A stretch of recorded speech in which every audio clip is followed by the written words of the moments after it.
Okay, good morning, ladies and gentlemen. It's nice to see everyone again. The members of the jury are present. Everyone else may be seated. Dr. Scott is back on the stand, and we're going to continue with his direct examination. Doctor, I'll just remind you that you're under oath as opposed to placing you under oath again. You're still under oath from the last time you testified. Yes, Your Honor. Thank you. Mr. Sachs, whenever you're ready. Thank you, Your Honor. Good morning, Dr. Scott. Good morning. I think we left off, I asked you, what did you determine from your review of prior mental health psychologists and psychiatrists and mental health records? So I reviewed the history of his psychological records, academic and testing records, really starting from even pre-K. And some of the key findings that you could see in preschool, he did have early developmental delays. He had delays in both receptive and expressive language when he was even as young as 3.5. And so he was subsequently placed in small classrooms. He then eventually went to kindergarten. He was evaluated in kindergarten. He went to kindergarten twice. He did repeat kindergarten. The second kindergarten year, he was in some mainstream classes as well. One of his teachers was Mrs. Booth, and she commented how well he did. They held him back in kindergarten even though he did meet promotion criteria to the first grade. They thought it would be best still to continue to observe and watch him. It was during this time that he was started on a medication for attention deficit hyperactivity disorder, also known as ADHD. The medicine was called Concerta. And one of the teachers noted that particularly in things like remembering his numbers and in math, he did substantially better once he was started on the stimulant medicine, indicating that it was helpful at that point for improving his concentration. During his first grade, and I'm going to march hopefully fairly briefly through the evals from first through up to 10th and 11th grade. But in the first grade, he was in some mainstream classes, but he had what we call ESE, which is Exceptional Student Education Support. So he had support through speech and language therapy. He had counselor support and other support even in some of the classrooms. First grade did not go extremely well for him. There was some concern that the stimulant medication had been advanced from 18 to 54 milligrams during that time, and that may have played a role in some increase in anxiety or agitation. So there was a medication change during that time frame. But because of the concerns overall, he was again placed in cluster classes. As I understand, cluster classes, they're small classrooms, sometimes 3, sometimes 7 students. Sometimes it's a mix of you can be in a regular education classroom, but you have special attention in a cluster group. It just depends on the year. And so the second and third grade, he was in these support classes. Again, when he was younger, at about age 5, he was tested for IQ testing. And IQ testing at that time was relatively low. It was below average. It was around 77. And I mentioned that so you can see when he is tested over time as the years progress, does his IQ stay at that level or does it increase over time? So that was one of his first testings around age 5, 5.5. He was also noted early on to have some impairments in some of his adaptive functioning, and that also was the reason he was eligible for both speech and language courses and also emotional or behavioral disturbance classes. So in the third grade, he moves up. He's in also a cluster class. And although he was in a very structured cluster class at the time, third grade did not go particularly well for him. Again, there were some concerns that a medicine he was on, it was called Strattera, may have played a role in his agitation. It was unclear. So they adjusted the medication for him, and he had some medication adjustments during that time frame. So he continued through elementary school. He went to the 4th grade, and during the 4th grade, as in Florida they had at the time, they have ongoing achievement test. So it's the Florida Comprehensive Achievement Test, also known as the FCAT. And so this is a measure, are you at least compared to other peers or other students in your age range? How are you doing? And it helps establish at least some baseline. So in the 4th grade, they tested 2 main areas, and they alternate the years which areas or subjects they're testing. This was reading and math. In the reading, he was above the cutoff level for being or meeting the achievement, so it did indicate he had made some reading gains, had improved since his preschool and his 1st grade years. He was below the cutoff, though, on math. He was promoted to the 5th grade. In the 5th grade, he was primarily in what's known as inclusion classes or mainstream classes. If you look at his individualized education plan, also known as an IEP, he was about 80% time there in a mainstream class. So they are having some increased exposure in mainstream classes. But he continued to have some of the other support that you get as an ESA student. In the 5th grade, if you look at his improvement in reading and in math over the year, a couple of things stand out. Again, he's having, in some ways, a positive forward trajectory academically. So his teacher, Mrs. Weiner, does conference notes about every 3 or 4 months or so in the school, and he was at or above reading level in the 5th grade. For the first 2 conference records, he was slightly below the math goal, but by the final report, he was meeting at or above both reading and in math. So it looked like he had made improvements compared to what the earlier records had shown when he was much younger. So he goes to West Glades Middle School. That's in the 6th, 7th, and 8th grade, and he's primarily in mainstream classes, but he does continue to have, and he's eligible for, that extra support. So that can include things like a counselor at school and other support services as needed. And grade-wise, his grades weren't great in the 6th grade, but his behavior was pretty good. And then he gets towards the end of his 6th grade year, and his behavior does start to change, indicating that he had done fairly well with the behavior initially, but now there's a behavior change.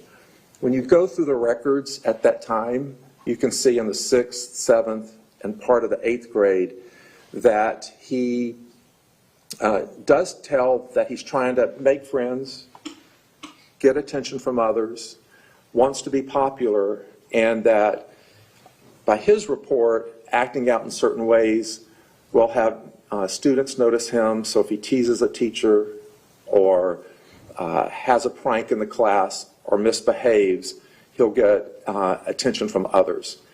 That starts by the 7th and 8th grade to kind of backfire in the sense that he is getting in more trouble academically and also certainly behaviorally. And the 7th and 8th grade are particularly notable for a lot of behavioral disturbances. We covered some of those the last time I testified, and there was a good bit of impulsive behavior described.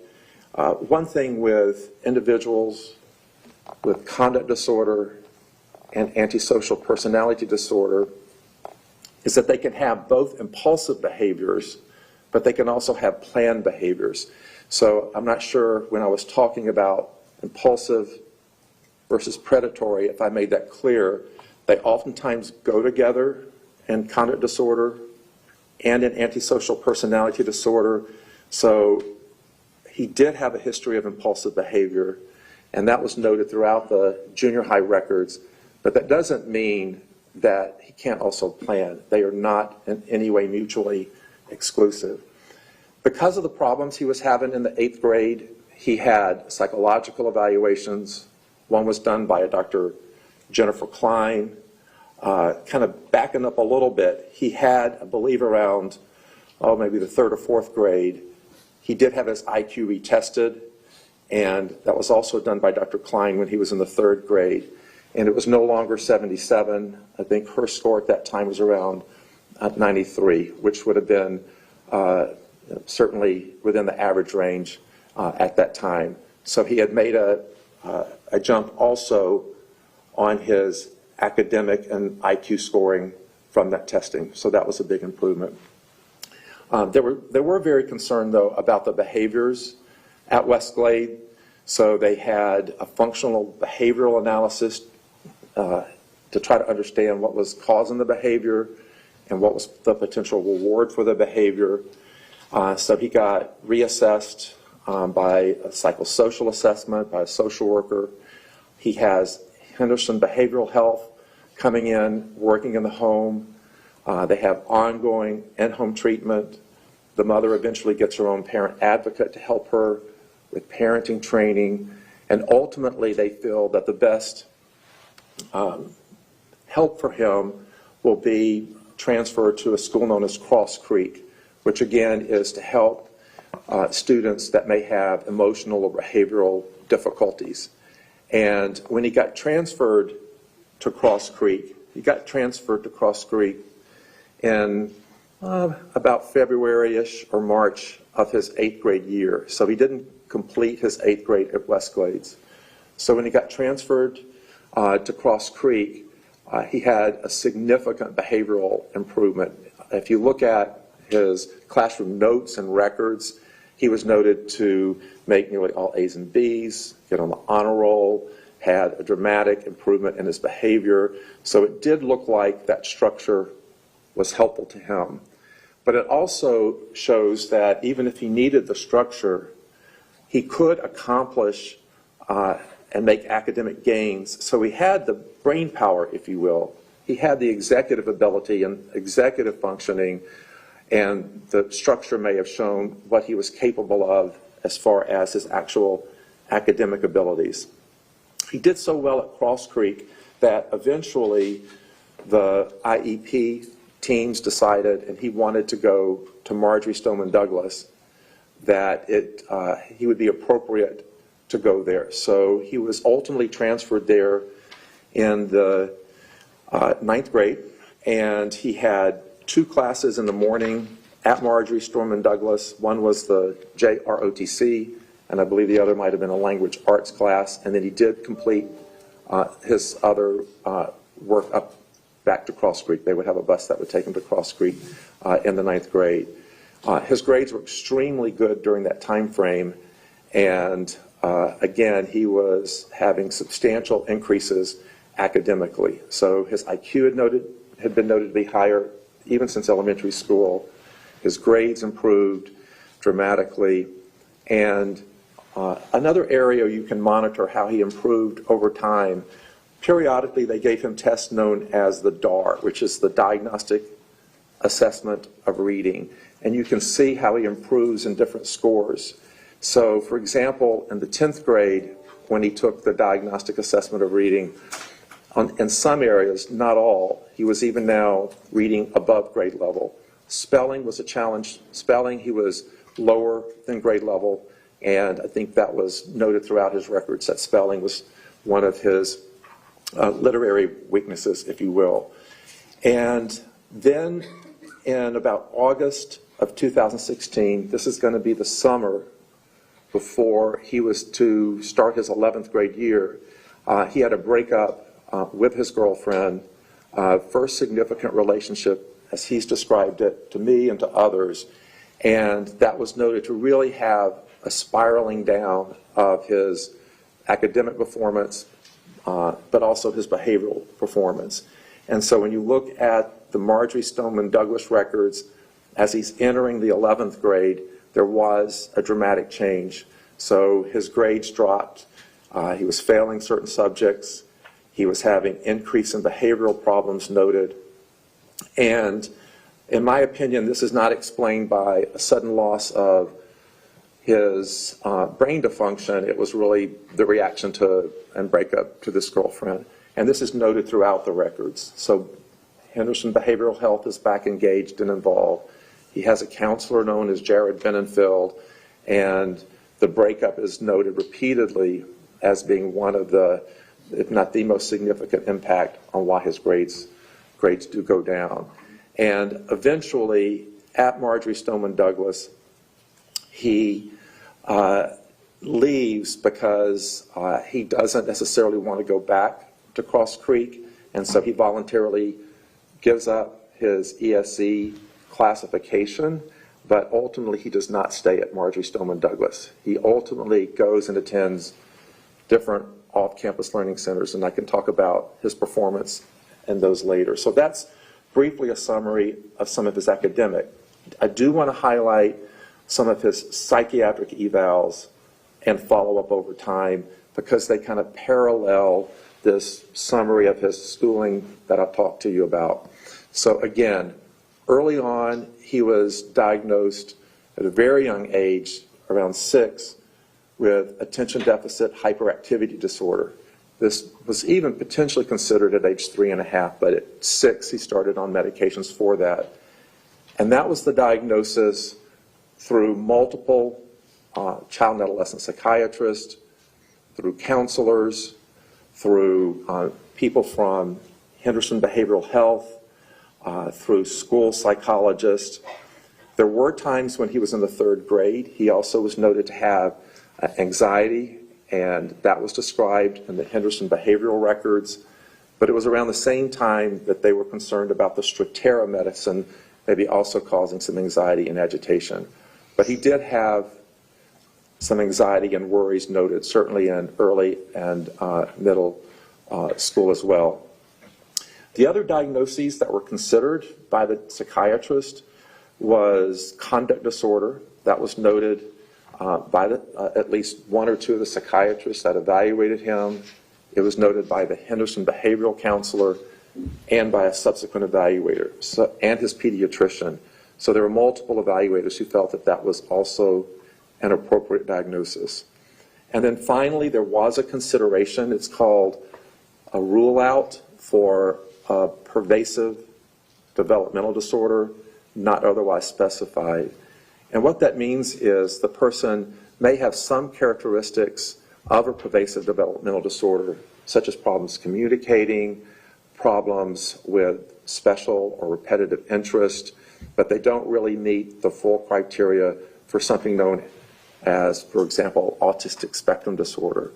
And on Tuesday when I talked to you, I gave you some of the more obvious examples that people think of when they think of autism: lack of eye contact or not using nonverbal communication. But there are certainly more subtle signs, and so that doesn't in and of itself represent autism at all. But when he was evaluated by the child psychiatrist, and that was a consideration, they did not think that he did meet the criteria for autism, though it was repeatedly noted that he had impaired or they had problems with social skills. And so that was noted in most of the child psychiatrist's record. The last child psychiatrist to see him prior to the shooting on February the 14th, 2018 was Brett Nagin. He saw him and was going to start another medication to help with some of the mood changes and the irritability, and it's unclear if he actually ever took it or not, but it was prescribed, and then there was no further follow-up with that psychiatrist. So if I had to sum up all of that, I would say he had a long history of ADHD. He had conduct disorder repeatedly noted in the record. He was evaluated for learning disabilities, and certainly he had learning disabilities more prominent when he was younger. He was noted to academically improve or have the capacity over time, and that was true also for his IQ. And although there was a mention in early records of obsessive compulsive disorder, the records did not actually establish the criteria for that. And so I think that sums up most of the records. Okay, and what was your observations about the defendant's suggestibility? So in my interview, there's certain ways that you can look to see if a person may be overly suggestible or not. One way is if you say something that is incorrect, do they correct you? Do they say, "No, doc, that's not right"? And for example, I might say, on more than one occasion, Walmarts, and it was Walgreens, and he would not be suggestible as far as taking the wrong word I said. He frequently would remind me if I had already asked him that question, and he would say, I told you that already. I didn't think he was being rude, but he was just reminding me that that question had already been asked, and so that indicated that he was aware, and he was correct. The questions had been asked. He had already told me that information. And so I thought if I got something wrong, if I had a question that he didn't understand, he could ask me about it. He wouldn't necessarily answer it. If it was a wrong, he would correct me. So he did not appear to be suggestible in my interview. Okay, and what did you determine from his prior treatment and interventions? Right, so he had a host of interventions throughout his life. So even early on, starting in preschool and forward, he was, as I mentioned, in sort of small classes. But he also had in-home interventions and extensive in-home interventions. People would come out primarily from Henderson Behavioral Health and do behavioral therapy. You might have tokens that were given, for good behavior. Treatment specifically related to coping with stress or trying to lessen impulsive reactions. So stop and think method, for example. Breathing exercises, for example. He had medication therapy throughout, treated by psychiatrists. He had at-school counseling with different counselors, and that included John Noonan, who was his counselor at school, doing family therapy really throughout much of the elementary school. He also had a psychologist, Dr. Kravitz, who saw the family as well, off and on. And that Henderson Behavioral Health continued really through about the 11th grade. In the 11th grade, after he had a fight at school and there were some concerns about his behavior, he ultimately elected not to continue further with Henderson Behavioral Health. So he had family therapy, individual therapy, small group at home, in-school counseling, parent advocacy training, medication treatment throughout, and he even had in the community where the counselors would suggest that he do some type of community work. So be it work at the YMCA or perhaps at a park. So he had multiple wraparound interventions. Okay. Your review, did you make a determination about the defendant's ability to control his behavior? Yes. So I went through the records really, again, starting from pre-K all the way up to the time of the crime, and you see a mixed picture, which is what I described earlier. He did certainly have times where he was impulsive in his reaction to others and had impulsivity. And again, that is a characteristic of conduct disorder and antisocial personality disorder. But he also demonstrated the ability to control his behavior at different times when he wanted to. Some of this you can note as early as the first grade. So there's one note by his first grade teacher that talks about how they're trying to ask him to move or do something, and he didn't comply. But they had a school resource officer. His name was Officer, I think, Cushell. And when he came, he immediately did comply. And this sort of on and off again ability to control the behavior when he wanted to, you see also, for example, in the 7th grade, he's at West Glades now. He has an ESE counselor who's helping him. And at one point, the ESE counselor is saying, I'm paraphrasing a little bit, but Nikolas, why are you doing these things in class, and why are you acting out or behaving in this way? And she said, you don't do this in the 4th grade period. And he goes, well, that teacher's strict, and she won't let me get away with it, or she doesn't let students get away with anything. So again, it's an example of being able to control the behavior at times, even if he had impulsive acts at other times. When he went into the 8th grade, he had a teacher, Miss Jean, and she did document a lot of his different behaviors and how he'd behave when people would come in the room, in addition to when she was teaching. And there was a vice principal, his name was Mr. Lindsay, and he would come in sometimes for support and to observe. And when Mr. Lindsay would come into the room, Nikolas would have no behavioral difficulties, even if around the time before and after he might, indicating he had the ability to control at that time, but he didn't.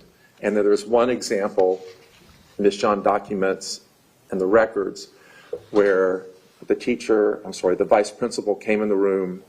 He left after about 15 minutes, and then Nikolas, said, "I'm glad he's gone," and had some other comments negative about the vice principal, and the behaviors then ultimately resumed. As he got older, after he left Marjorie Stoneman Douglas, he was on his own going to the off-campus learning center classes, and he at times was taking transportation, such as the bus there. He also got a job in December of 2016 at the Dollar Tree, and one of his primary job duty was as a cashier there. And so he's working at the Dollar Tree. A range of different people come in, and he was noted to have no behavioral difficulties in the evaluations of him. He reacted and interacted with a range of people that came into the store, and he was noted to control his behavior throughout. So although he may have some impulsive behaviors noted in the record, he also showed the ability to control his behavior at different times. Both in and out of school? Both in and out of school. And what about, you mentioned something about his academic performance. Could you go in more detail about how that relates to what you described? Right. So one of the distinguishing factors from the intellectual performance and fetal alcohol spectrum disorders and other disorders such as attention deficit disorder and to some degree other neurodevelopmental disorders is their trajectory, meaning how do they do over time. And when you look at the literature on individuals with fetal alcohol spectrum disorder, typically they're described to kind of plateau, which means kind of just go to a baseline around age 12 or 13, and their executive functioning and some of their social and control issues typically don't improve over time, in contrast to attention deficit disorder, which can improve over time. About 50% will have a lessening of symptoms. And so when you look again at his academic performance, he, in contrast to what is written about fetal alcohol spectrum disorders, improved over time academically. His IQ is noted again to improve from the 77 to 93, but also his grades improved to the point where when he was at Cross Creek in that first year at Marjorie Stoneman Douglas, he was on the honor rolls doing very well. So I think academically, for me, that helped distinguish a very different trajectory than what you would expect if someone did have the kind of brain deficits described for fetal alcohol spectrum disorder. Dr. Scott, what is your experience with fetal alcohol spectrum disorder? And I'm including in that, it's an umbrella, the neurological development disorder due to prenatal alcohol exposure, and also, which is NDPAE, and also alcohol-related neurodevelopment disorder, ARND. Sure. So even in both medical school and my internship, we were aware that alcohol could have impact on the fetus if consumed during pregnancy. And so working through OB/GYN and pediatric rotations, we would certainly screen the mother's history to look at exposure, certainly screen for some of the classic physical signs of fetal alcohol syndrome. And then when I went into my child psychiatry training at UCSF, I worked in a developmental disabilities clinic evaluating for potential causes of developmental delays, also looking at potential autism, Asperger's syndrome, fetal alcohol syndrome, attention deficit disorder, or other causes medically of a neurodevelopmental disorder delay. And so I've mentioned some of the differences and how you try to distinguish between the group. Like I said earlier today, autism is on a spectrum, and you can have many subtle signs and symptoms of it. You don't necessarily have to have the poor eye contact or the lack of social reciprocity. So there's a range of other things that you examine and look at. In my opinion, looking at his history over time, he did not meet the other criteria for autism. For fetal alcohol syndrome, again, you're looking at what does the literature show about how they do over time. And a couple of things that are important when you're making this distinction, and I appreciate it's an important distinction in this case. So is this pattern more consistent with fetal alcohol syndrome or attention deficit disorder, conduct disorder, and or antisocial personality disorder? What are the 2 or 3 things you'd look at? One we've mentioned, and that is, did the person's academic performance plateau around age 12, 13, or did their executive functioning improve over time? His improved over time. Secondly, fetal alcohol syndrome does have impulsive aggression associated with it. That is a characteristic feature where they may have kind of impulsive acts. And he certainly had impulsive aggression and impulsivity. One thing that is not described, however, for fetal alcohol syndrome is the ability, as you'll see coming up to the crime, to have planned, premeditated, organized aggression. That's not a characteristic typically of fetal alcohol syndrome, although it is written that impulsive aggression is. What is characteristic of more planned predatory aggression? Conduct disorder and antisocial personality disorder. And remember, impulsivity is characteristic also of folks with antisocial personality disorder, and it's also characteristic of fetal alcohol syndrome. So it's not one or the other, but you have to look at, if you look at all the evidence, what's more true or characteristic of the long-term kind of lifespan of this individual. And again, the kind of planned, premeditated types of aggression are not characteristic of fetal alcohol syndrome, but are for ASPD. Meaning antisocial personality disorder? Yes, meaning antisocial personality disorder. Okay. In your career, Dr. Scott, how many people have you evaluated for FASD, ARND, or NDPE? When you put all of those together in one large group, including attention deficit disorder, probably in the hundreds if not thousands if you combine all of them. Okay. So did you consider FASD or NDPE or ARND in this case? Yeah, I carefully considered that.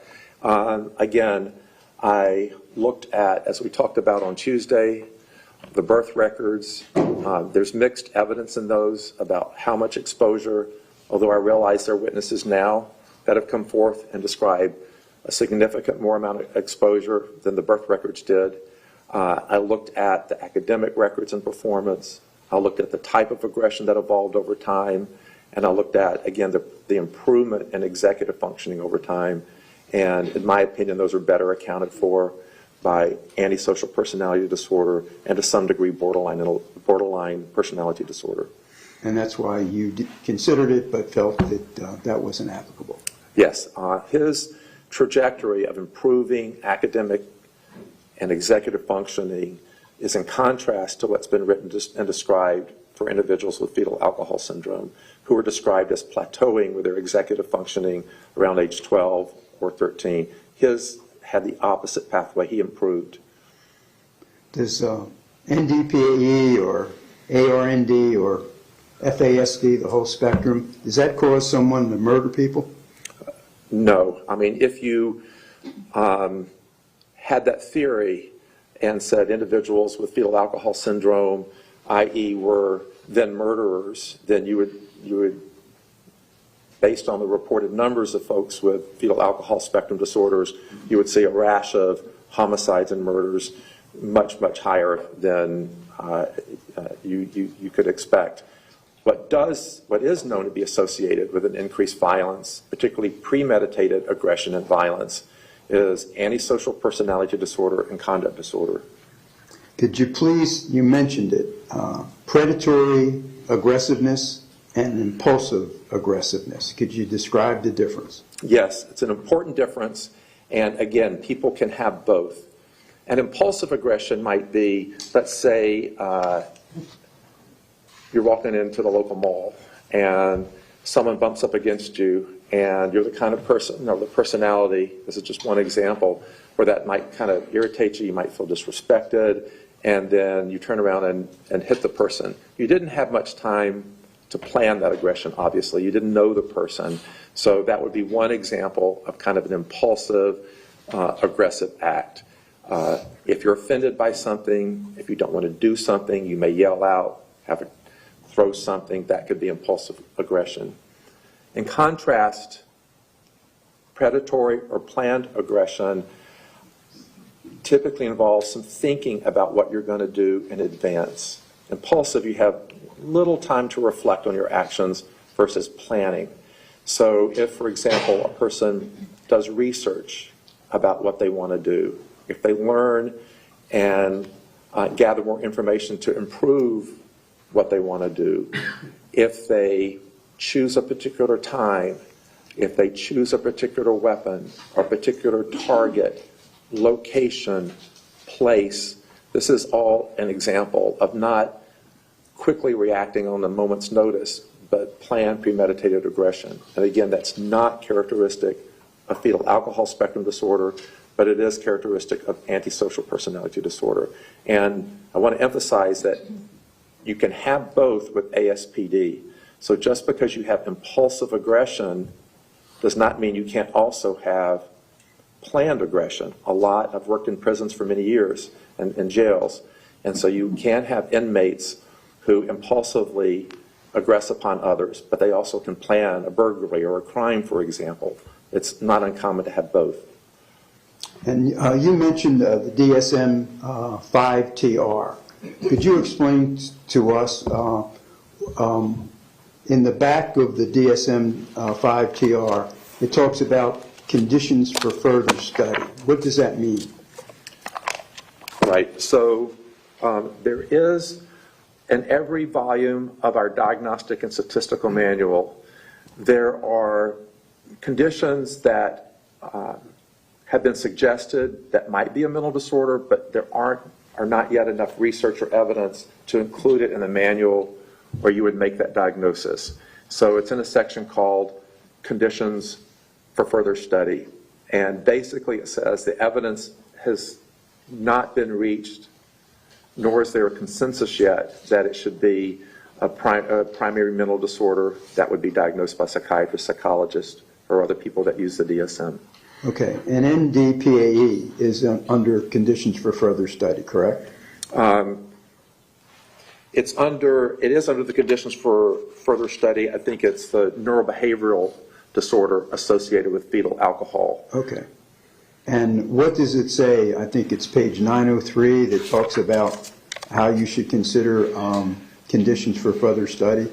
Right. So I'll just read their language. It says that these criteria sets are presented for conditions on which future research is encouraged.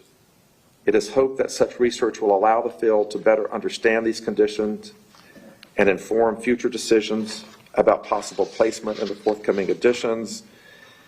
And again, it says the specific items, thresholds, and durations contained in these research sets were set by expert consensus, and it gives some examples of expert consensus. And it says they're intended to provide a common language for researchers and clinicians who are interested in studying these disorders. But ultimately, the task force determined there was insufficient evidence to warrant inclusion of these proposals as an official mental disorder. Okay, Dr. Scott, now, did you review the defendant's social media? Yes, I did. Okay, I want to show you now State's Exhibit 437. 441, 442, and 443 that has been introduced in evidence by Detective Masters as to the defendant's social media, and I'll show you those exhibits, Dr. Scott. And have you seen those before?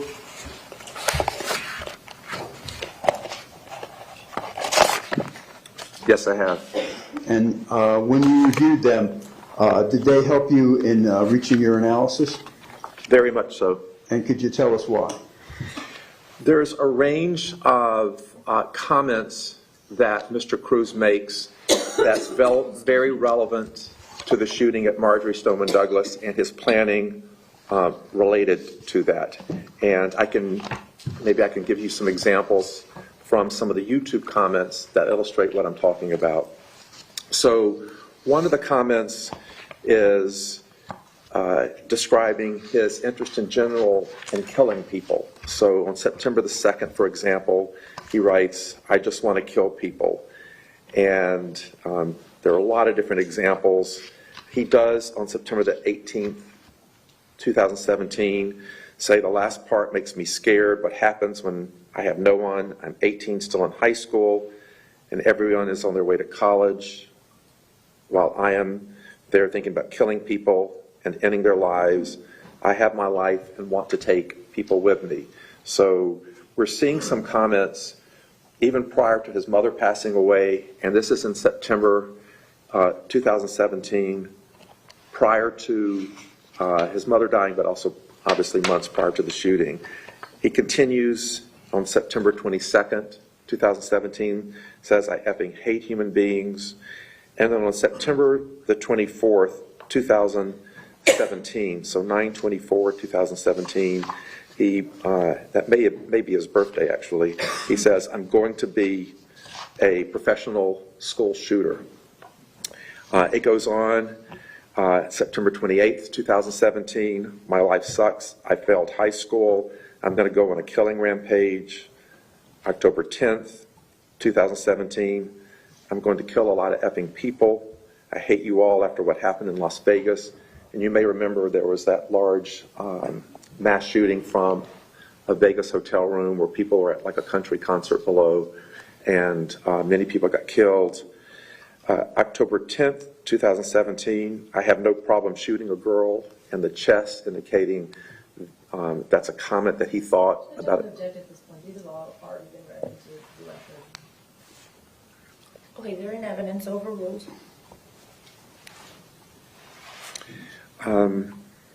October 13th, 2017, "I hate everyone and everything. I have to go into a bad part of town and make a sniper nest and kill people. Just don't give an F about life." And when we get into January of 2018, there's several, I'm reading 4, but I'll just give a couple for interest of time, that "I want to kill a shit ton of people and murder children." That was on January 17th, 2018. And again, a similar comment that same day, "I want to kill people." And that's on January 30th, 2018, "I hate people." So now we've talked a lot about impulsive aggression when he was younger and in Westglades, but now we're moving into this completely separate category of planned or premeditated aggression. So you can look at these YouTube comments and say, if someone thinks about killing people for over 6 months, if not longer, is that an impulsive act? Or is that likely a more planned act or more premeditated act? He has similar comments on another YouTube document that I have that talks about even as early as July of 2017. So it even pushes the thinking about this much further back, that he's going to think about killing people. On July 4th, 2017, he says, "On the night of my massacre, you're not forgotten, Elliot. May you rest in peace," or RIP. Elliot was someone in California who did shooting of others, then ultimately killed himself. On July 4th, he talked about It makes him happy to see people die. He wants to see the family suffer. He wants to kill people. And again, there are multiple other examples of him thinking about this. I'm moving to another set of YouTube comments. Again, back in July. This is July 17th, 2017. And he's talking about, on YouTube, he's making a comment. I don't have what he was watching, but it says, they did pretty good, should have killed more people. It's more of a two-shot to confirm a kill. It's called double tap. If they would have done it, there would have been more like a 36 kill count, like what happened in McDonald's. This is in reference to there was a McDonald's shooting, but pretty good and all with the weapons they had to. So he's referencing something known as double tap, meaning that you might have 2 shots to kill. He does talk about wanting to join the Army, which is something that had been noted in the JROTC records, and he posts why he wants to join the Army on July 26, 2017. He writes, I want to join the Army for the chance to kill people and in life. I'm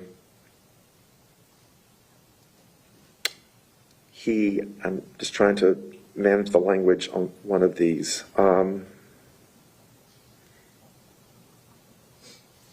I don't think I can. I'll skip to another one. On July 31st, 2017, he says, I already see my future nothing but loneliness. I wish to keep something in the history books, like Eric and Dylan. Eric and Dylan were the Columbine shooters. And then he'll say, you'll hear me on the news in 2020, he says at that time. And he goes on in July and September to talk about killing or shooting people as well on the Post. And then the last few I might just highlight, and won't necessarily read all of them, but October the 31st, 2017, he writes, it's over. My time is almost here. F all of you. F all of you. I hope I kill all. In October 23rd, 2017, he talks about he hates people in general, and that I'm a mass murderer with interesting thoughts of death and destruction. What you learn from these is not just that he was posting things on YouTube, it's actually a window into what he thinks and feels and thinks about, and he's posting that. And so he's thinking about killing people. He's thinking about school shooters. He's thinking about, for a long time, being a professional school shooter. And that's what he's telling people who read his YouTube comments. He makes racial comments. Did you review those? I did. These particular exhibits did not include the racial comments. Let's see, go ahead.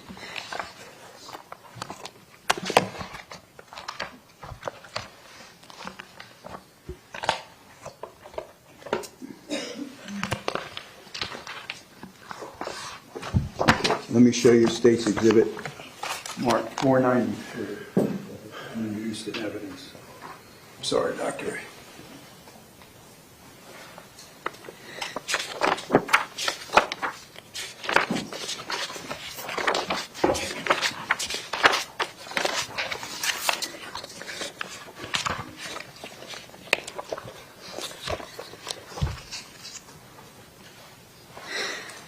I did.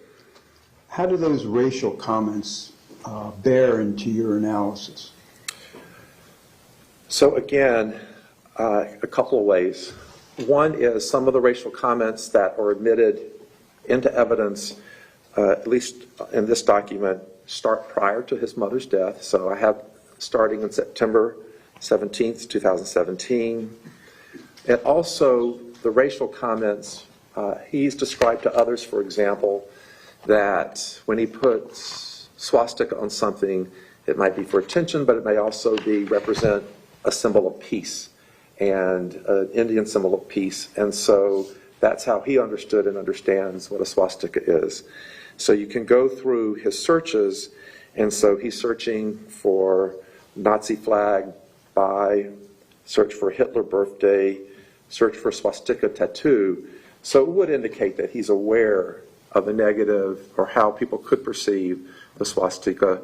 And so when he puts that, for example, on his book bag with a word effing N-word or I hate or whatever the exact language was, he's putting that not in a peaceful context, but I think most people would say a non-peaceful context. He also has searches about certain minorities, people of color. One of his searches is I hate, and then the N-word, and then he searched for a song called Johnny Rebel, N-word, hating me, and so these are lyrics that are very discriminatory from that song, and he's searching for those. And so should there be a description, well, if I put the N-word or something on my backpack, I'm just doing that for positive, I really don't feel that way about people. These searches are contrast to that. Okay. And how about searches for the girls? Right, and so there were a few more that kind of combine other aspects of the racial, and then I'll get to the girl. So he did talk about as early as July 4th, 2017, I can't wait to kill black people and rape a girl. You N-words are nothing but absolute garbage. I wish you would disappear. Nazi party will rise again. There's a YouTube comment on August the 11th, 2017, and although this isn't specific to race, I think it is specific to his mixed views about his mother, and again, that lack of remorse prior to the crime. So it's around this time that, and you may have recall I mentioned on Tuesday, that Nikolas was in the car with his mother and he hit her in the face. And there's a posting around this time frame that says, PSSHH, I punch my mom, dumb bitch, I say. So if there's a reported lack of remorse, posting publicly that you hit your mom and she's a dumb bitch is really not consistent with how individuals with autism or fetal alcohol syndrome think and describe their mom. It is consistent with antisocial personality disorder, and it continues on October 21st, 2017. Women are evil, they can take care of themselves, they're less important than a dog. So that reflected some of his views of women on those posts. So the comments about the swastikas and the posting about them and the Nazi flag and the comments about black people and the comments about hitting his mother, how do they form or help you to form, or do they, your opinion about antisocial personality disorder? They do help me to form my opinion for antisocial personality disorder. Again, these are how folks with antisocial personality disorder, many view the world. And so they disparage others. They have lack of remorse about harming or hurting other people. But this isn't characteristic typically of individuals with an autistic spectrum disorder or fetal alcohol spectrum disorder, but it's very characteristic of kind of the mindset that you see with antisocial personality disorder. And some of the drawings that we may come to even early on in Westglades Middle School, in Miss Carry-On's classroom, he would draw pictures of people shooting each other. So these go back in as far as the 8th grade, and a lot of sort of sexualized drawings as well on some of the different postings that he had. So this just didn't develop in the months or year before, but they're noted as far back to the 7th or 8th grade. How about the comments in his social media about killing animals? He had comments in two areas, one about killing animals, but the one I hadn't gotten to yet was issues related to interest in young girls. And so Again, these predate the loss of his mother. So on August 18th, 2017, one of his searches was search for girls naked in the shower. Also searched that same day for little girl's chest. On September the 29th, 2017, search for little girls, P-word. January the 7th, 2018, search for little teen porn. January the 31st, 2018, search for underage girls. And so he described to me that he did not have an interest or an attraction to young girls in my evaluation, but the internet searches do indicate that he was looking for those pictures. And then finally... And how do they relate to antisocial personality disorder? I'm going to go back to, so I stick to just the ones in evidence. So certainly he may have other deviant interest in addition to thoughts of violence or harms or shooting or killing other people. This does raise the issue of does he have sexually deviant interest in addition.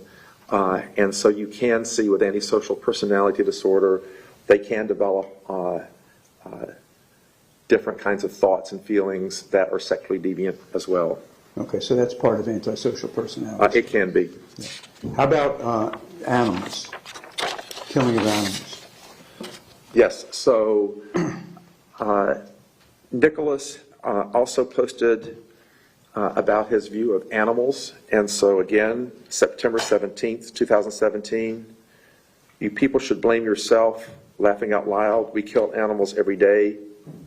I am glad animals die. It makes me happy. September 23rd, 2017, I effing shoot it to death. I hate animals and humans. September 27th, 2017, I killed 12 cats. And October 19th, 2017, I hate people and I hate animals. So again, we talked about not liking animals or some cruelty to animals, but his postings also show his thoughts about and towards animals. Okay, and how does his social media relate to the murders on February the 14th, 2018? I would say they strongly relate to the murders because this indicates that he had great interest for months in advance. And so there's almost what we call a cognitive rehearsal, meaning that if you read about school shootings, if you post about it, that you have described and anticipated what your interest is, what you're going to do, and it's not impulsive. You thought about it. You post about it for, 8, 9, 10 months. And again, it's not an impulsive, quick thought. It shows what you're thinking and you're posting. What is your intent? Okay, and did, when you interviewed the defendant, did you talk about when his interest in mass murders began? Yes. He had an interest in mass murders he would describe as early as Westglades. He talked about during that time frame, he may have read in a book about the Columbine shootings, and so he began to explore more. And over time, he did a series of school shooting searches as well, not just related to mass shootings, but there were numerous related to shootings at different locations. Okay, and I want to show this clip, 8B, about when he first became interested in mass shootings. Aaron, if you could.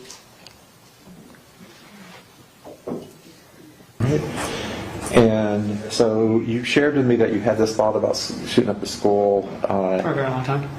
When did it first, and we talked about this earlier this morning, but when did the idea first pop in your mind or you first think about it? 14, 13. Age 13 or 14? Yeah. And what was it at age 13 or 14 again that this thought came up? Was it when you were It was just a reading the thought. books that we were Yeah, talking? reading the books. Okay. Yeah. And Did it ever go away, or did it kind of come and go? Come and go, pop up in my mind one time and then just disappear for the next. What seemed to make it come and what seemed to make it go? When I saw violent videos on YouTube, Okay, what kind of violent videos did you see? war videos, Syrian war videos. And did that make it more go up or more go down? Go up. Okay. And then I watched documentaries. Okay, what kind of documentaries? Columbine Massacre documentary. Right. I think it was 42 hours or something. Uh-huh. There was same thing, but with Virginia Tech. With Virginia Tech? Yeah, Virginia Tech. And there was one on Elliot Rogers. Okay, and did he give you any details about what he got from watching the mass murders? Yes, he would explain that he learned several things. One, he learned about the weapons that they used. He learns what may be called tactical type moves, so how to watch your corners, for example. So he explained and described what that meant. So if someone's coming around or behind you in the corner, how to watch so that can also help you complete your shootings. He talked about different strategies about entering quickly if you want to accomplish your goal, and maybe how to exit. And he described different types of ammunition to me that could be used. And at times he described during the interview his knowledge of how long it might take the police to get to a school, the limited time you might have to accomplish shooting as many people as you wanted to shoot, and moving into the shooting itself, he talked in much more detail about the preparation. Okay. And I'd like to play clip 8C, Aaron, please.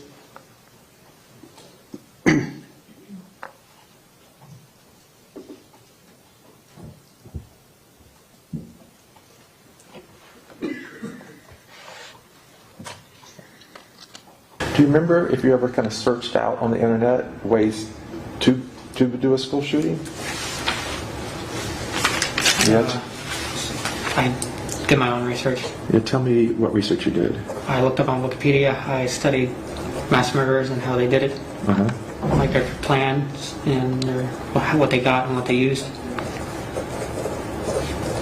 And what did you learn from that kind of study?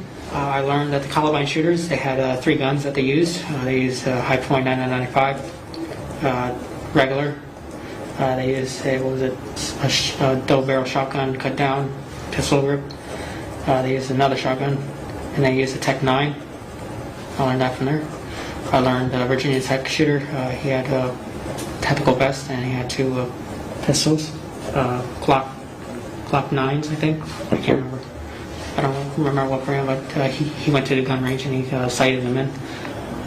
Okay. And I learned about Aurora Borealis. Guy used a Smith & Wesson MP15-42. And how I know he used it, it doesn't even say on Wikipedia, but it actually shows the brand on police documents. Okay. And so you figured that out, Yeah, what he used? Yeah. And when you said Aurora Borealis? Movie theater shooting in Colorado. Yeah. Yeah. Okay. James Holmes. Yeah. Yeah. All right. And were there any lessons you learned? I mean, those are sort of the facts of what they did. Did you learn anything from reading those facts? Yeah, they watched the corners. They kept the distance away from people.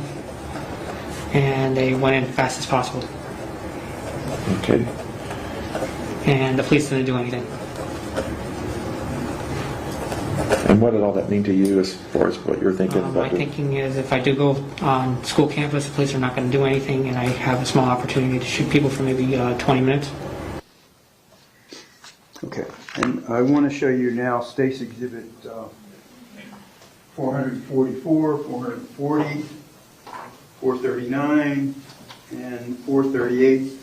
Dr. Scott, and ask you, you recognize that that's the social media?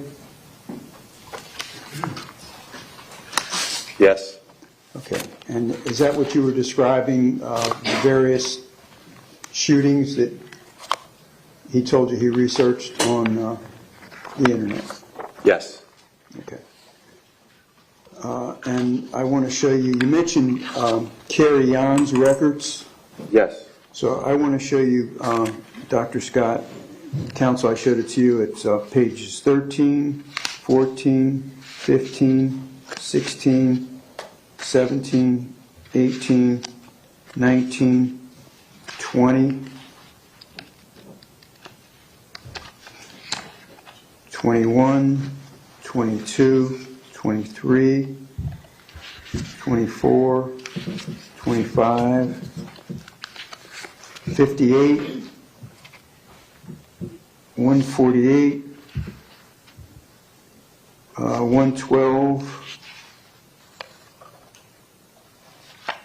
125, 124, and 139. I ask you, Dr. Scott, have you reviewed these documents? Yes, I have. Okay. How did those documents from Carry On aid you in forming your opinion? I would say two key areas. One is, this is during mostly the 8th grade period, but some of the 7th grade period, but mostly the 8th grade, her behavior log. And it establishes many of the conduct disorder criteria we talked about on Tuesday. And I gave you several examples from her records and behavior log about that.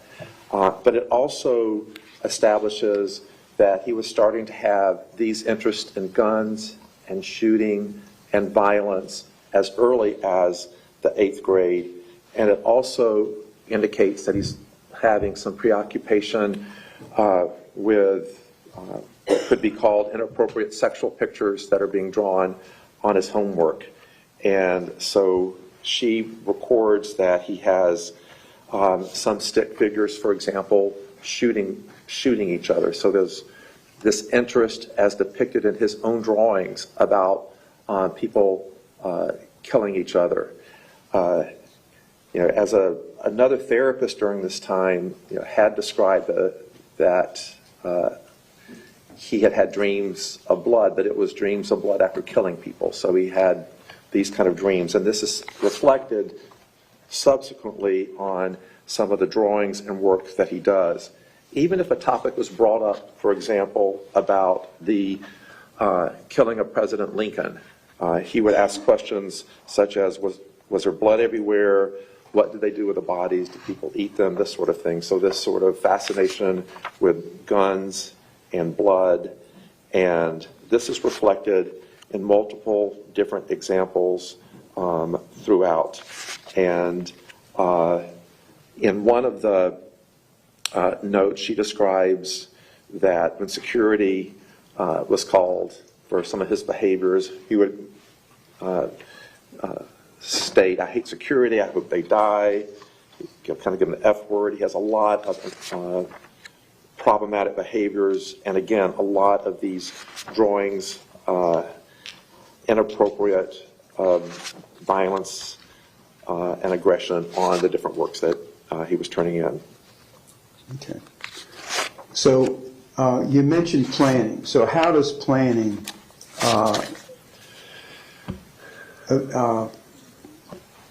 come into your analysis, your final diagnosis of antisocial personality and borderline personality?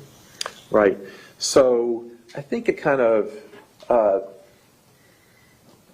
can focus on a couple of things, because I know fetal alcohol spectrum disorder has been raised as a concern, as an issue.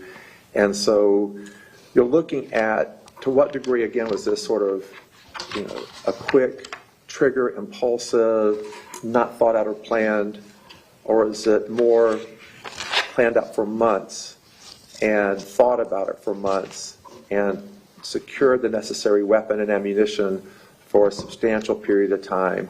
And that would be much more characteristic of antisocial personality disorder. Again, you can have both, impulsive and predatory, but was this crime primarily a crime that was planned out and thought about, or was it primarily a crime that happened off the cuff, or it was impulsive? And in my opinion, the evidence is extremely strong that this was planned, premeditated, thought out.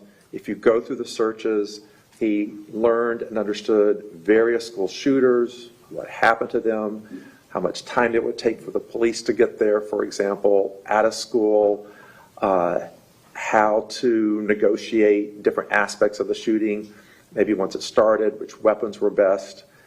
So he had a lot of planning and thought behind this. This was not a spur-of-the-moment decision. This had been thought out for months. Okay.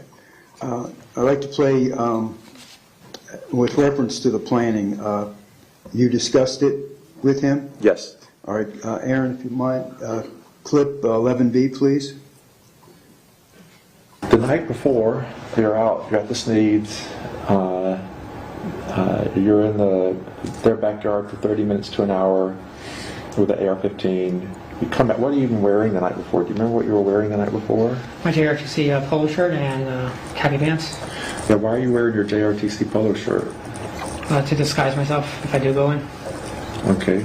Because if I had all that gear on there, they would have called cops and held me that. And then you're wearing khakis? Yeah.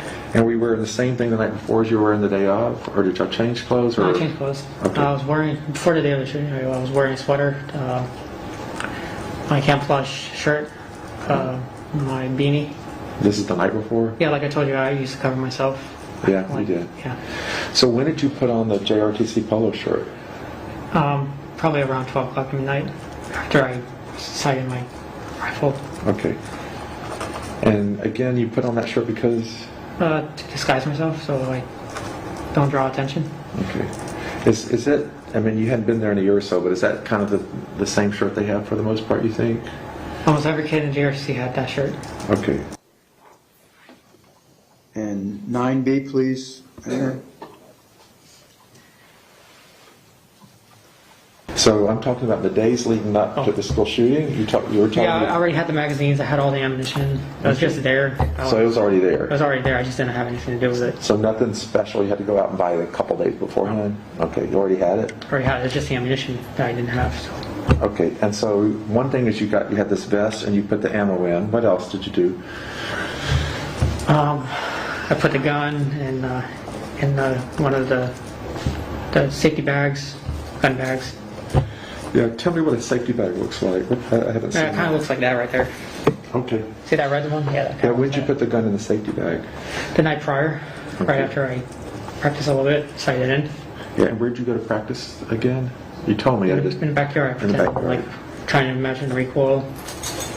yeah, that's right. That was at the Sneed's house. They had a Yeah. place outside you could do that. Yeah. And you said you were figuring out the recoil? Yeah. Recoil. Recoil. Okay.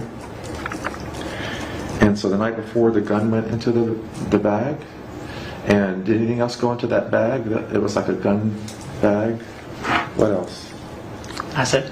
That's it. Yeah, just the gun. Just the gun. And whatever was on the gun.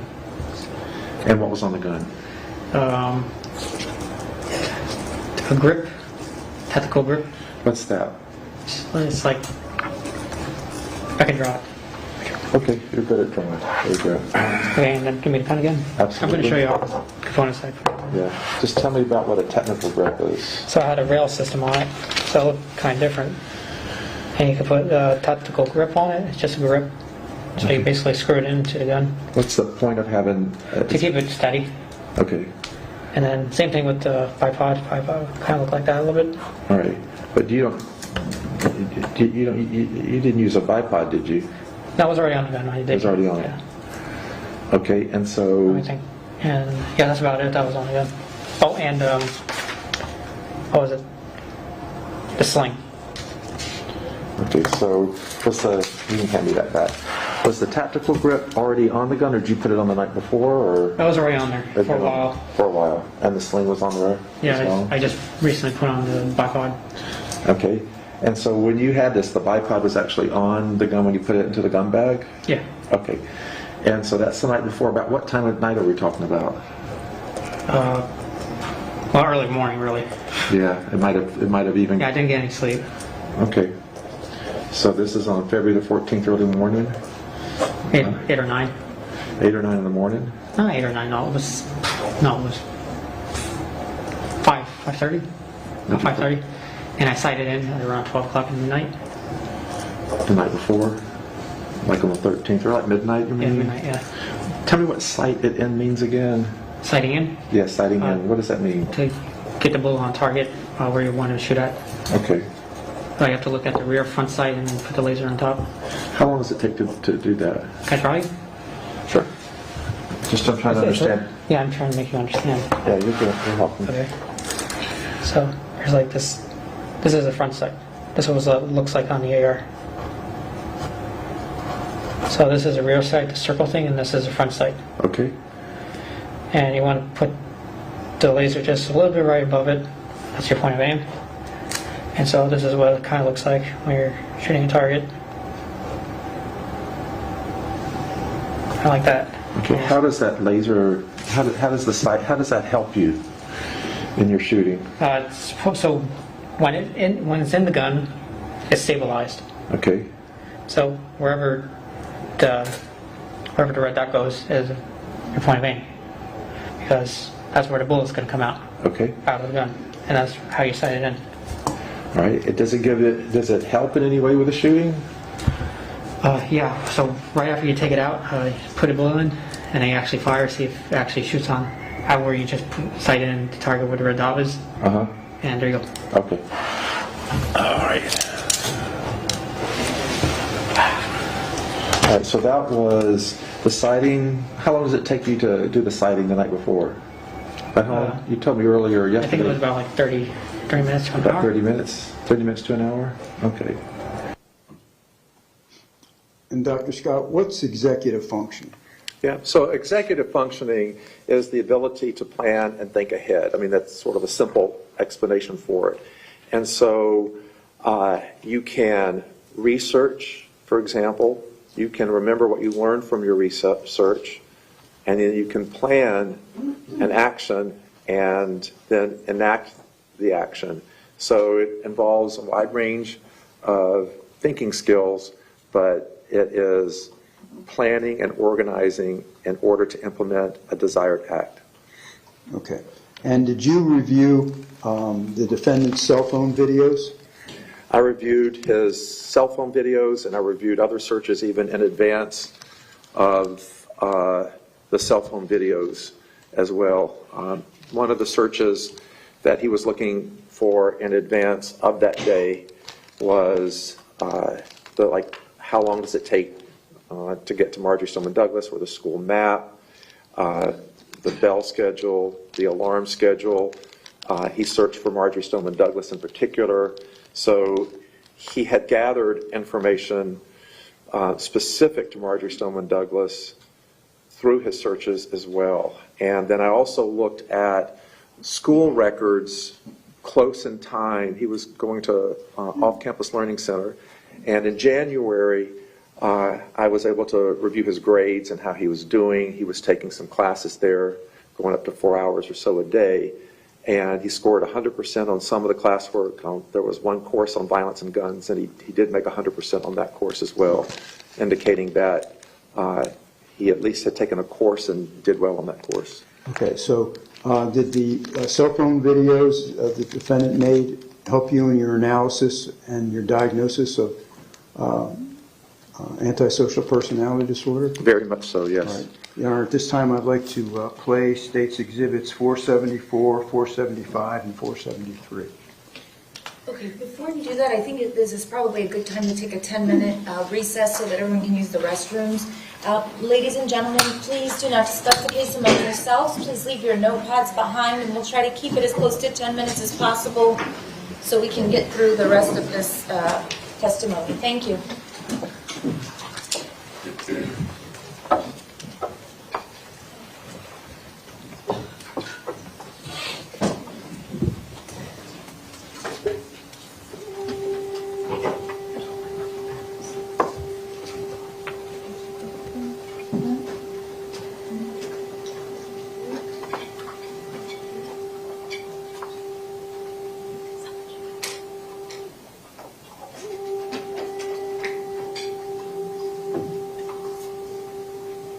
Okay, the jurors have been excused. We're on recess for 10 minutes.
Okay, ladies and gentlemen, welcome back. The jurors are present, the witness is present.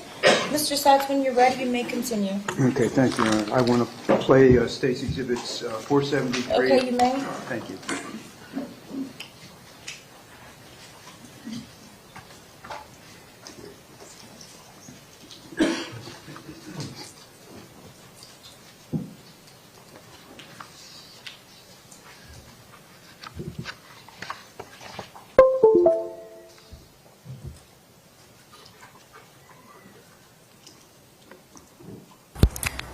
Today is the day that it all begins. The day of my massacre shall begin. All the kids in school will run in fear and hide. From the wrath of my power they will know who I am.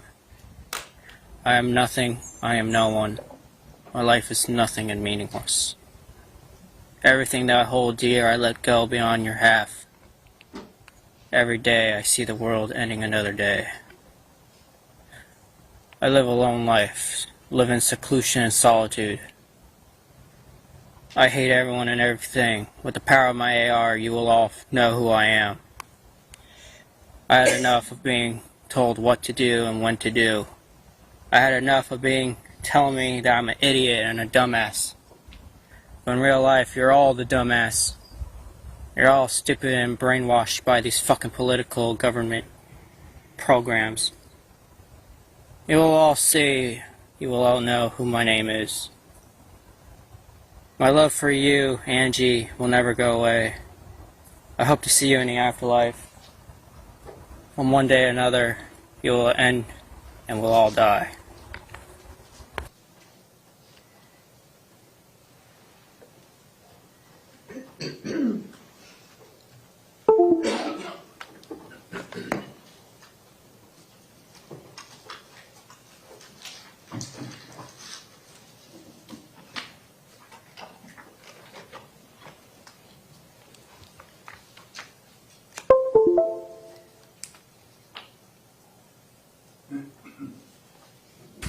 Alright, so here's the plan. I'm gonna go take Uber in the afternoon before 2:40. From there I'll go onto school campus, walk up the stairs, load my bags, and get my AR and shoot people down at the main courtyard.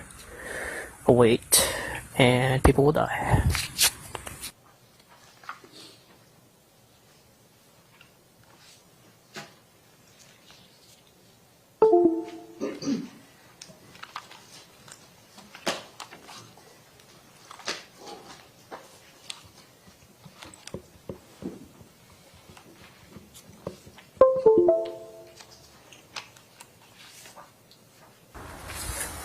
Hello, my name is Nick, and I'm going to be the next school shooter of 2018.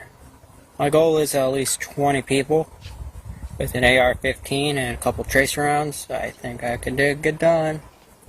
Location is Stone Douglas in Parkland, Florida. It's going to be a big event. And when you see me on the news, you'll all know who I am. You're all going to die. Pew, pew, pew, pew, pew. Yeah. Can't wait. Okay, Dr. Scott, how did those videos help you in your diagnosis? Yeah, there are points kind of from all three videos, and I'll mention some of the key points. He clearly knew what weapon he was going to use and what he intended to do with that weapon. And that weapon is mentioned, the AR-15, in the videos. The videos were made in the days prior to the crime, not even on the morning of the crime, so there had been a good bit of time for reflection. In the first video, he describes that he understands what the likely emotional reaction will be from those he's shooting at, meaning that they'll either run in fear or run and hide, something to that effect. So he understands what shooting in a school, the impact that's going to have on others. He also understands that this will be, quote, a big event, that you'll see him on the news, that his goal is 20, and so in the days in advance, he appreciated, he had the abstractive ability to know how this would be perceived in the community. It would be in the news, that you would all know him, his name would be on the news as well. He does mention a girl called Angie. He mentioned her in the video, and indicating that somehow his relationship with her will also, either through this act or crime that he committed, maybe they'll be reunited in some way. Doesn't say when in the future, but the overall presentation of him, he's calm, he's organized, he's speaking slowly, he's saying what he's going to do, how he's going to do it, he's saying where he's going to do it, he's saying what year he's going to do it, and he's saying even how he's going to get there, i.e. he's going to take an Uber. I think in the second video he goes into more detail, showing the planning was in advance even prior to the night before, and that there'll be a bag, he'll walk up the stairs, he'll take things out of the bag. So this is well thought out as far as how he's going to get in and approach and enter the school. Speaking about executive functioning, did you have an opportunity to review the text messages between the defendant and J.T. Sneed and Angelique Gilmartin on the way to school? Yes. So while he's in the Uber on the way to school, there are two different text exchanges. One is going to Angelique Gilmartin, a girl that he had hoped to perhaps go out either on Valentine's Day or date prior. She had let him know that she had a boyfriend and wasn't interested. So there's communication in the Uber, texting back and forth between the two of them. Simultaneously, there's a text exchange between another student called J.T. Sneed, or Jameson Sneed, and they're trying to arrange, or Jameson is, maybe a party or something to do that day, and could they have girls come over or not. So these messages are coming in roughly at the same time from two different sources, and he is texting back to them messages specific to each one. So there are two groups, different texts coming in, and it's not like it's disorganized messages in return. He is having a reply to the person texting him and able to discriminate between these two different separate groups. Does that show executive functioning? That shows good executive functioning in the extent that he can attend to the messages coming in. He can concentrate what the messages are from the two different parties, and he can decide what message to deliver to the two different parties without mixing the two up. Okay. And I want to really talk about executive functioning. There was a clip about, you mentioned the Uber. Did you talk to the defendant about the Uber driver? I did talk to the defendant about his planning, and both on the night before and how he would get to school. And I think I may have mentioned that he knew the school bell system. He knew roughly what time school started and got out, where the school was located. And then for the Uber driver, he had an estimate of how long it would take to get to school. And so when he enters the Uber, he is aware that that might be a stop point if for some reason the Uber driver recognized or was concerned about something being in a large bag. And so he had previously searched out looking for a guitar case that might be a better hiding of the weapon, but he told me it was perhaps too expensive, so he used a regular larger black case or bag. And so when he entered the car to the Uber, he expressed to her to help alleviate any potential concerns that he might be going to an orchestra or a music class. And so he had the ability calmly, even while going to school, to come up with a would-be cover story to make sure she didn't ask or didn't raise any questions. Okay. And there's a clip on that, correct? Aaron, if you don't mind, clip 9B.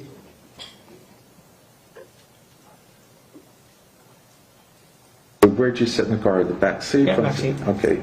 And I told her that I had musical instruments. I was in the orchestra. okay. And how come you did that? So I can get away with getting my guns in the car and going to the school. And what did she say to that? She said, okay. Okay, and how about executive functioning when he arrived? Do you remember when he met with Christopher McKenna in the stairwell? Sure. So his executive functioning from the time in the Uber, even until he entered the school, was intact. He instructed the Uber driver, for example, which gate might be more advantageous for him to enter. She took him to that gate. He entered the stairwell, and during the intercourse of being in the stairwell, in that time frame, he's getting his gun, his AR-15 ready, and he runs into a student, Christopher McKenna, who is leading from the main hall into the stairwell.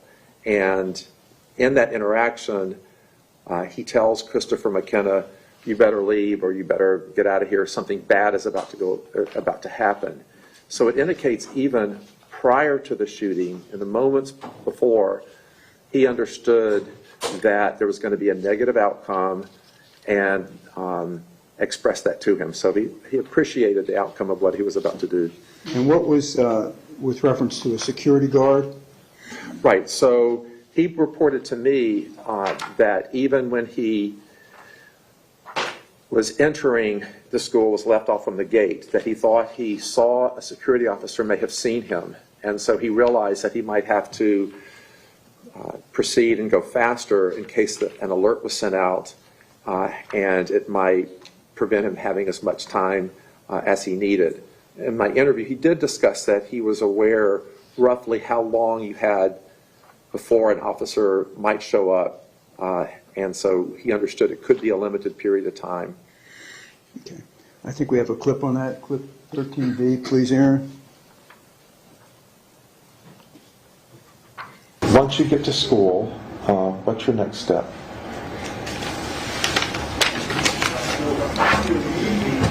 Walk through the gates.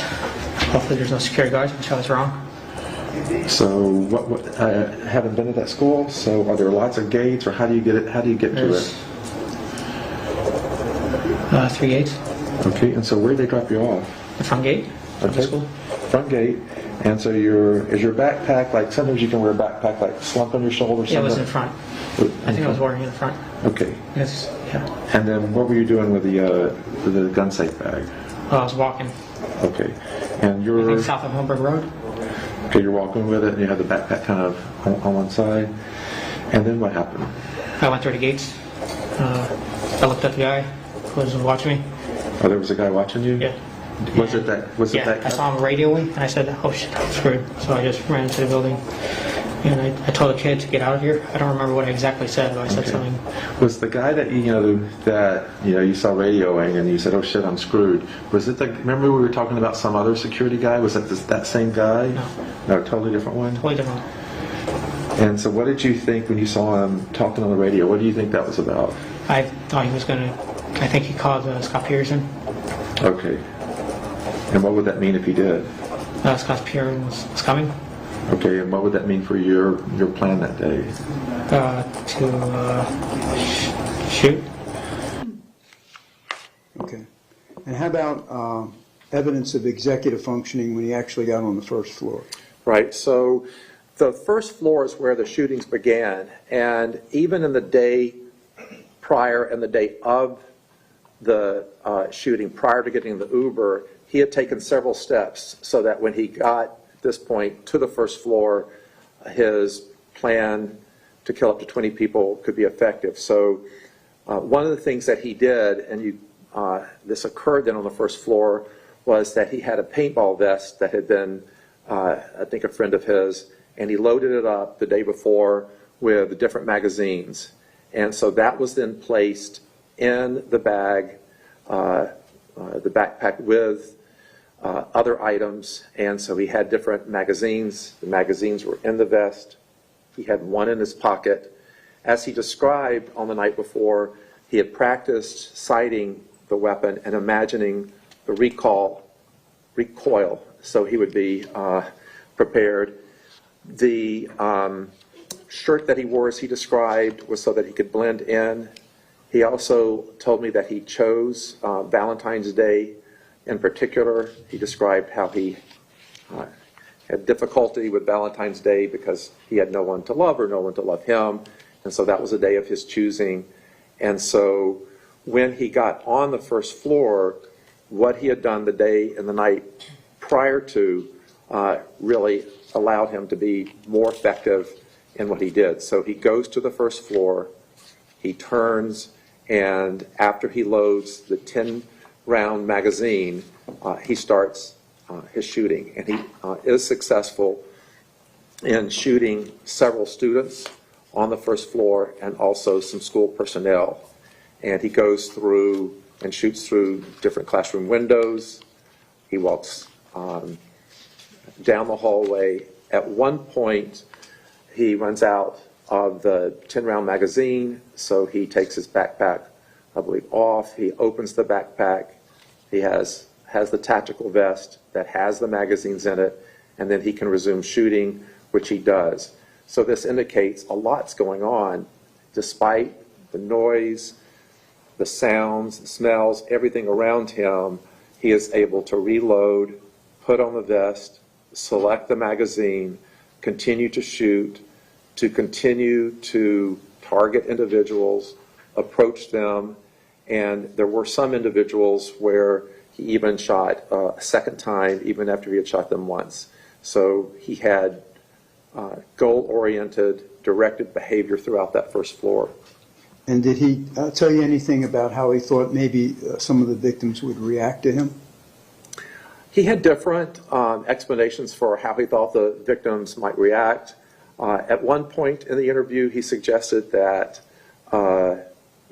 maybe he had hoped one would hug him. He also suggested at one point that he understood that they might have fear or run from him in general, as described on the cell phone video.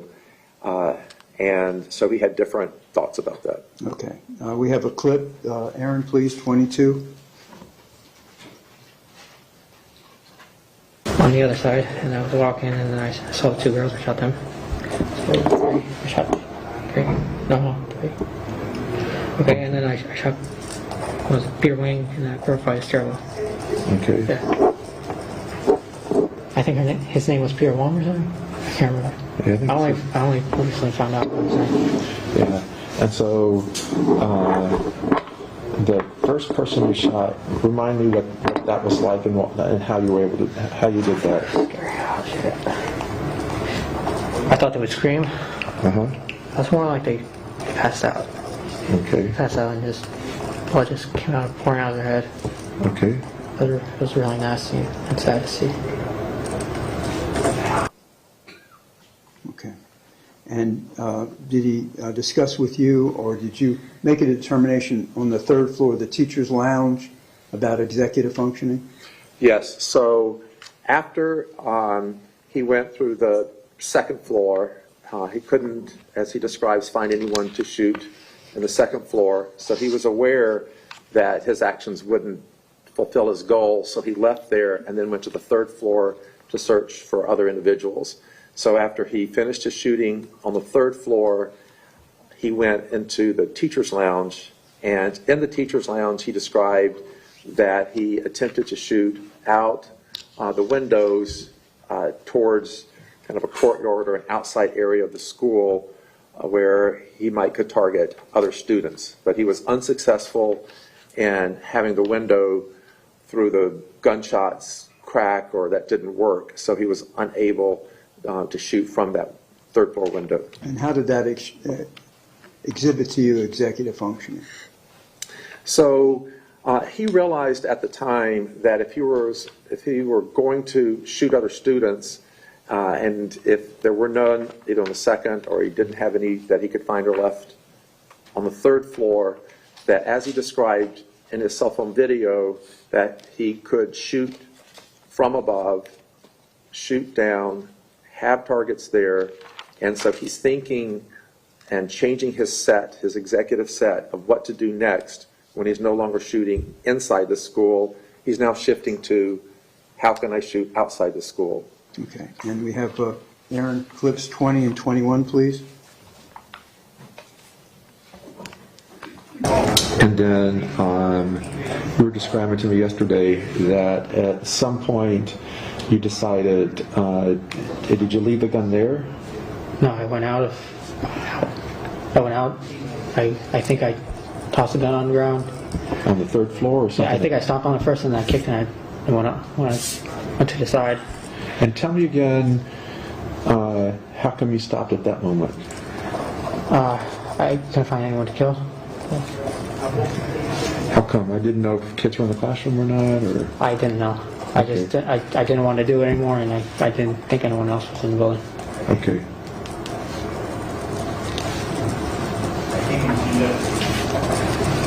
Yesterday you were Yeah, I told you I had to like trap them and everything from the window that I was shooting at. Yeah. I was going to ask about the window. Could you see? I think you told me. Yeah, I could see the football field, and then I could see off to the side a little bit. Could you see any kids at all or not? Yeah, there was like 300 to 400 yards. I saw 800 yards. Okay. I can't remember the yardage. And did the window ever crack at all? Yeah, there was like bullet holes in it. Okay. And I don't know how big an AR-15 is, what a tip is. It really is the bullet inside, and not so much the barrel. The barrel doesn't have anything to do with it. It's the bullet. So however big the bullet, that hole is going to be the same size. Okay. And did you ever try to fire through the bullet hole, or what happened there? I tried. It didn't work. I tried smashing my gun into the window, tried to break it. Didn't work. And why were you trying to smash the gun in the window? To try to shoot out the crowd. Okay. And it didn't work? No. Okay. Okay, and how about executive functioning, examples of executive functioning that you observed right after the murders? So immediately after, he has not been successful in breaking through the window, so he takes off the tactical vest on the third floor, he lays down his AR-15, and then he exits the school and is able then to run, catch up, and blend in with the students. So this shows that in a fairly quick moment, he can do an executive shift from this isn't working, but if I run out with a gun and a tactical vest on, I mean, I think it's logic that you'd be more easily identified as the likely school shooter. So he removes those items, leaves them at the scene, and then catches up with the students. He is wearing the polo shirt that he described would help disguise him, and then he catches up with the students and then walks calmly over to the Walmart area. Okay. And how about the McDonald's? Did you make any observations about his conduct as far as executive functioning at McDonald's? Yes, so even at the Walmart, he's able to calmly purchase a drink, pay for it correctly, and then he walks over to the McDonald's. In the video, he appears calm, collected. He speaks to an individual, I think a student also at the school who had left, and sits across from him at the booth and seems calm and organized throughout that, does not appear distracted, animated, agitated, and nor is he described by anyone in that way. Okay. And we have a clip 10, please, Aaron.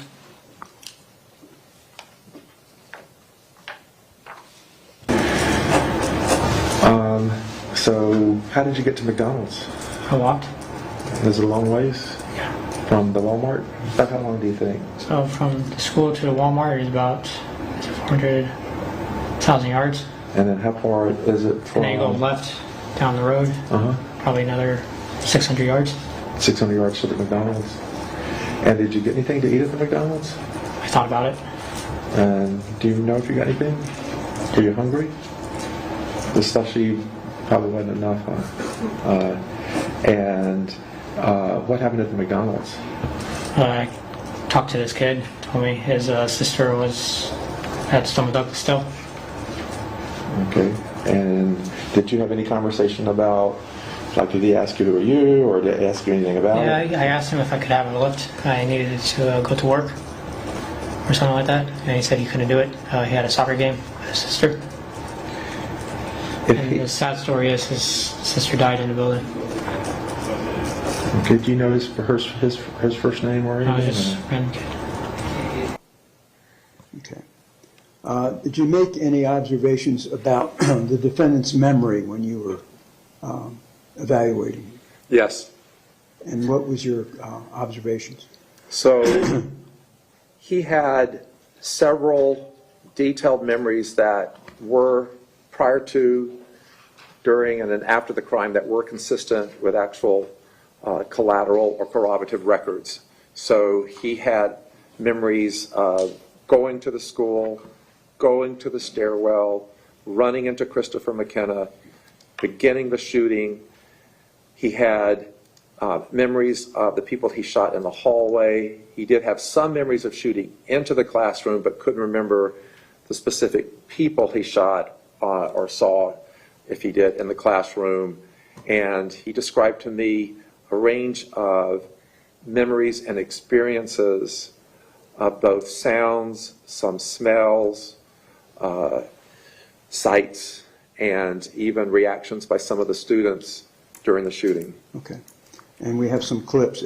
Aaron, clip 26, please. And then there was a girl you mentioned yesterday that was... Yeah, she was on the stairwell. She was on the stairwell? I shot her. She was crawling. I shot her in the back. Okay, and how come?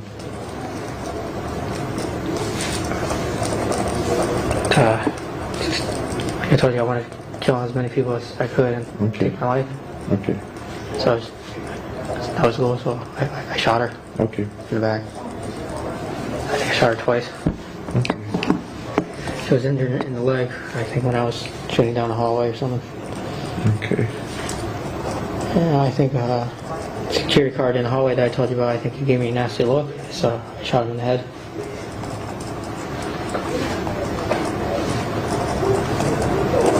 Peter Wing also gave me a nasty look. Okay. Yeah, I remember that. What kind of look did he give you? Do you remember? Look of anger. Okay. Yeah, I think I told him to run. And did he? Okay. Okay, and clip 23, please, Aaron. And again, I think I asked you this yesterday, but I think I showed mercy to the three girls, to be honest with you. I was going to walk away, but they started to show nasty faces and okay. went back or something. Explain to me how you showed them mercy.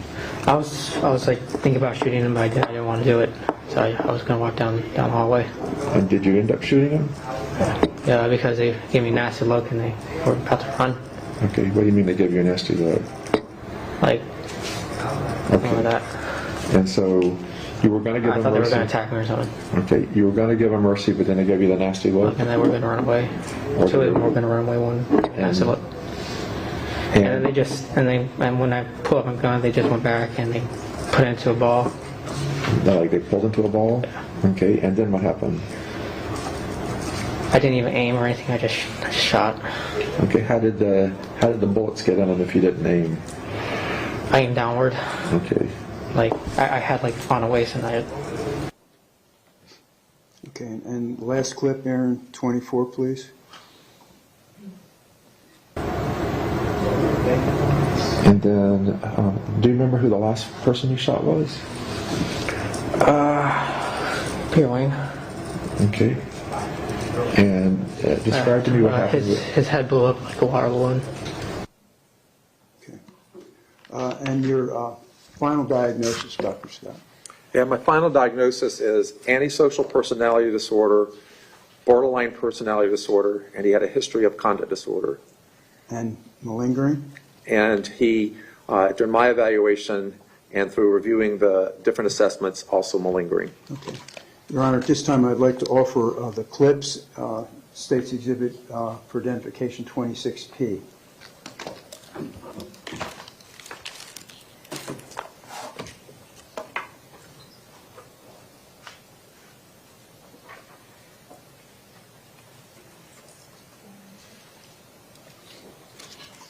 I don't remember who's the point person from the defense for this. It's fine, no further objections. Okay, so you're maintaining, other than the objections that you have already maintained and argued, there's no additional objections? No, no. Okay, thank you. Over the defense maintained objections, states 26P will be received as states 496. Thank you, Your Honor. Sure. Your Honor, I have no further questions of Dr. Scott. Okay, ladies and gentlemen, at this time, we're going to take a lunch break. There's a few additional things that need to be accomplished from myself and the attorneys during lunch, so we're going to take a bit longer than normal. It's 10 minutes to 12 now. I would ask that you please be back at 1:45. Yes, 1:45, so that gives you almost 2 hours. Please do not discuss the case among yourselves. Please leave your notepads behind, and I'll see you at 1:45. Thank you.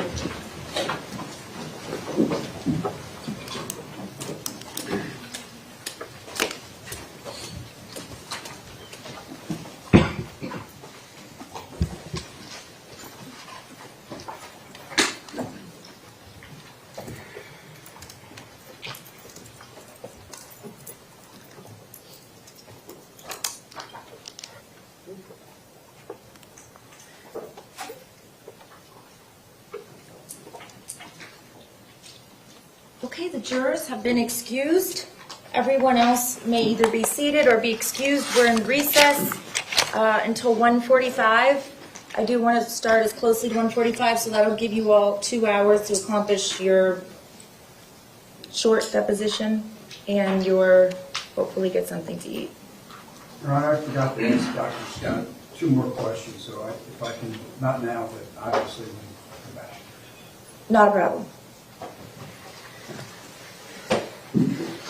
Dr. Scott, you know the drill. You can talk, but just not about your testimony. And State, are you making arrangements for your witness for lunch, or are you going to tell him where to go? Or? Yes, we'll tell him. Okay, so the State will let you know. I don't know if they're buying you lunch, or hopefully they are, or if they're going to send you to lunch or order lunch, but look to the State for what to do next, okay? Okay. Thank you so much. If you want to... What's that? We're not buying. Really? We can't. I'll walk to get a salad. You can't buy him lunch? I'm sure you all could... I gave him candy. Just before we come back, I do have a brief argument that I need to make before I do my cross.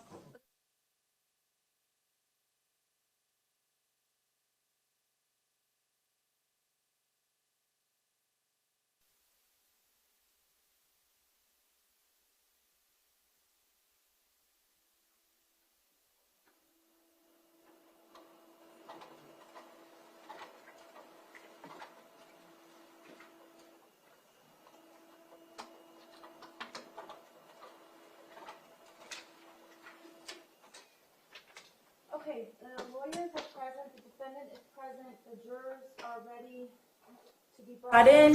State, you said you have a few questions that you wanted to ask? Yes. And that's fine. And the defense said they have an objection to make before cross-examination, so why don't you make that objection now, before the jurors are brought in? Okay, it's not actually an objection, Judge. I just, so based on the testimony from Dr. Scott today and Tuesday, and based on the other, the jail deputy who testified on Tuesday, I don't think I could repeat his name, the state has clearly opened the door to me asking, in terms of the sophistication of the planning of this crime, asking about Mr. Medina, Mr. Taylor, and Mr. Peterson, In fact, it's included, they picked these drawings to show the jury, and there is a drawing where he's apparently has drawn the school campus, and there's one that says Peterson, OF, OF. Another one, security guard, which he's referencing Andrew Medina, help, help, he's crazy, he's effing crazy. And it's not to like system failures and mitigation of the crime, it's to show that this is not as sophisticated a plan as he described it to the jury, but that in fact there were many things about the plan that were flawed. It's just some of them didn't go wrong for him because of things that other people did or didn't do, but it does go to the sophistication of the planning, and we are absolutely entitled to rebut that. He also, in talking to Dr. Jones, he talked about the planning of it and how long he had planned it. Additionally, Dr. Scott, I think, said that's what he's telling people who are reading his YouTube comments. That opens the door to what a couple of these people who know about these social media postings did in terms of calling the FBI. Now, I don't intend to go into what the FBI did or didn't do, just that people did see these comments, and one person called the FBI, and someone else who saw some social media stuff or knew that he was obtaining a lot of guns called the FBI. And the state has fully opened the door to these things, and we are now absolutely permitted to cross-examine them.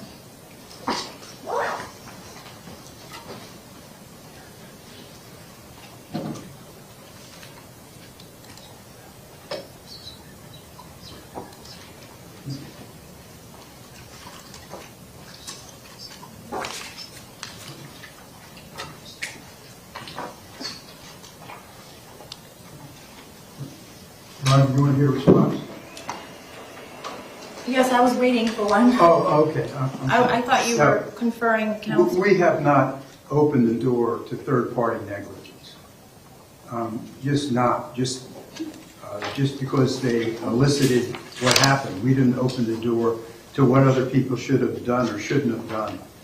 Your motion still stands. I mean, third-party negligence. Well, my order said third-party negligence and system failures was not admissible because it doesn't go towards mitigation.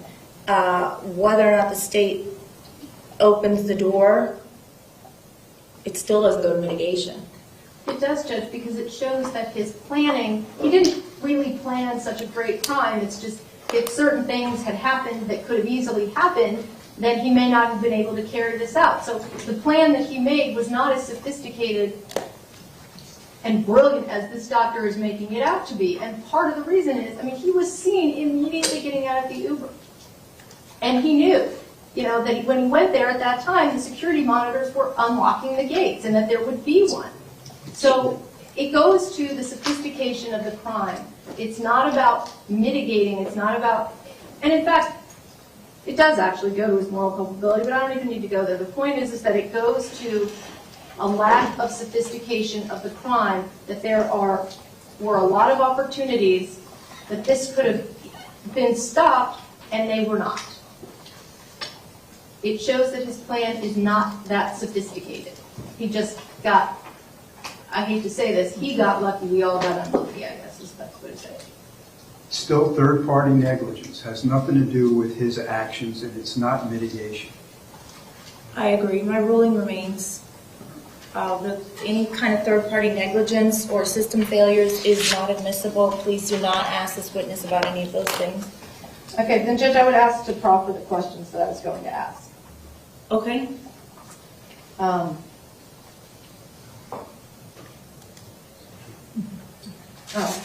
okay. Okay, so I can do this after his cross-examination. Why don't you just do it now so we don't have to bring the jury out and in? Well, he's not here, so I don't know what his answer will be.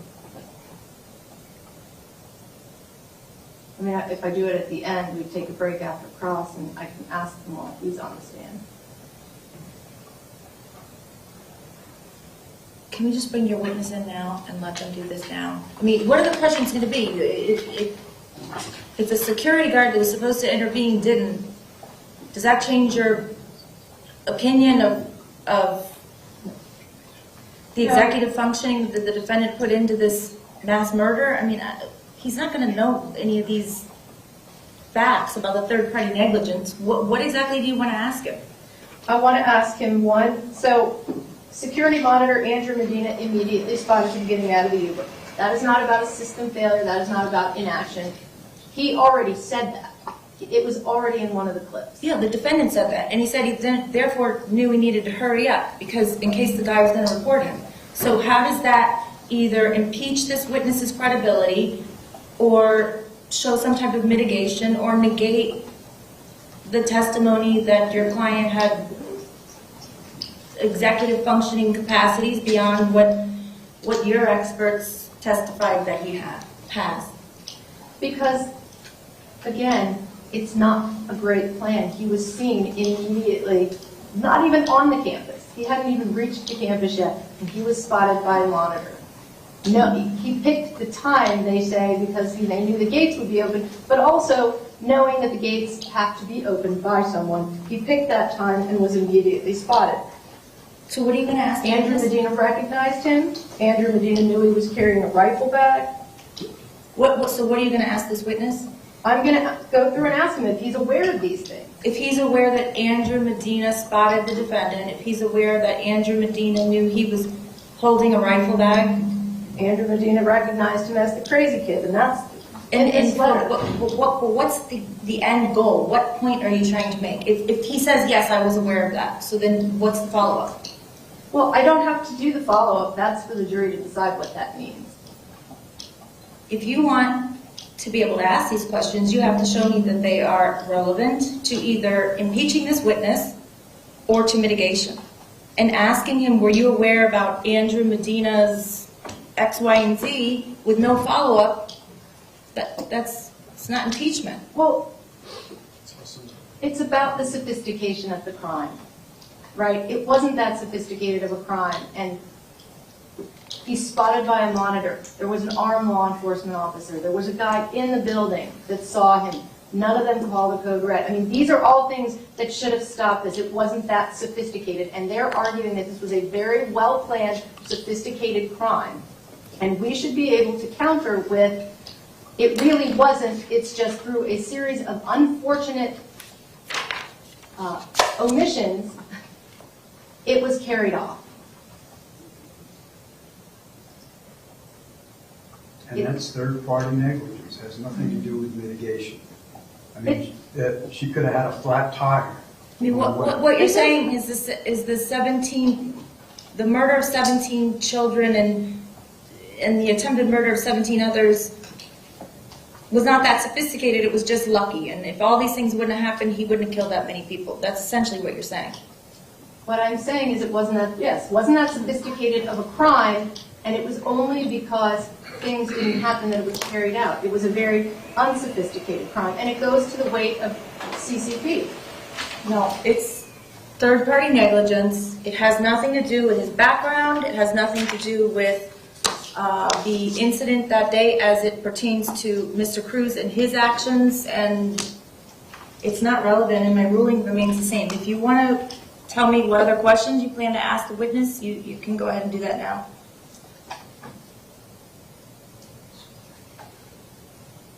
So, Judge, are you going to allow me to do the proffer with him, or?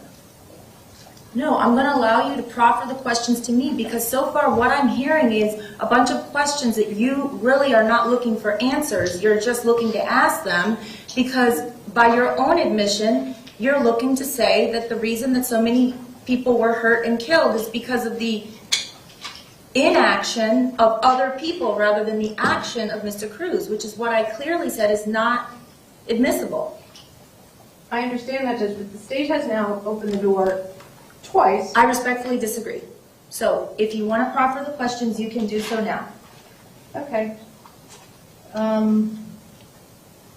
Security monitor Andrew Medina immediately spotted him getting out of the Uber. When he got out of the Uber, he was not even on the campus. Andrew Medina recognized him as the crazy kid. Andrew Medina saw that he was carrying a rifle bag. Andrew Medina had a radio and was trained to call a code red. A code red alerts everyone on campus to lock down. Instead, Andrew Medina radioed another security monitor in the building, David Taylor. David Taylor ran and hid in the closet on the second floor. David Taylor also did not call code red. There was an armed law enforcement officer on school grounds who hid near the 1200 building instead of engaging him. That law enforcement officer did not call a code red either.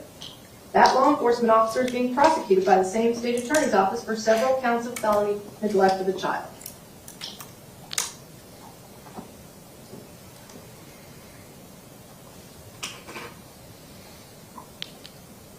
Is there anything else? Just the other part about the posts and the FBI.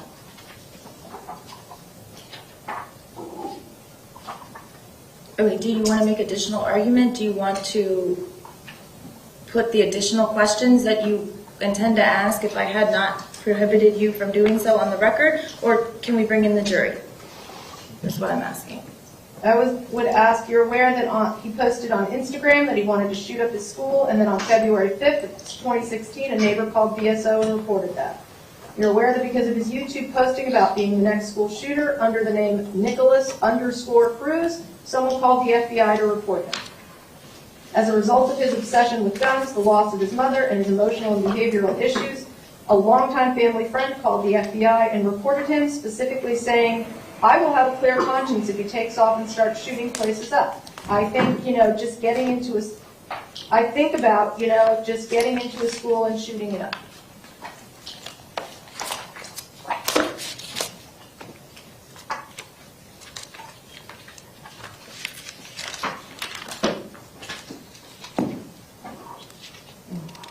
And Judge, for the record, we did ask to proffer these with the witness, but they are now on the record.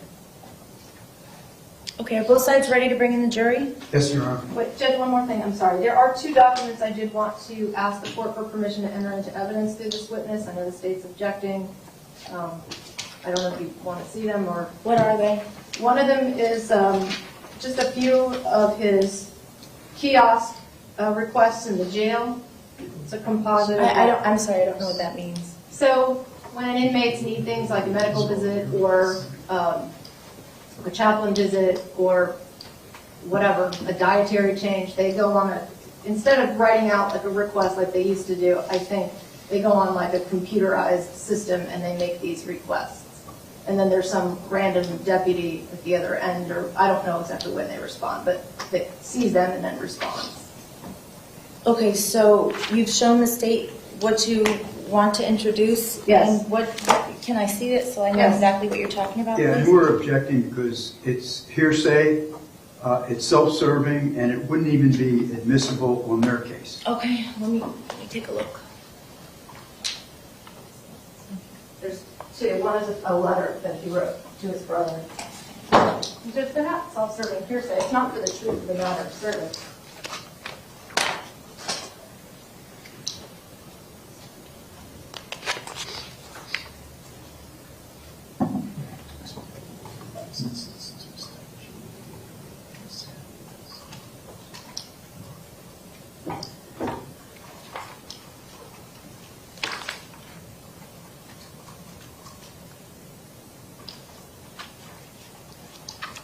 Okay, so I'm looking at what's been marked for identification as Defense 6P, begins with a certification of records, and then it has a second page that says, Cruz, Nikolas, message, I want to say I'm sorry for being anxious, and I do apologize, please forgive me, from January 4th, 2021.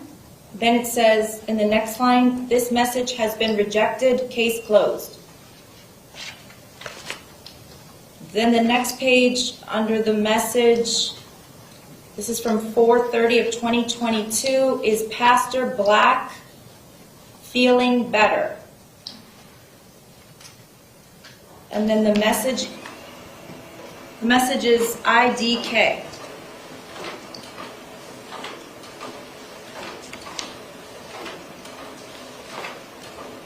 Okay,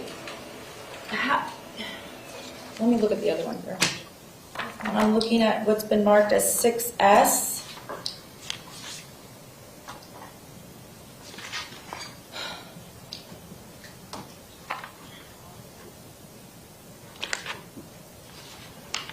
All right, let's start first with 6P. First of all, when a party wants to admit evidence during the opposing party's case, it's discretionary with the court and should be done in very limited circumstances. What I'm reading here are messages purportedly from Mr. Cruz to someone in the jail over a period of time about various things. How and why do you believe these things are admissible? Defense? Because he's talking about his improved cognitive abilities and executive functioning abilities, and those are contrary to that. Improved cognitive abilities? I don't understand. Well, he was saying that he had developmental delays as a child, but he basically grew out of all of that. And I'm showing some executive functioning and some language issues in these requests that are recent. So you're trying to show that he has a lack of executive functioning by these? Yes.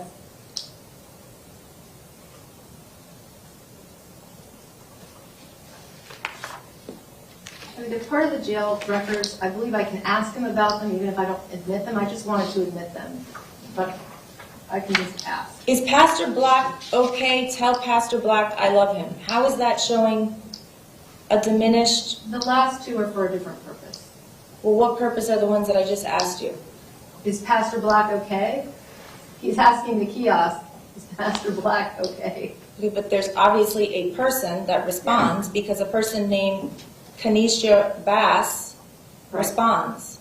Right. He's not a BSO chaplain. He's an outside chaplain, and he's asking the kiosk, and somebody at the other end is Pastor Black okay, without any reason to know that this person would even know what he's talking about or know who he's talking Well, about. the person answers, Abigail Ortega says IDK. I'm pretty sure that's an abbreviation for I don't know. Right, I don't know. Which is only a slightly different version of request rejected, case closed. Okay. Under any of your arguments, this is hearsay when it's offered by the defense. I'm not hearing anything other than it's being offered for the truth of the matter because you're trying to use it to show a diminished level of executive functioning, and therefore it would be offered for the truth of the matter. No, it's not being offered to show is Pastor Black okay or not. It's being offered to show his skills. It's not about this. The truth of the matter would be, are the matters that he's talking about or asking about, those things true or not? And that's not why they're being offered. All right, I'm sustaining the state's objection. 6P is not admissible. So are you also ruling that I can't ask him if he's aware that he did a kiosk request saying is Pastor Black okay? Or whatever the other ones are? I don't have to admit it, I don't have to show the jury, but... No matter which way you say it, it depends on how you say it. I'm not going to tell you exactly what you can Okay. cross-examine him on, but I'm telling you that this, in its current format, Okay. is hearsay. It's being offered for the truth of the matter asserted, and it's not admissible. Okay. Now, as far as 6S, I see letters to, I don't know to who. Zach, dear Zach, it's been 4 months and I haven't heard from you in a while, and so on and so forth.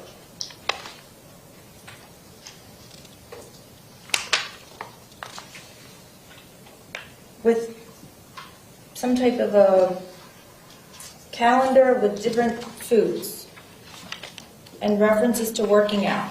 And how is this admissible? Judge, there's really just one small part of it that I wanted to bring out, which is where on the reverse side of the envelope he writes, if this is not the right address, and he spells it W-R-I-G-H-T, please send to Zachary Cruz and Mike and Richard.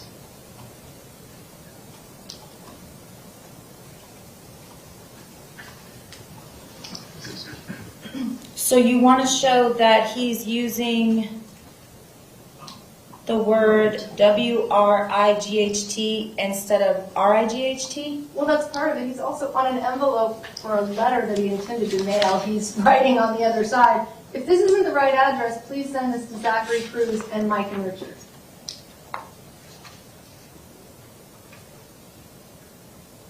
I have no idea in what context this was made. I don't know.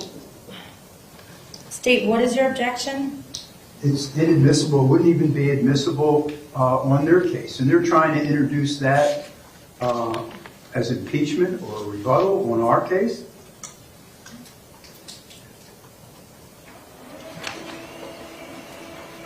Dr. Scott's repeatedly talking about his improved executive functioning skills. Here he's addressing a letter and then writing on the other side, if I didn't do this right, can you just send this to the right person without any identifying information for the right person? Like, how does that get around the hearsay argument? It's not for the truth of the matter asserted. It is. You just said it was. You said exactly. He's writing on the back of the envelope. Right, X, the Y, and truth- Z. So how is that not for the truth of the matter asserted? You want to admit it to show that he's not using words in their correct context and that he's writing things that are inappropriate on a U.S. mail document. So how is it not for the truth of the matter? The truth of the matter asserted is, if this isn't the right address, please send to Zachary Cruz. I mean, that's irrelevant what the content of it is. It's not about the words on there. That it's not, for example, not me trying to put a letter saying, I have FASD. Now that would be for the truth of the matter asserted. This is to show he has limited executive functioning skills. That's for the truth of the matter. The truth of the matter that you're trying to negate the doctor's testimony. This is not admissible. I agree with the state. It's not admissible in your case, and it's not admissible in the state's case. So I'm sustaining the objection to 6S and 6P. So am I permitted to ask him if he's familiar with this letter?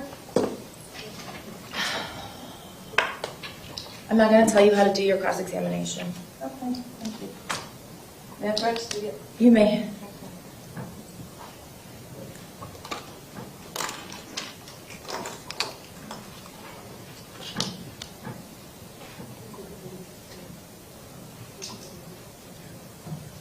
Are the jurors ready? Yes, sir. Will you bring them in, please?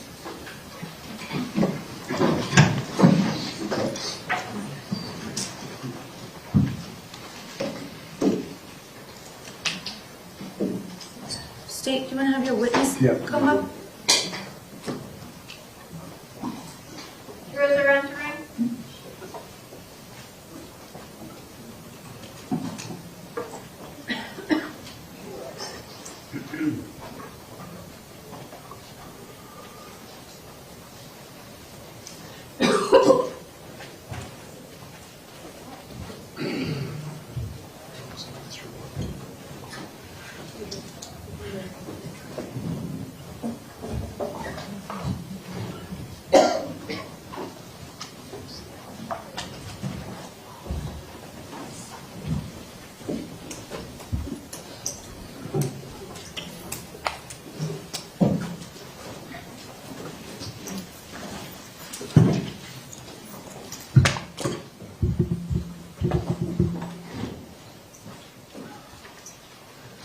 Okay, the jurors are present. State.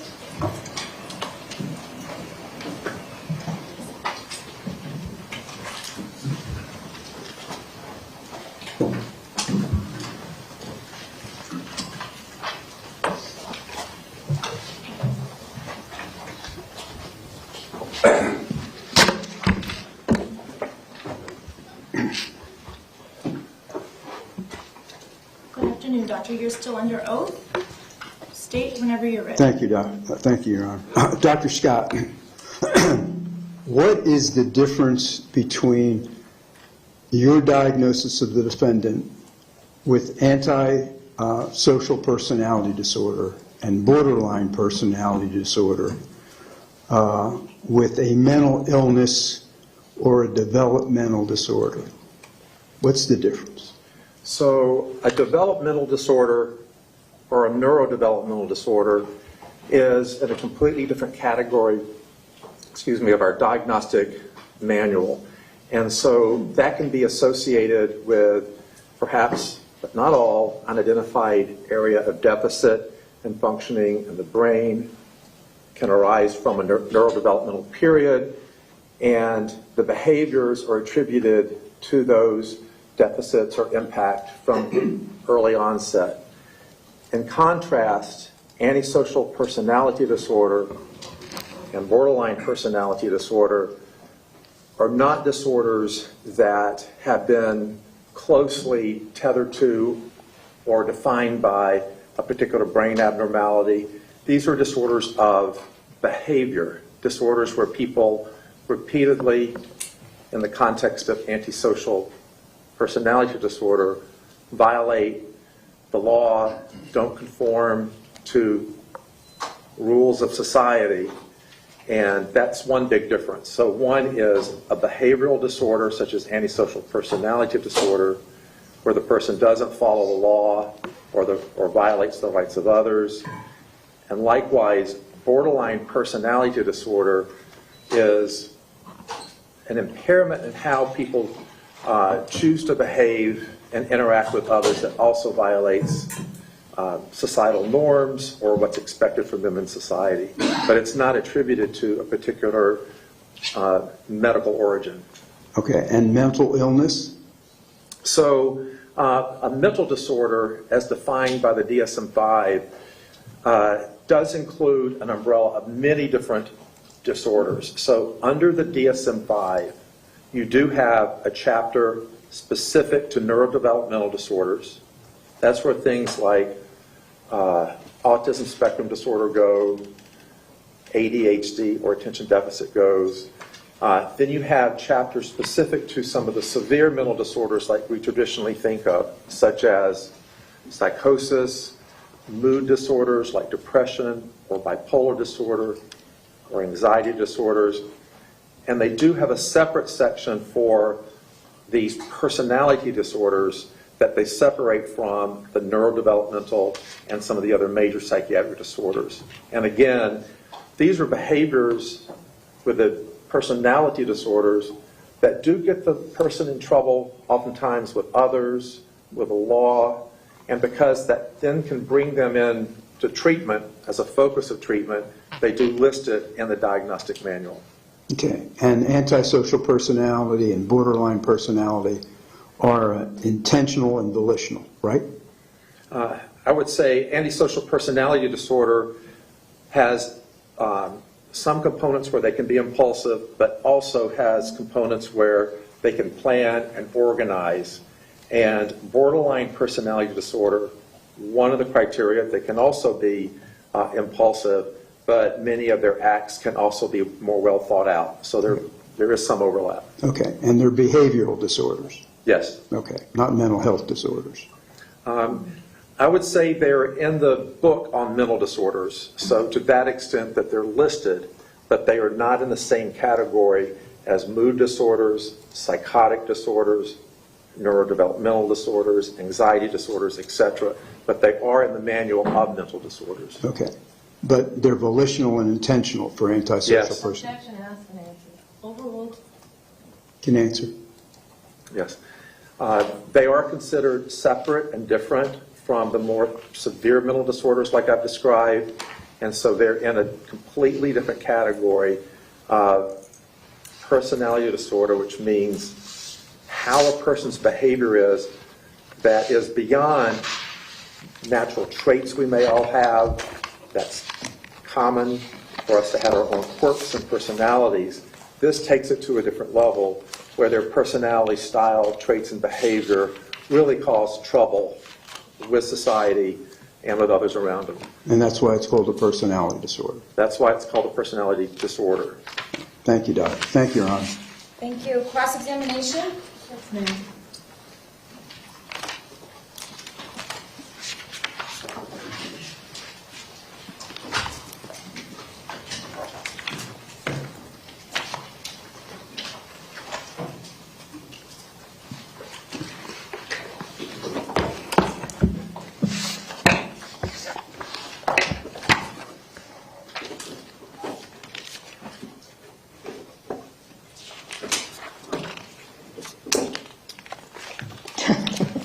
getting out the same book you brought up. Good afternoon, sir. Okay. Mr. Stouts gave you some specific pages from the adoption records for you to talk about. Do you remember that? Yes. Okay. And you discussed an intake form where Brenda Woodard was acknowledging that she drank beer, but this is from the initial 5 weeks, not through the first 3 months. Do you recall that? Yes. Okay. Now, I know you testified today there was some inconsistency, and I'm not sure if this is what you're referring to, but I would like to point out, and I can show the date, this is 450, 451, and 452 of the adoption records. It's in evidence as D 85, I believe. Okay. Do you recall the adoption report prepared by the social worker indicating, hold on, let me try to make that smaller. She states that she did drink beer during the first 3 months of her pregnancy, smokes a pack a day. Yes. Okay.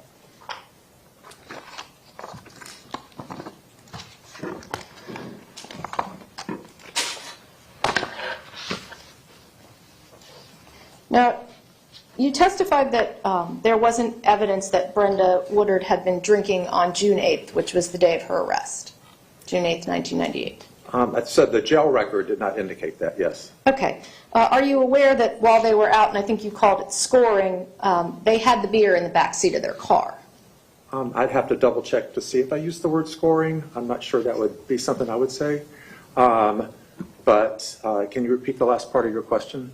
They had their beer in the back seat of the car when they got arrested. Do you remember that? I do remember that that was testified to. Okay.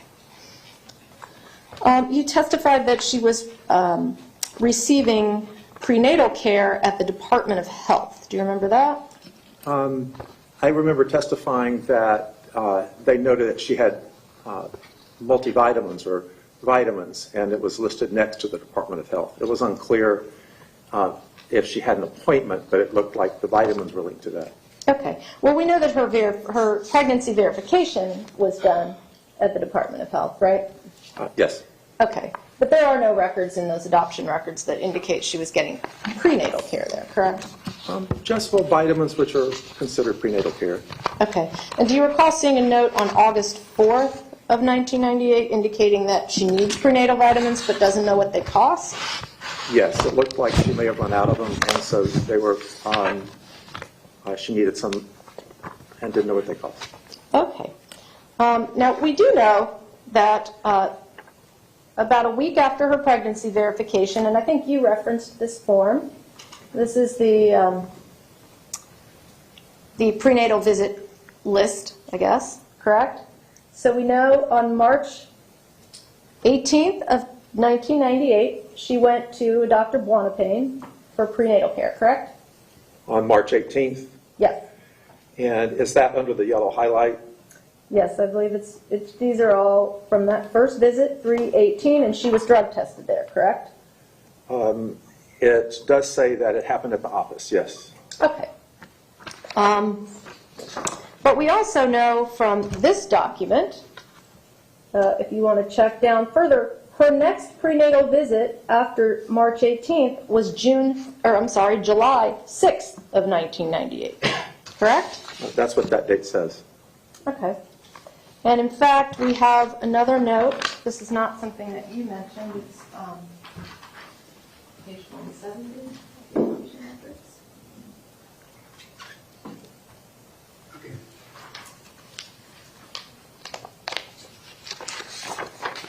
A note indicating, sorry. Just move it down. Lost weight between visits, hadn't been seen for a while, 4 months. Right? That's what that note says in contrast to the other record. Okay. Well, so this is actually consistent with the other record, right? If she went in March and then came back in July, that would be hadn't been seen 4 months, correct? The lost weight part was we know that she gained from her birth records a substantial amount of weight, but it did note that she lost weight between visits. We just don't know what the actual weight loss was. Right, but so between March and July, that's pretty much covers the first 2 trimesters she lost weight. It did. It didn't tell us how much weight. Okay.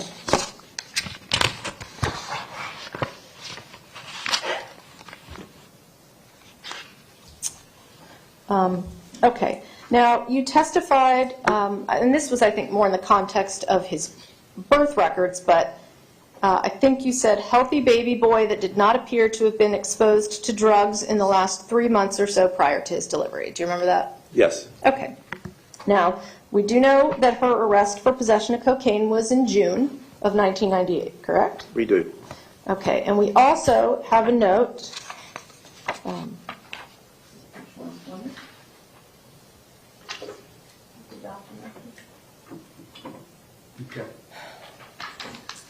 We have a note from August 5th of 1998. Now, I don't know if you remember this. She went on probation about a month after her arrest, right? In July, early July 1998. That's correct. Okay, so we have a note August 5th of 1998, and this is a note of a telephone call with someone at the BARC, which is the program she went in on probation, knows her from before, she's been there before, weekly screens, warned, 1 dirty urine would have to go to PAP, which is the prenatal addiction program. Okay, do you remember this note? Yeah, they warned her that she couldn't have a dirty urine. Okay. And then we have a note.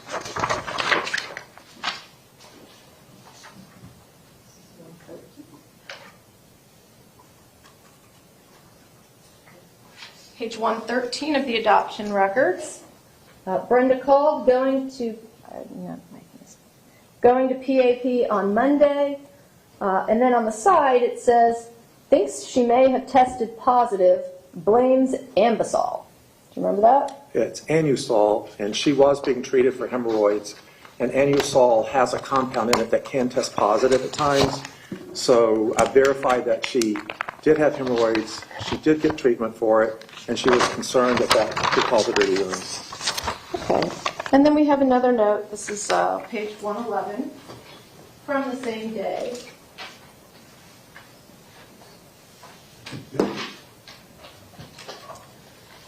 Where she says,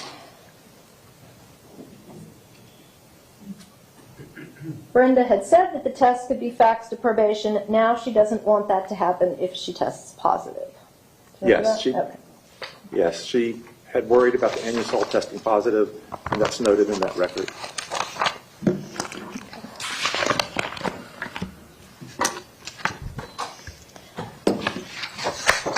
Okay, you said, you talked about the negative meconium test, but that did not test for alcohol, correct? That's correct. Okay. Now, you testified about Nikolas going to a psychiatrist at age 3.5. That was Dr. Musil, correct? Yes. Okay.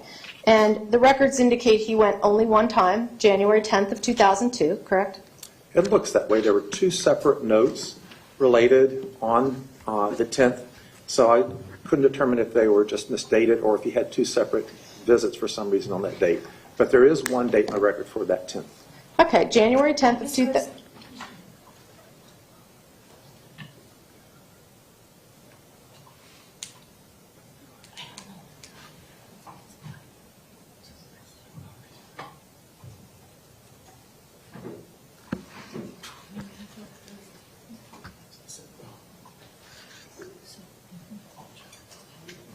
I guess I accidentally pressed the panic button. I'm not sure how. But there's nothing, nobody's panicking. Thank you.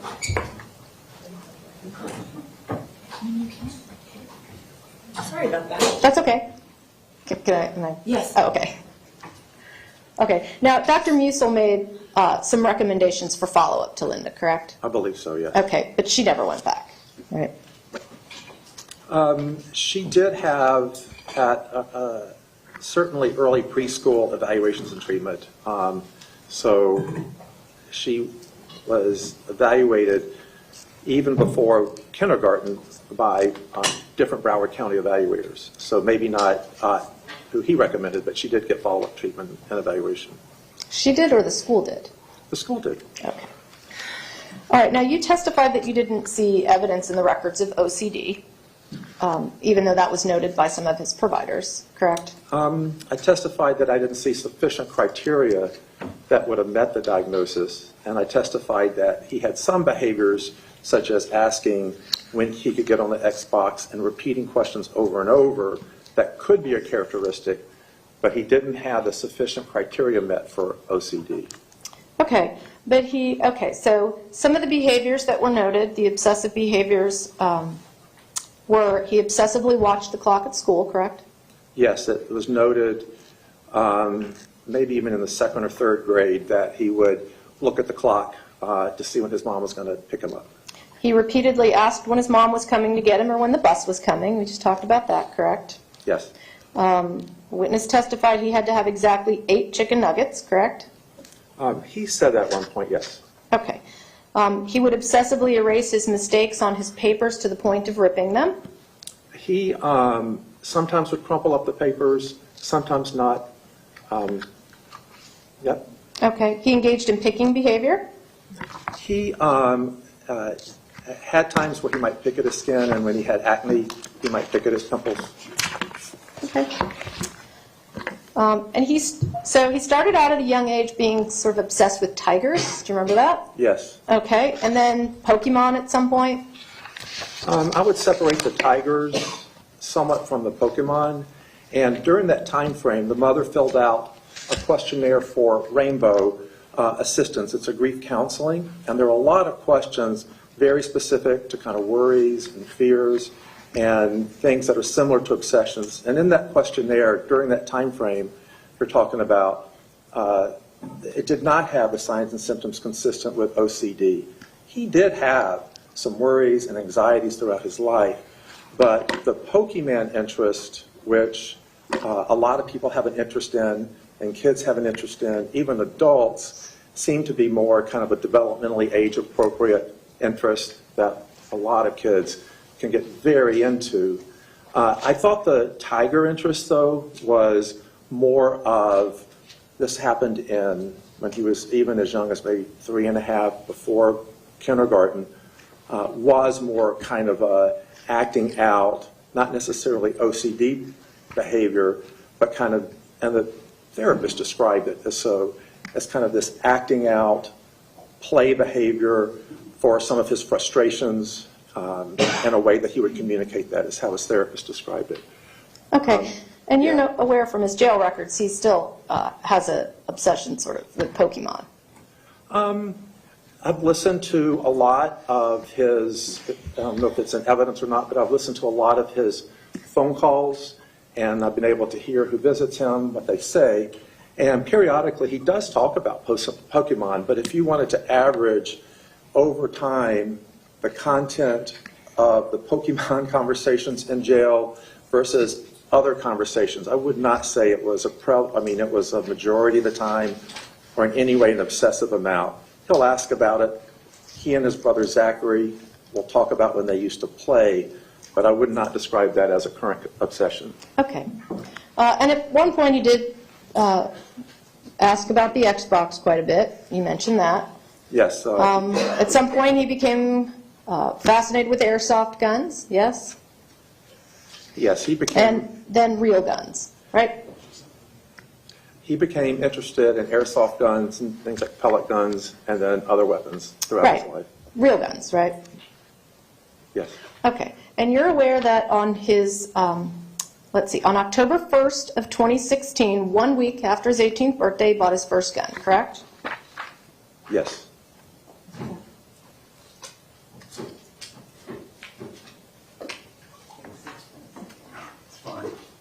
Okay. October 1st, 2016, buys his first gun. 1 week after his 18th birthday, yes? That's correct. Okay. 3 days after he was evaluated for a possible Baker Act, correct? He had an evaluation on the 26th and on the 28th. with different evaluators. Okay. And during that process, the Department of Children and Families designated him a vulnerable adult due to mental illness. Do you remember seeing that? I certainly remember that being mentioned, and then they opined that he did not meet the criteria for involuntary commitment to a hospital. Right. So it was actually his school social worker that wanted to Baker Act him. Do you remember that? Yes. Okay. And the rules of the school board would not allow her to do that. It had to be the school resource officer, correct? I don't know the rules of the school system, but I do know that she expressed concern. Right. Well, are you aware that the only person that can Baker Act from a school is the school resource officer, and he chose not to? I'm aware, as with most schools, that involuntary commitment of a child or adolescent typically is done by the school resource officer, but I haven't seen testimony on his statement about his decision one way or the other. Okay. Are you aware that the psychiatrist that he was seeing at Cross Creek advised against him being placed in JROTC when he got to Marjorie Stoneman Douglas High School? Yes, that was Norma Ortiz. Okay. And she did recommend against that. And are you aware that he was removed from marksmanship because the JROTC instructor was concerned with him having access to any weapons? Yes, this happened after he attacked a fellow student, and then he subsequently, the JRTC didn't think that was an appropriate class for him. Okay, and while we're talking about that, let's talk about the, what I think you called it the ASVAB. It's the military entrance test, correct? And you showed a clip where you were talking to him about it, where he came up with 3 questions? Yeah. Where he wrote 3 questions? Yes, Okay, and are these the questions? yes. Okay, and I think you testified he was able to write 3 questions that he knew the answer to. Yes? Pretty much, yep. Okay, but he didn't get 2 out of the 3 correct, right? He couldn't answer the last one, and the first one he said hydrogen and helium is the water molecule, correct? Well, the question has the answer. What is a molecule of water? And then you're right, he did say for the H, hydrogen and helium, but I didn't ask him what the O could stand for in the periodic table. Okay, and he told you that these are the simple questions, yes? Yeah, these are questions that he came up with on his own on the spot. Okay. Now, you're aware that the minimum score to pass the ASVAB is 31. I think it depends on the year, but I think that's the cutoff. Okay, and he scored a 15, Yes. correct? Okay.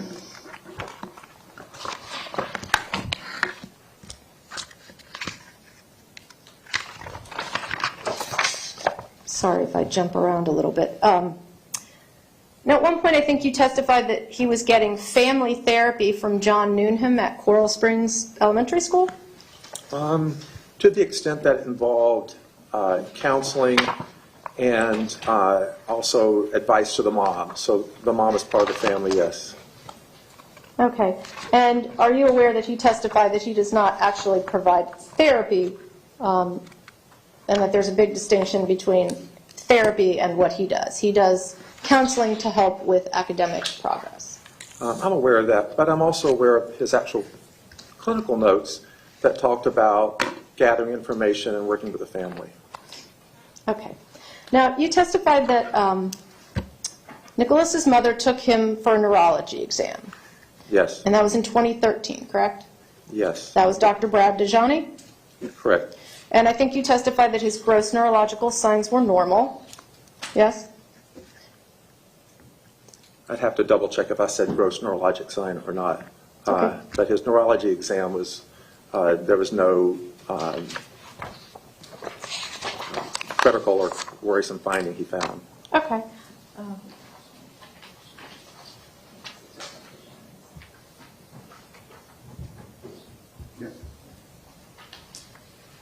Dr. Dejani actually recommended that he have an EEG and an MRI done, correct? Yes, that would make sense to me based on what was described to him for follow-up. Okay.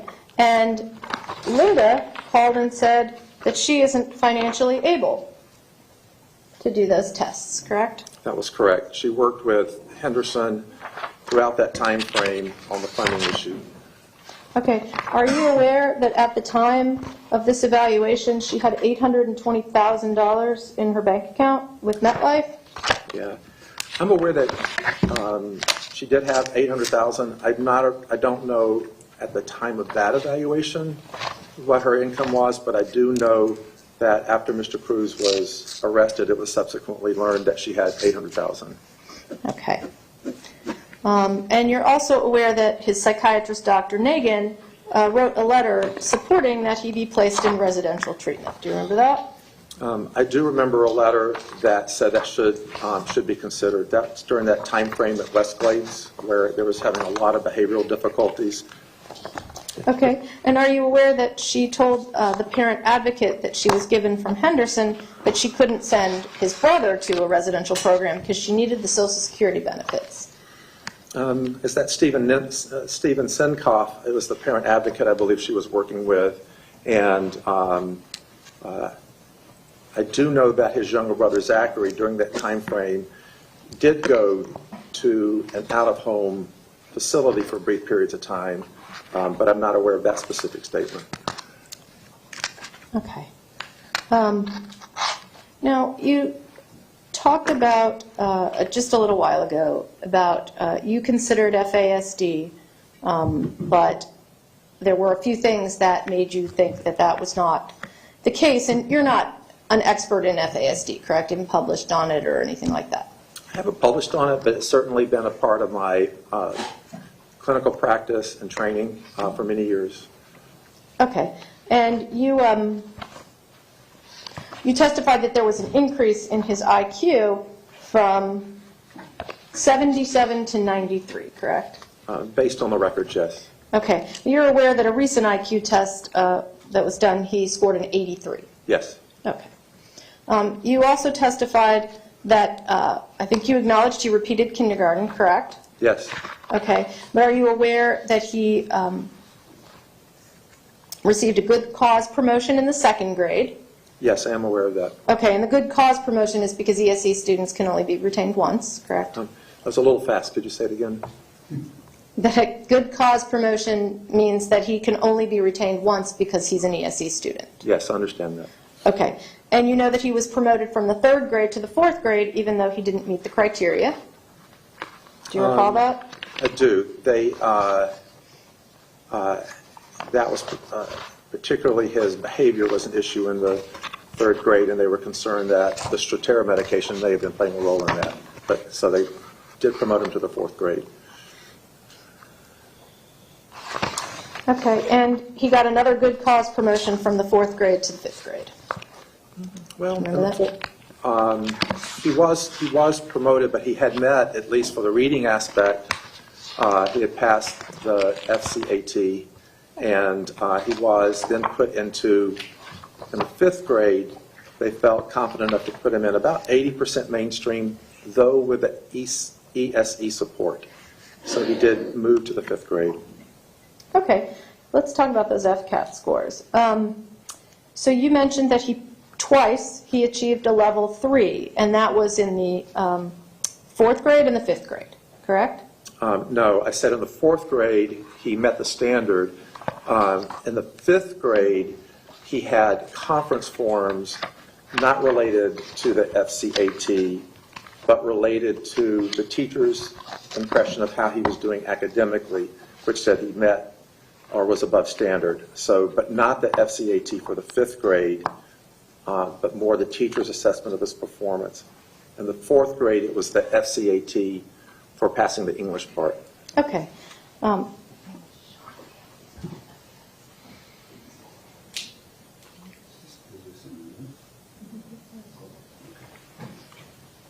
Okay, well, let's go through those real quick.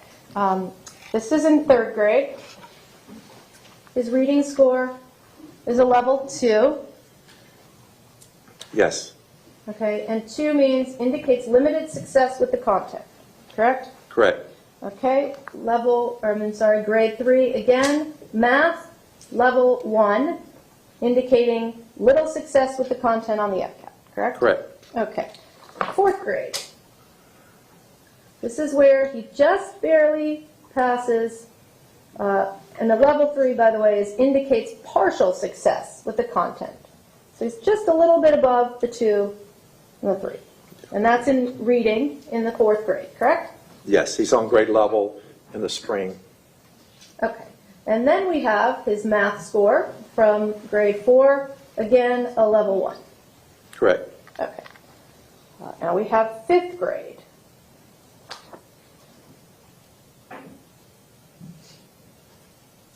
Science, he got a level 2, correct? Yes. Okay. 5th grade. This is where his reading, he did get a level 3 in the 5th grade, correct? Yes. And then in math, he got a level 2 in the 5th grade. Yes. Okay. And he had been in a cluster class for the 5th grade, correct? Part of the time. Okay.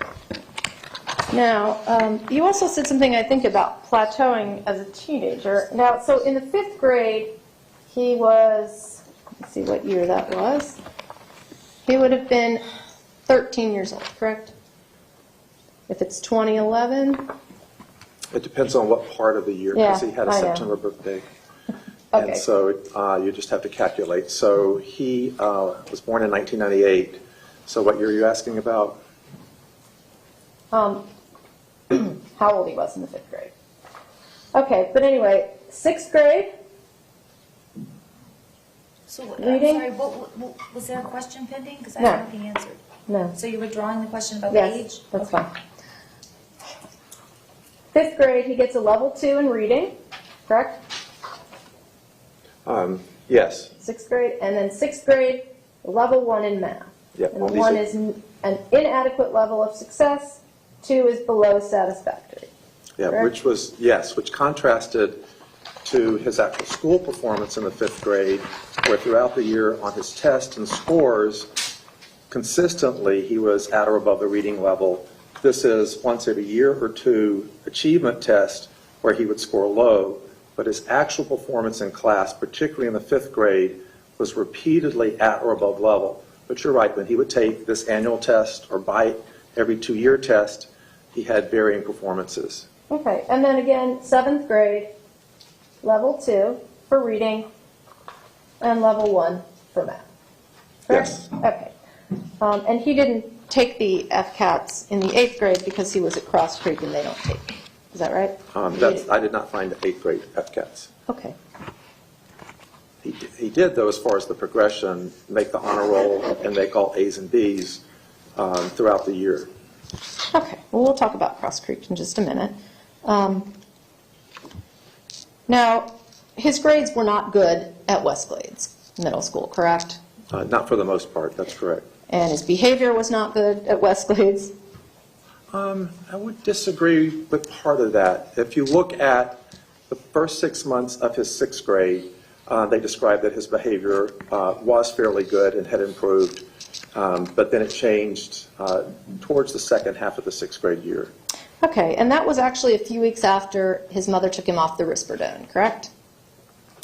It was, and then they changed to another medicine called clonidine. Okay. Now, his grades really only ever improved when he was at Cross Creek, right? I disagree with that. If you look at his off-campus learning center grades, when he was sort of independent, but having completely on his own as he got older to go in and take the test, he oftentimes scored very well, if not 100% on some of the exams. So this is when he's older, and that's that issue of the trajectory of did he do better academically over time. So in school, I think overall he did better in a structured program such as Cross Creek. But even in the 3rd grade when he had a structured program, he did not do particularly well then. So it wasn't 100%, but I do think the structure helped show what he could achieve. Okay. Now, at Cross Creek, he was actually working in some classes at an elementary school level curriculum, correct? It would depend on the class. Okay, are you aware that his teacher in deposition specifically mentioned that he had decoding issues, which is something they teach in the first grade? Which teacher was that? That was Ms. Belargin. Yeah, that he had in some areas decoding, but he certainly wasn't being taught at a third grade level overall. He might have made some errors in certain aspects, but his performance was on overall and honor roll and not described at the third grade. In fact, it was so good that the team, when they organized his IEP, agreed that he could then go to Marjorie Stoneman and we try to mainstream him. Okay. Well, let's talk about that. Are you aware that Jessica DiCarlo, the IEP specialist at MSD, expressed a concern to the administration about him coming to the school? Yes. Are you aware that the Cross Creek family counselor, although he met criteria, indicated she did not believe he was ready for mainstreaming? Yes. And are you aware that Tara Bone, an ESE specialist at MSD, told the MSD administration he didn't belong at the school and was told to stay in her lane? Oh, she was told, you're saying, to stay in her lane? Yes. Are you aware of that? I'm aware that she may have had a disagreement. I don't remember the stay in the lane comment exactly, but I do remember she was told she had the concern. Okay. And in fact, his grades, by the first full year at MSD, he was failing most of his classes. When you say first full year, are you talking about 11th grade? 11th grade. Right. First quarter, he was failing most of his classes. Is that correct? Oh, yeah. There was, after his breakup with a girlfriend in August of 2016, there was a complete change in his participation and academic performance. It was dramatic. Okay. Now, let's go back for just a minute because I want to talk about Cross Creek for a minute.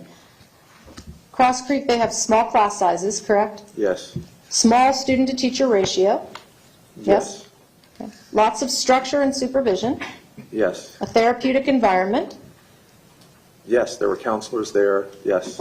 Medication management by the staff. Yes, so his medicines to make, he could get on site, which means that enhanced compliance of taking his medicine.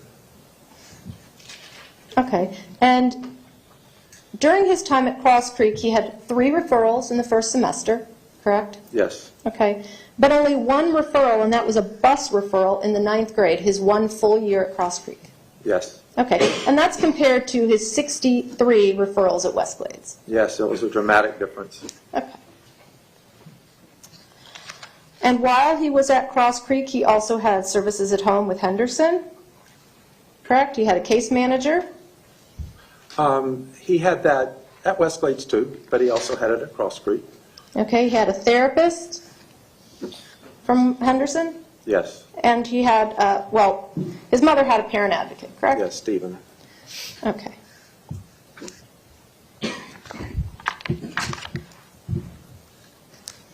Now, when he goes to Marjorie Stoneman Douglas High School, at some point, all of the Henderson services go away, correct? It's not that they go away, it's that this was in the November 2016, and Jared Benefield was his counselor, and Mr. Cruz, Nikolas decided that he didn't want to avail of their services anymore, and that's noted in the record, and so they didn't continue. Okay. Are you aware that he didn't do well enough on the GED pretest in jail to qualify to take the GED test? No. Let's get back for just a minute.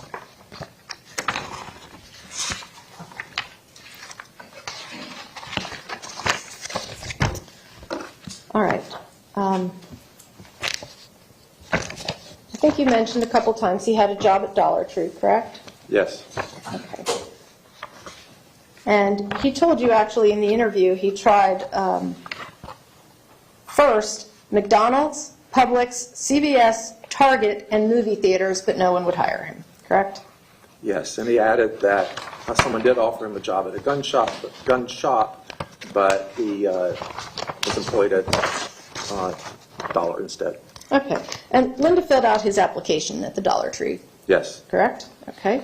And she coordinated his schedule for him? Not completely. I mean, even after Ms. Cruz passed away, he organized his schedule. He coordinated the shifts that he would do. He had between, depending on the week, 3 to 5 shifts, ranging from 4 to 8. He coordinated that with his off-campus learning center. So she certainly, after she passed on November 1st, was not coordinating the schedule. Okay, and you reviewed some interviews of the Dollar Tree employees where they indicated she did almost all the talking at the interview and coordinated his schedule. He never did it. Did you read that? I read that when he interviewed, she may have helped coordinate him going to the interview, but after she passed, he was coordinating his work and his attendance there, not Ms. Cruz. His mother would give us hours. She'd give me his availability. Nick never did this. You don't remember reading that? I remember reading that, but then after she passed away, she couldn't have been coordinating that if she's dead. So he was able to do that on his own. Right, after he'd worked there for quite a while, correct? Okay. Are you aware that he wrote a letter to his brother while he was in the jail? And on the reverse side of the envelope, where he addressed it, he said, "Please send to Zachary Cruz if this isn't the right WRIGHT address, also to Mike and Richard." Did you see that? I didn't see that, but I have seen that spelling is an area of concern for him. He still has trouble spelling certain words. Okay. So that wouldn't surprise me. Now, in your interview, you talked to him about the kiosk that they have in the jail, correct? Yes. And that's like a machine where they can request things, like medical visits, chaplain visits, maybe purchase a few items, things like that. They can purchase things, for example, like radio. They can perhaps purchase a pen or paper or food items. Yes. Okay. And in your interview, you ask about it, and you ask him what else might be in the kiosk. And he says appliances. Do you remember that? Yes, And you ask him what kind. Do you remember that? I do. And his answer was notepads and notes. Do you remember that? Yes. Okay. And in fact, he's asked the kiosk, "I want to say I'm sorry for being anxious, and I do apologize. Please forgive me." Did you see that one? Yes, I saw sometimes, and it's not uncommon for inmates to send messages through whatever mechanism they can. So I did see that he used various mechanisms to include the kiosk request to get a message across. Okay. He asked the kiosk, "Is Pastor Black feeling better?" Yeah. He asked the kiosk, "Thank you very much, but I am using this last request for the week, and I was wondering if I'm allowed to see a medium as well, if that's possible. And it's a person who can speak to the dead." Yes, he was aware of what a medium was. Okay.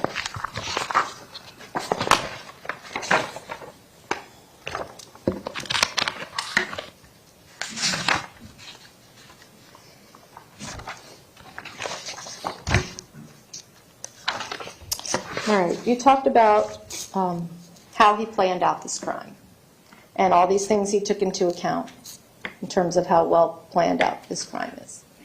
Okay? I'm going to ask you if you are aware of certain things. He told a bunch of people he was going to do it before he did it. Yes. He posted online under his real name that he was going to do it before he did it. Yes, His mom drove him to buy the gun that he used. she did about a year before. He took an Uber pool to get to the school. Yes, and he was the sole person in the car. He carried his gun in a Cabela's rifle bag 140 yards across the school lawn. Yes, He showed up with an unloaded rifle. he did. He never opened any classroom doors. Not with a handle, but he broke through the window. He didn't open the unlocked windows in the teacher's lounge. Not, I don't know if he was successful in opening the unlocked windows, though there may have, from the positioning of the window handles, may have been an attempt. He didn't take his gun outside with him. Oh no, he left the gun. Right, and it had his fingerprints and his DNA on it. Correct? Yes. Presumably, yes. He lingered around at the Walmart and then the McDonald's. He did. He was arrested with $350 in his pocket, but he didn't buy new clothes to disguise himself at Walmart, did he? You mean after the offense, because he had the disguise before. But, Yes. He didn't No. buy new clothes to get out of that red polo shirt, did he? No. Maroon, no, he didn't.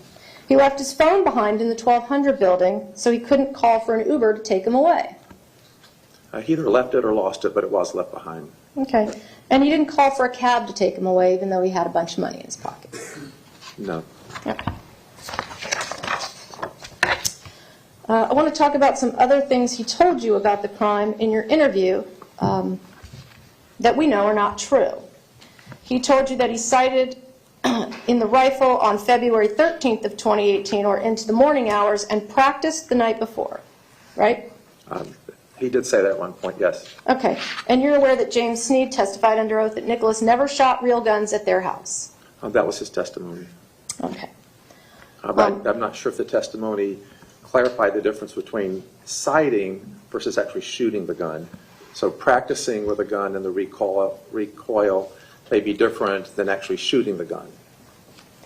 He told you he shot a girl who was crawling in the hallway in the back. That's not true, right? I don't know. I'd have to double check with the autopsy photos if there were any people shot in the back. He told you that he told Peter Wang to run. That's not true, right? I don't know if we know that one way or the other. He told you that there was a security guard in the hallway that gave him a dirty look. That's not true, right? I don't know if we know that one way or the other. He told you he showed mercy to 3 girls, then they gave him dirty looks, so he shot them. Not true, right? We have no way of knowing if that was true or not. It could have been true. It could have been his interpretation. Okay. You talked some about his internet searches, correct? Yes. Okay. And at one point in your interview, he told you, I was trying to figure out what was wrong with me. I was looking at mental disorders, why I wanted to do things normal people wouldn't do, right? Yes. You're aware that on 1/30/18 he searched for why am I isolating myself? Yes. On 1/25/18 he searched for group therapy relationship, group therapy, and group therapy session. Yes. On 1/16/18 he did YouTube searches for why can't I feel emotions anymore, why can't I cry, Tom and Jerry suicidal, and dead inside. Yes. On 1/17/18 he searched kill myself, suicide, jumping off building, sleeping pills suicide, sleeping pills for sale, helium suicide. Yes. And on 1/19/18 he searched what's making go crazy, mental health. What was that last part? What's making what? It's what's making go crazy or what's making me go crazy, I'm not sure. Okay, yes, I did read that. Okay.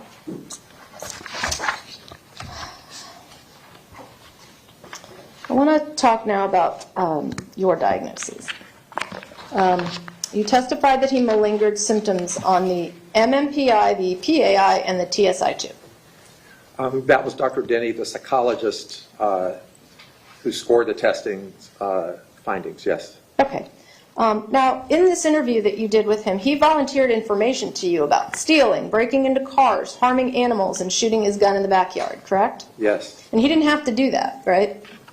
No. It's interesting with antisocial personality disorders, oftentimes they will boast or give details about information that actually can be detrimental to them, but it's part of their personality and they describe it and they even get attention for it. But he did not have to tell me those things. Okay. And that would not have helped him achieve any secondary gain, correct? It depends on, what you define as secondary gain in his circumstances. Okay. Now, you're aware that in making the diagnosis of ARND, Dr. Ken Jones didn't rely in any way upon any of Nikolas's self-reported symptoms. Yes, I'm aware that he used his own evaluation method for diagnosing ARDD and also its relationship to the crime. Okay. I think you talked briefly about personality disorders generally. There's a section before you get to them in the DSM that talks about personality disorders generally, correct? Yes. Okay, and these are criteria that should be applied when diagnosing any personality disorder, correct? Are you talking about the pre-section? I'm talking about page 735 in the TR. Okay. Well, 734 carrying over to 735. Okay. Criteria E says, and the enduring pattern is not better explained as a manifestation of another mental disorder, correct? Yes. Criteria F says the enduring pattern is not attributable to the physiological effects of a substance or another medical condition. Yes. Okay. And ARND is a medical condition, correct? Well, there's some published literature that has some controversy about it depending on how it's defined. For example, how many drinks is required per month. There's different diagnostic criteria. It has been deemed a complex medical condition, but again, at the same time, even the CDC has been critical of the Institute of Medicine's definition of ARND. And so I would say, it depends on the criteria used.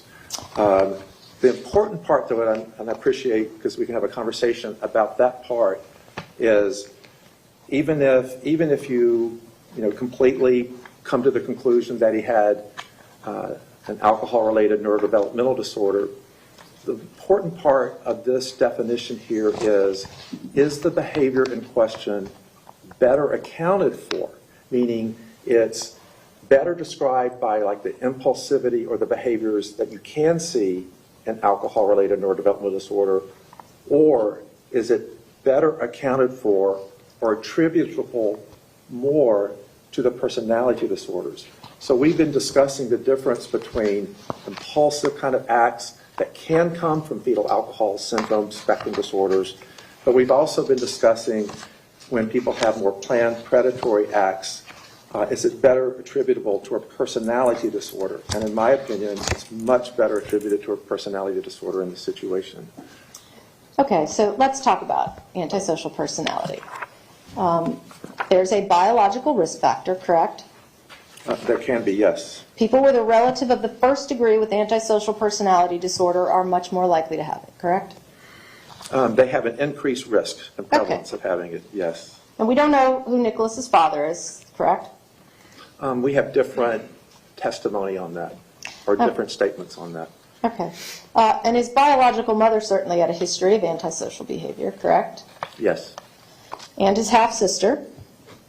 Yes. Okay. Now there's also an environmental component to ASPD, correct? Correct. Child abuse or neglect, unstable or erratic parenting, inconsistent parental discipline may increase the likelihood that conduct disorder will evolve into ASPD. Is that correct? Yes. Okay. Now, according to the DSM, the prevalence of antisocial in the general population is about 0.6%, correct? That's the first part. Later on in the DSM, they sum up multiple prevalence studies, and you'll see, if you go down further, it can, a median prevalence around 3.6%. Okay. But the prevalence of antisocial personality in people with fetal alcohol spectrum disorders is much higher than that, correct? I think it depends on the study and how the study was done. It's about 19%, correct? I think, it's going to depend on the study and which research you're quoting. But it is noted to be higher. Okay. Now, you would agree that there are numerous disorders that commonly co-occur in people with FASD, correct? I would say yes, there are several that can co-occur. Okay, and those would include ADHD, Yes. learning disabilities, Yes. developmental delays, Yes. expressive and receptive language disorders, Yes. anxiety, Yes. depression, Yes. OCD, There is some increased risk, yes. ODD, which is oppositional defiance disorder, Yes. conduct disorder, Yes. antisocial personality disorder, In some studies, yes. borderline personality disorder, Can happen, yes. autism, I have seen article describing an overlap, yes. and sensory disorders. Yes. Okay, and these are all things that the CDC and the Florida Department of Education recognize as disorders that frequently co-occur, correct? Yes. Okay. And also that these are disorders that people with fetal alcohol spectrum disorders are often misdiagnosed with, correct? Yes, that's correct. Okay. Now, you mentioned way back, criteria A for antisocial has to do with behaviors that are grounds for arrest, correct? Yes. Okay, and you're aware that the police were called to his house dozens of times? It was multiple times, sometimes, and perhaps slightly more for his younger brother, Zachary. And sometimes when you go through the police reports, you can figure out who it is because Zachary was younger. Other times you can't. But they were called repeatedly to the home by the mother, typically. I think one time maybe a neighbor was involved when he tried to kill one of their pets or animals. Okay, and that, he was never arrested in his youth, correct? That's correct. Okay, and you just brought this up. That included the time he was, the police came out because he shot a neighbor's chicken, actually 2 chickens, correct? Yes. And one of them died, correct? Yes. Okay, and Linda actually told the police, and then the police told that neighbor that he was autistic, so she didn't press charges, right? Well, Linda didn't press charges. The neighbor didn't Right. press charges. And then Nikolas also told me that he was he lied to the officer and told him that he was just shooting at lamppost and didn't mean to hit the chicken when he really did. Okay. Now, you also mentioned some incidents of domestic violence against his mother, correct? I mentioned when he Okay. hit her on 2 occasions, or maybe 3. Okay. He wasn't arrested for that either, correct? No. Okay. And those were arrestable offenses, correct? So it doesn't matter for the criteria. Well, if we go through the 3, the first one with a vacuum cleaner hose, when that was in 2013, he was 14 years old. It's unclear if that was an arrestable offense, but the police did come out to the house. The one with Henderson Behavioral Health that might have been a mobile crisis or a YES team involvement, I think it was when he hit her and she hit the floor and she bled. And had the police been involved with a mobile crisis team, that could have been an arrestable offense. And then the third one was when he was in the car with her and she wouldn't take him to go get something he wanted at a store, and so he hit her. But that wasn't reported to the police, and so had they known, it could have been an arrestable offense. Okay. And had he been arrested and convicted of any of those, he wouldn't have been able to purchase a gun legally, correct? That's my understanding of Florida law, yes. Okay.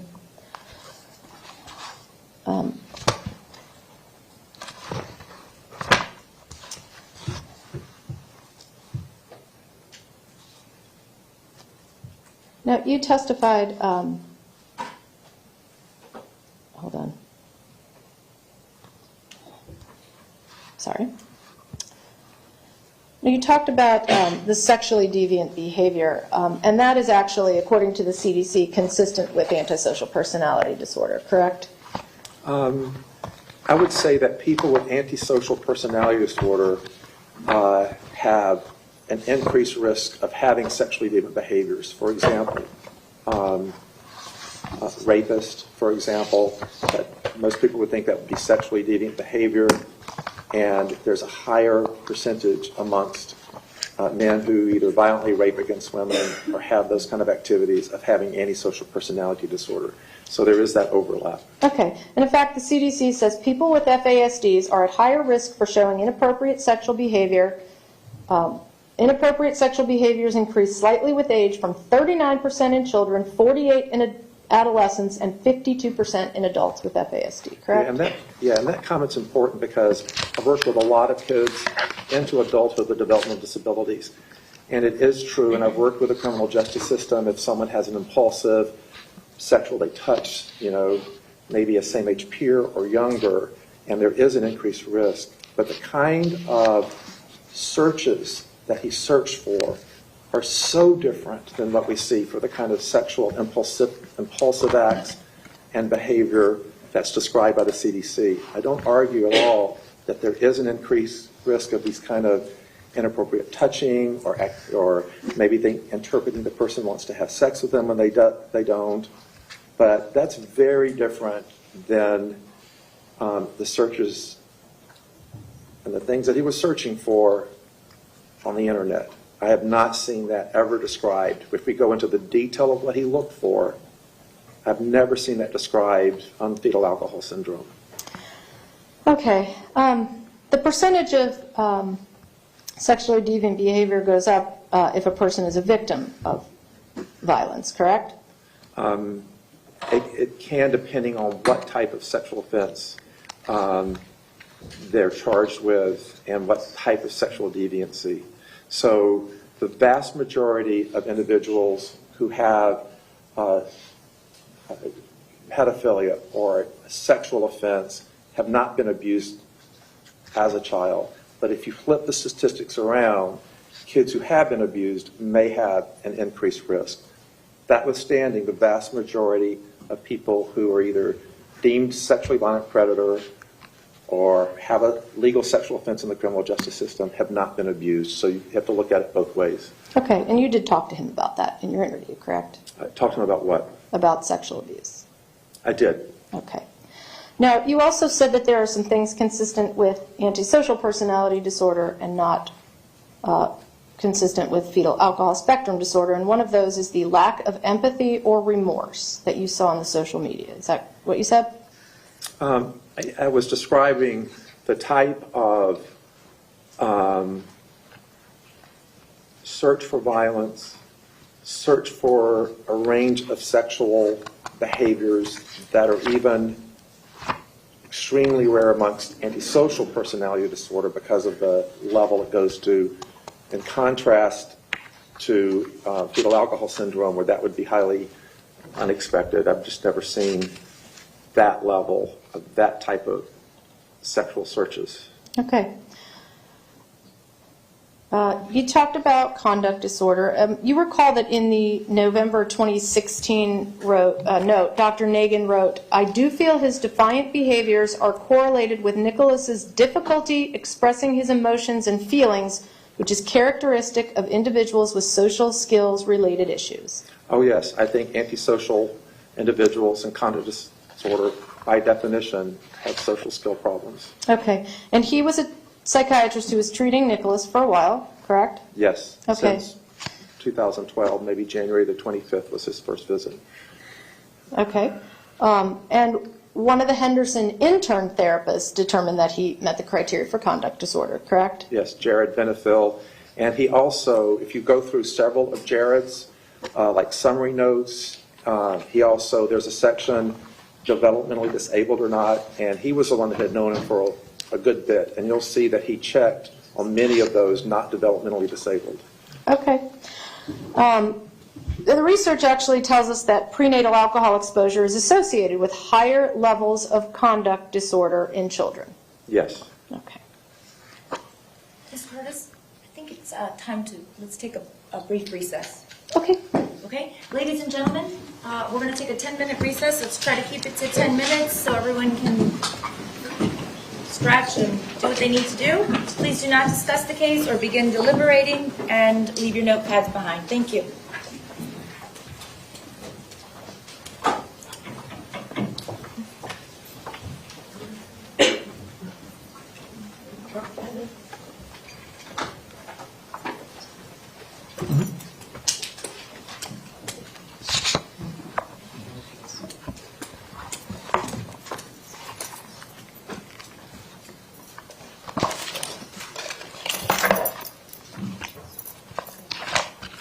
The jurors have been excused. We're in recess.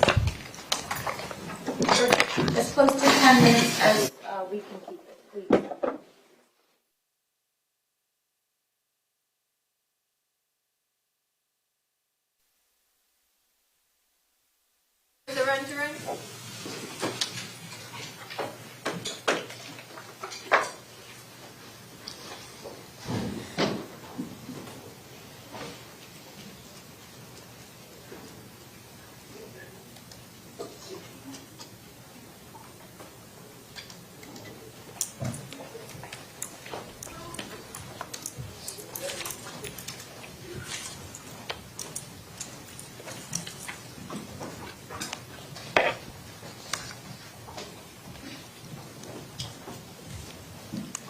Okay,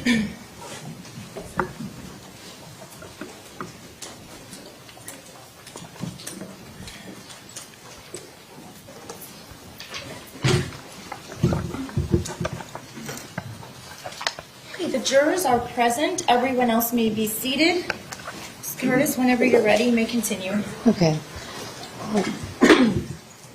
I want to go back just to a couple of things that you said earlier, and then I'll pick up where I left off. You indicated that when we were talking about his counselor, John Newnham, and the distinction between whether it's therapy or just counseling for academic services, and you talked about reviewing his clinical notes, correct? Okay, because we have 8,000 or more pages of school records, and there were no clinical notes from John Newnham in there. The school notes and his testimony, which he described what he did. Okay, now you also testified about the animal behavior when he was a child, and that was because of maybe a communication issue or his way of coping and communicating? You have to be more specific. When the acting like a tiger. Yes, he was evaluated when he was young. I think that was even before he went into tutor time and early on. And they did describe, one of the descriptions was it may be acting out his animal fantasy to share kind of his frustrations. One of the therapists or evaluators noted that. Okay, and that actually continued until he was an adolescent and even into adulthood, correct? Oh, I wouldn't say not in any way. I disagree with that strongly in the way that that might imply. In actual fact, after about 5 weeks or so, when he got changed into a different classroom when he was young, they noted that behavior dissipated. There were some isolated notes when you go through the school records and the context of him usually acting out, where he might make an animal sound or something, but certainly not what you saw with the pervasiveness of when he was 2, 3 years old. Okay, and in her notes just before his transfer to Cross Creek, Linda wrote, he makes animal sounds since he was little, sometimes walks around the house on hands and feet pretending to be an animal. And this is when he's 15 years old, correct? Right, and the important thing about that was the school, he has counselors at West Glades, he has evaluators, he has Ms. Yan and others who are documenting almost, I wouldn't say weekly, but frequently his behaviors. And what his mother described that was happening is very different from what other people observed. But she also reported other things about him that actually weren't accurate either. So she did describe that to the school, but that level and that type of behavior wasn't observed in the way that she described it. Okay. You listen to his jail calls, correct? Yes. Okay, and every once in a while he'll just start meowing on the jail calls, correct? I did listen. Hold on, let him answer, please. Okay. I did listen to the jail calls. There are times, and it almost seems humorous, the other party will laugh. And I've probably listened to, 100 plus calls. It's pretty rare. I wouldn't say that he is bursting out in animal sounds routinely. Every now and then, sometimes it happens when the caller on the other side might have stepped away or be distracted. He'll make a noise to catch their attention. That was one call. But it is very, very different than what was described when he was younger. And they'll giggle and laugh about it. It's a humorous thing, not a mental illness thing, if you actually go through the calls. Okay. You talked a minute ago about the lack of remorse and what you saw on the social media, but lack of empathy and difficulty understanding people's emotions are associated with fetal alcohol spectrum disorder, according to the research, correct? They can be, to some degree. Okay. Now, we also talked about he received this diagnosis of conduct disorder, but at one point Jared Bienenfeld also diagnosed him with persistent mood disorder? Yes, so he had 2 or 3 different diagnoses over the time. The one that was most consistent was conduct disorder, but he also thought at times he had problems with his mood. Okay. And throughout the years, Nikolas has been diagnosed with oppositional defiant disorder? There were some occasions, I wouldn't say throughout the years, but it was noted in some of the earlier records. Okay. Disruptive behavior disorder? Yes. Impulse control disorder? There was one note that described that. Okay, and those are in the same class as conduct disorders, correct? They're in the same chapter in the DSM for, to say broadly, behavioral disorders, but they oftentimes go along with conduct disorder, yes. Okay. But also, at some point, he was diagnosed with unspecified anxiety disorder. Yes, this Yes. was around the time of the 3rd grade. They were concerned, again, that the medication may have played a role with some of his anxieties and worries, and so he was on a stimulant and a non-stimulant, and so they decreased that. The Concerta, in particular, they were concerned about maybe causing some of the anxiety, so that was noted too in the records. Okay, he's been diagnosed with other persistent mood disorder, yes? Yes, he didn't meet criteria for a full mood disorder. They thought he had some movability, meaning it goes up and down, and that was one of the criteria for borderline personality disorder. Okay. So I did see he'd have pretty big swings in his temper and his mood. Okay, he's been diagnosed with other specified episodic mood disorder? Yes, again, one of the criteria for borderline personality disorder. Disruptive mood dysregulation disorder, which is a depressive disorder? Can you say the disorder again slowly? Disruptive mood dysregulation disorder? Yes, it is if a person gets in a bad mood, they may act kind of violently or aggressive. It's also one of the criteria for borderline personality disorder. So you look at the different diagnoses and trajectory over time, and he had several different impulsive and kind of mood issues that fit into borderline personality disorder. Okay. Now, you work in the area of forensics, yes? Yes. Okay. And in fact, you wrote a book chapter in a book called The Evolution of Forensic Psychiatry, yes? Which book was that in? May I approach the witness to refresh his recollection?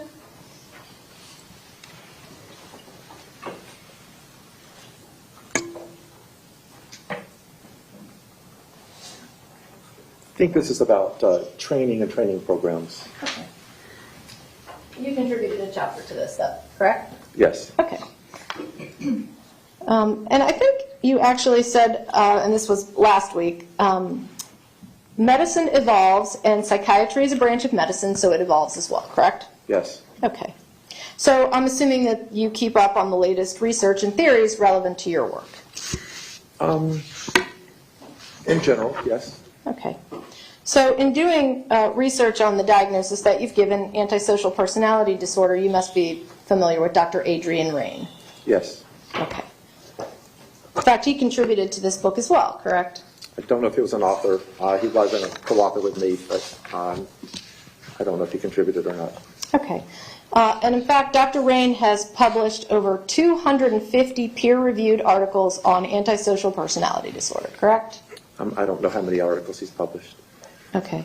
And are you aware that Dr. Rain's research, as well as that of numerous other researchers, shows that ASPD is a neurodevelopmental disorder, just like autism and fetal alcohol spectrum disorder, or ARND?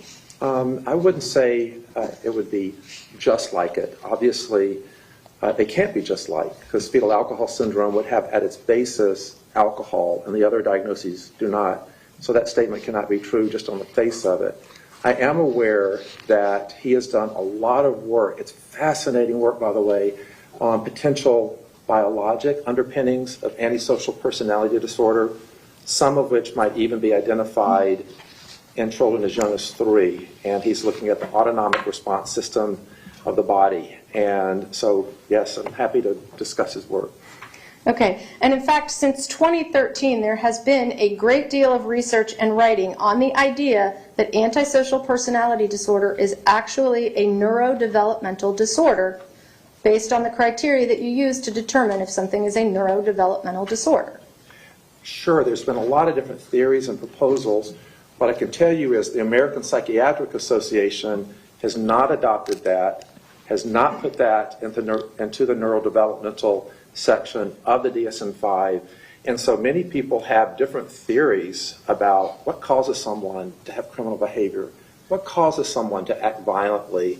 And so there's a large body of research, both biologic, psychologic, and social theory research. So some of the researchers biologically are really trying to determine, is there a part of the brain that may play a role? How young could we identify? Could we have earlier interventions if this could be identified to stop it? So Adrian Rain's work is some of the early work for even as young as 3 years old as one theory, but it has not been accepted by the American Psychiatric Association or the body of psychiatrists at this point that it is a neurodevelopmental disorder. Right, and Adrian Rain started writing on it in about 2018, correct? I would say that maybe even earlier he had some publications related to conduct disorder and its origins. Okay, and in fact, there are several well-known researchers and scholars in the area of antisocial that do believe that, even if the American Psychiatric Association does not, correct? Oh yes, there are people that believe many different things. Okay. I want to talk now briefly about the borderline personality disorder you diagnosed. Would you agree with me that there is a strong genetic component to borderline personality disorder as well? I think there is an increased genetic risk if you have it run in your family. Whether it's strong or not, it depends on how you define strong. I think in the DSM, let me check, says 5 times more likely. Among if you have a first-degree relative. First-degree relative, okay. There are also environmental factors that contribute to the development of borderline personality, correct? Sure. And that would be being a victim of emotional, physical, or sexual abuse, being exposed to long-term fear or distress as a child, being neglected by one or both parents, growing up with a family member with a serious mental health condition. Correct? Yes, that is true. Okay. And one of those diagnostic criteria is identity disturbance. And you said Nikolas met that criteria? Yes, in my opinion, yes. Okay. You also testified that he experienced chronic feelings of emptiness. Yes. Okay. The diagnostic features also discuss co-occurring painful feelings of aloneness. Yes, that can happen, certainly. Okay. Now, the hallmark symptom of borderline personality disorder is the fear of abandonment, correct? It is one of the symptoms, and it's characteristic of many people with borderline, but it's not the only symptom. So it's one of the 9 symptoms. Okay.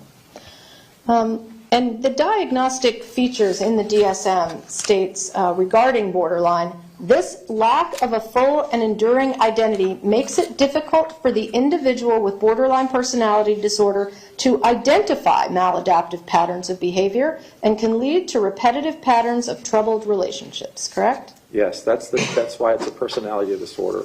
Okay, and borderline personality... Your Honor, can he finish his Yes, answer? let him answer, please. Sir, or did you finish? No. Okay. Go ahead. That's why it's a personality disorder, because of the way they behave and act towards others causes a lot of problems in their life. So if they break up with somebody, it's one thing to be upset and have some behavior around that.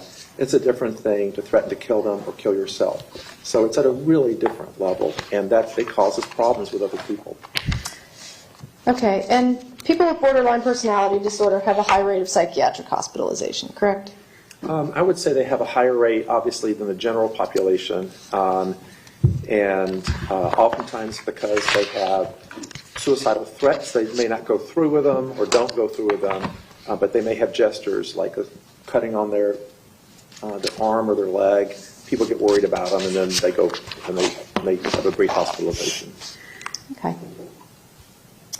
Now, you listened, you said, to jail visits and jail calls, correct? Yes. Okay. And you're aware that Nikolas has had some visits with a woman named Scarlett Lewis, who's the mother of a Sandy Hook victim, correct? Yes.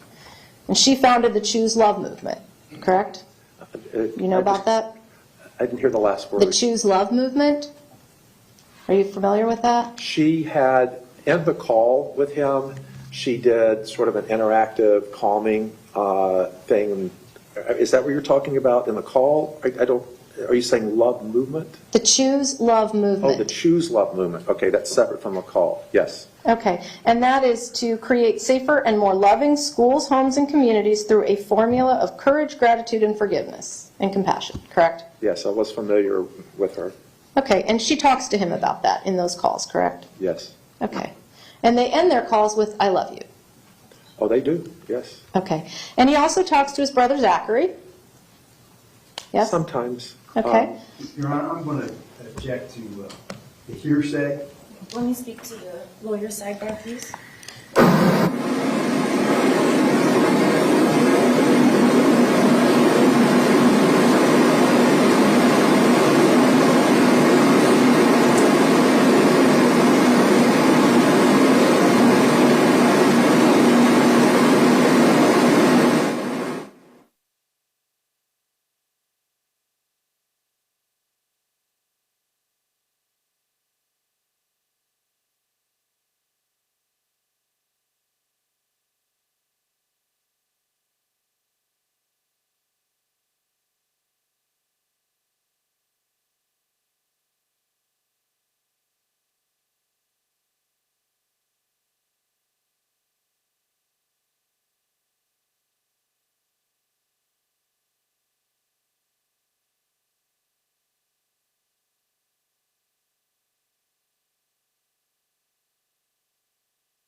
Nikolas has frequent visits from his pastor, correct?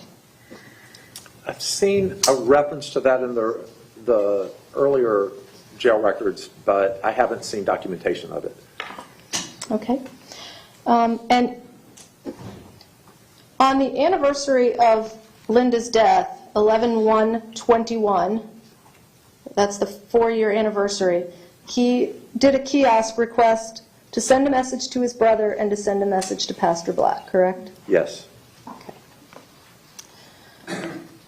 All right, I'm almost done. I just want to go over a few things that we know about Nikolas.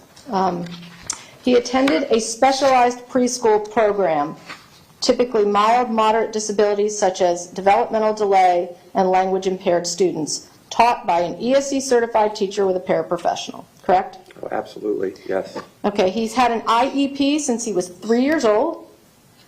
His first one was when he was about 3 years, 5 months or so. Yeah. He was diagnosed with a language disorder as recently as last year. By whom? By an SLP, a trained speech and language pathologist. I didn't see one associated with a school, is what I was asking. I didn't see a school language pathologist that had diagnosed him in the last year. Okay, well, it wasn't part of the school records. Oh, okay.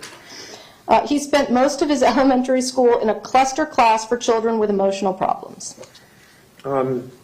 Periodically, I would say not so much in the first grade, but by the second, third grade, he started to be more into mainstream classing and inclusion classes at a greater percent at parts.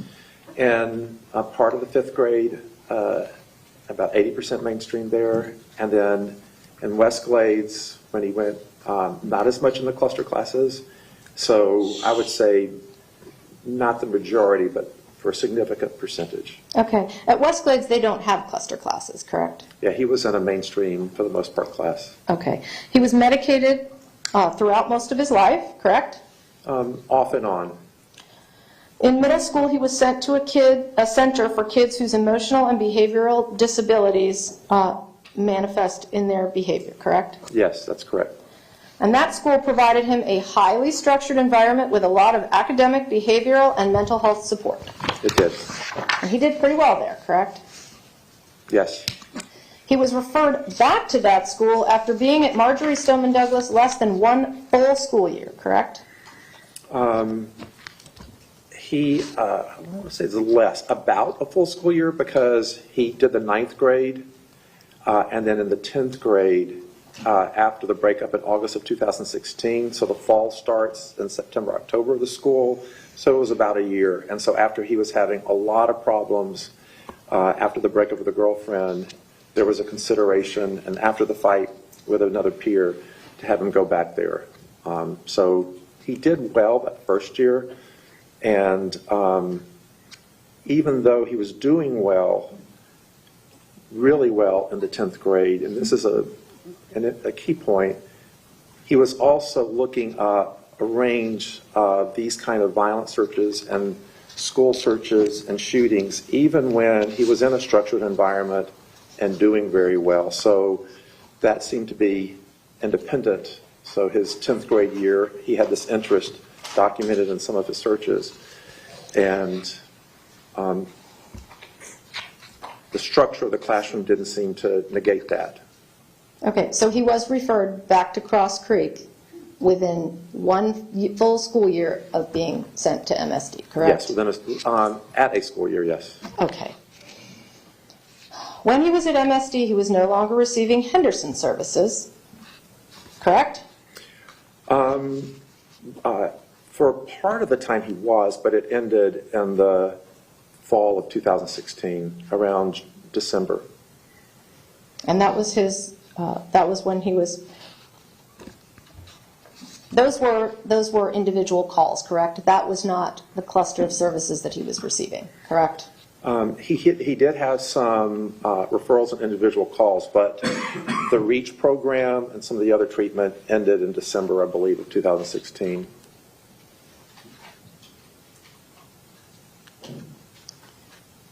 Now, you would agree with me that in the DSM-5-TR, with respect to antisocial personality disorder, there is no mention of language disorders, learning disabilities, or the need for a highly structured environment. You mean in the specific section on antisocial personality disorder? Yes, sir. That's correct. I don't see that they talk about that environment. Okay. And in your interview, you asked him about why he did this on Valentine's Day. You testified that in your direct, correct? Yes. Okay. And you asked him, you've been thinking about it for a long time. Why didn't you do it on Valentine's Day in 2017, correct? Yes. Okay. And he said, my mom was still alive. My mom was still alive. When my mom died, it was like, if my mom never died, it probably never would have happened. Correct? Okay. He did I say don't that. have any more questions. Thank you. Okay, State, do you have any other questions? No further questions. Okay, is the witness excused? State, the witness is excused? Yeah, oh yeah. Okay, thank you so much, sir, for your patience. You are excused. Whenever you're ready, let's give the doctor a minute to get his things. State, you may call your next witness. Kyle Corrigan.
Good afternoon, sir. Please raise your right hand. Do you solemnly swear or affirm the testimony you're about to give is the truth, the whole truth, and nothing but the truth? Yes. Thank you. You can go ahead and be seated. Please speak into the stationary microphone that's directly in front of you. Please state your full name and spell your last name for the record. Kyle James Horgan, Horrigan. And Mr. Horrigan, where did you graduate from high school? Marjorie Stoneman Douglas, In what year? 2018. And what kind of work do you do now? I'm a firefighter paramedic. Okay. Directing your attention to February 14th, 2018, were you present at the school the day of the shooting? Yes. And you weren't in the 1200 building, correct? No, sir. Okay. I'm going to take you to later in that day. When you got home, there certainly was a lot of publicity about the shooting, correct? Yes. Okay. And did there come a time that you learned who the suspected shooter was that day? On the news, yes. Okay. Did you recognize that person? Yes. And did you have any familiarity with him at the school at some point? Did you No. know him from the school? I'd seen him around, but I've never spoke to him. Okay. But did you know who he was? I heard of him, but not personally, no. Okay. Did there ever come a time in September of 2016 that you came into contact with him? I see him in the hallways of school, but never. Okay. Was there anything unusual that occurred when you saw him in a hallway? Yes. And what was that? He had a backpack that had a swastika written on it, and then the words, the F word, you, and then the N word. Okay. And as a result of seeing that, did you take a picture of that? Yes. Let me show you what's been marked. It's previously been shown to the defense, States Exhibit 26M for identification. Do you recognize this Yes. photograph? Yes. And is that the picture that you were just talking about? Yes, sir. Is that the picture that you took back in September of 2016? Yes. Your Honor, at this time, the state would offer States Exhibit 26M for identification into evidence. Is there any objection? Yes, Judge, based upon our previous objections in DMIL 8 and D306. Okay, is there any additional objection? No, ma'am. That's not been argued? Okay, over the defense previously argued and maintained objection, 26M will be received as 497.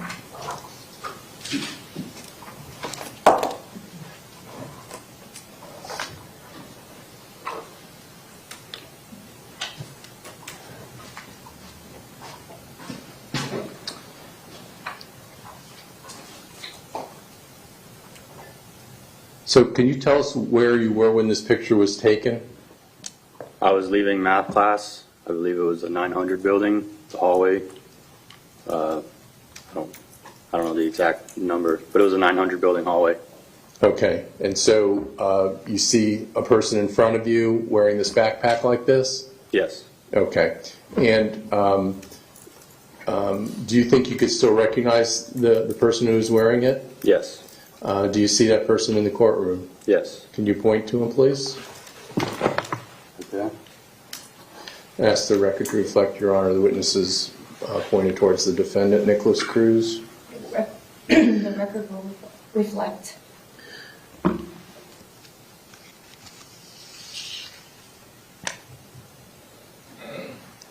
Tell us why you took the picture.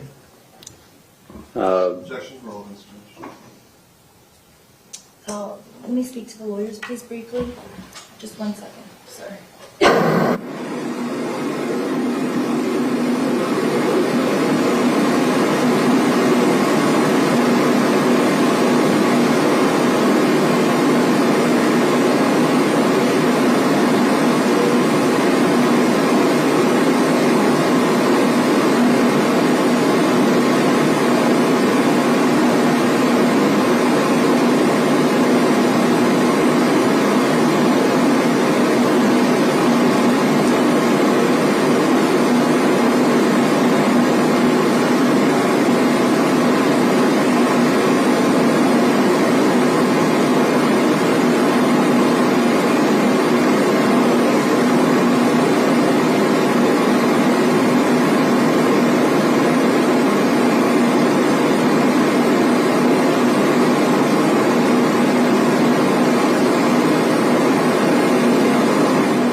When you saw the person wearing this backpack, did you speak to him? No, Why not?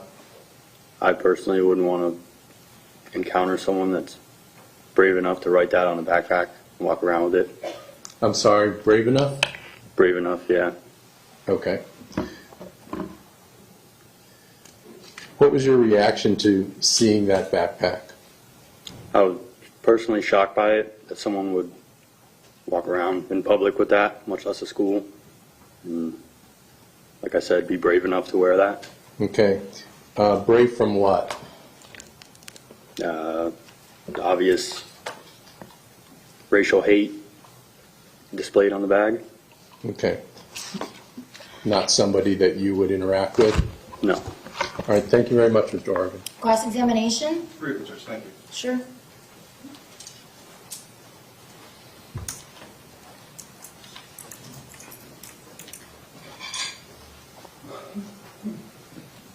Good afternoon, Mr. Horgan. How are you doing? Good, how are you? Well, thank you.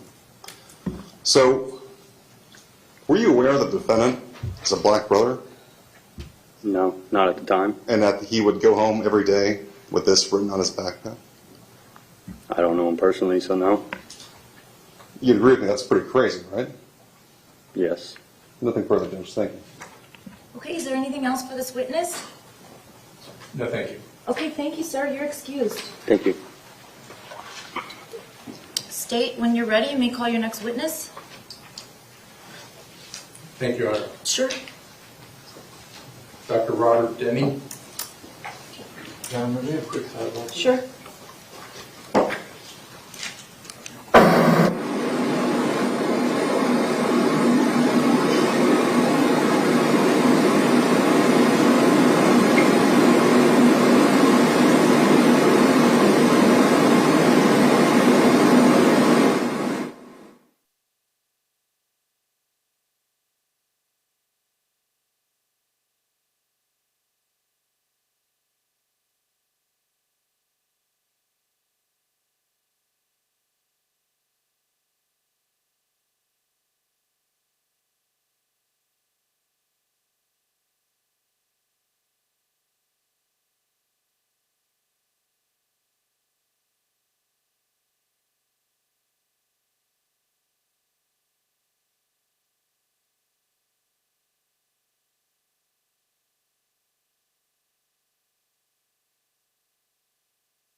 Good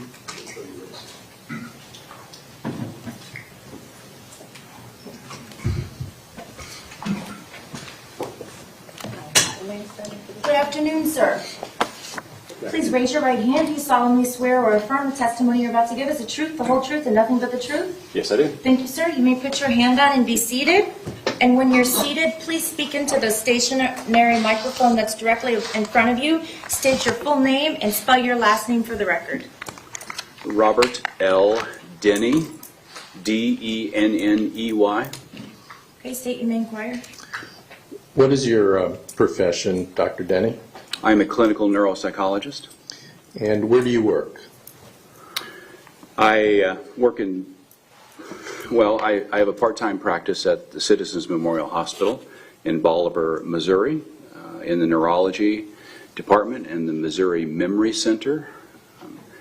And then my other time is spent providing forensic-related consultation work. And what is your education, please? Well, after finishing a bachelor degree in youth ministry from the Lutheran Bible Institute, I then completed a master's degree in psychology from the Forrest Institute of Professional Psychology. And then I completed a Doctor of Psychology in 1991 from the Forrest Institute of Professional Psychology. Okay, so you indicated that you got a Doctor of Psychology in clinical psychology, but you're a neuropsychologist, correct? Yes. Okay, so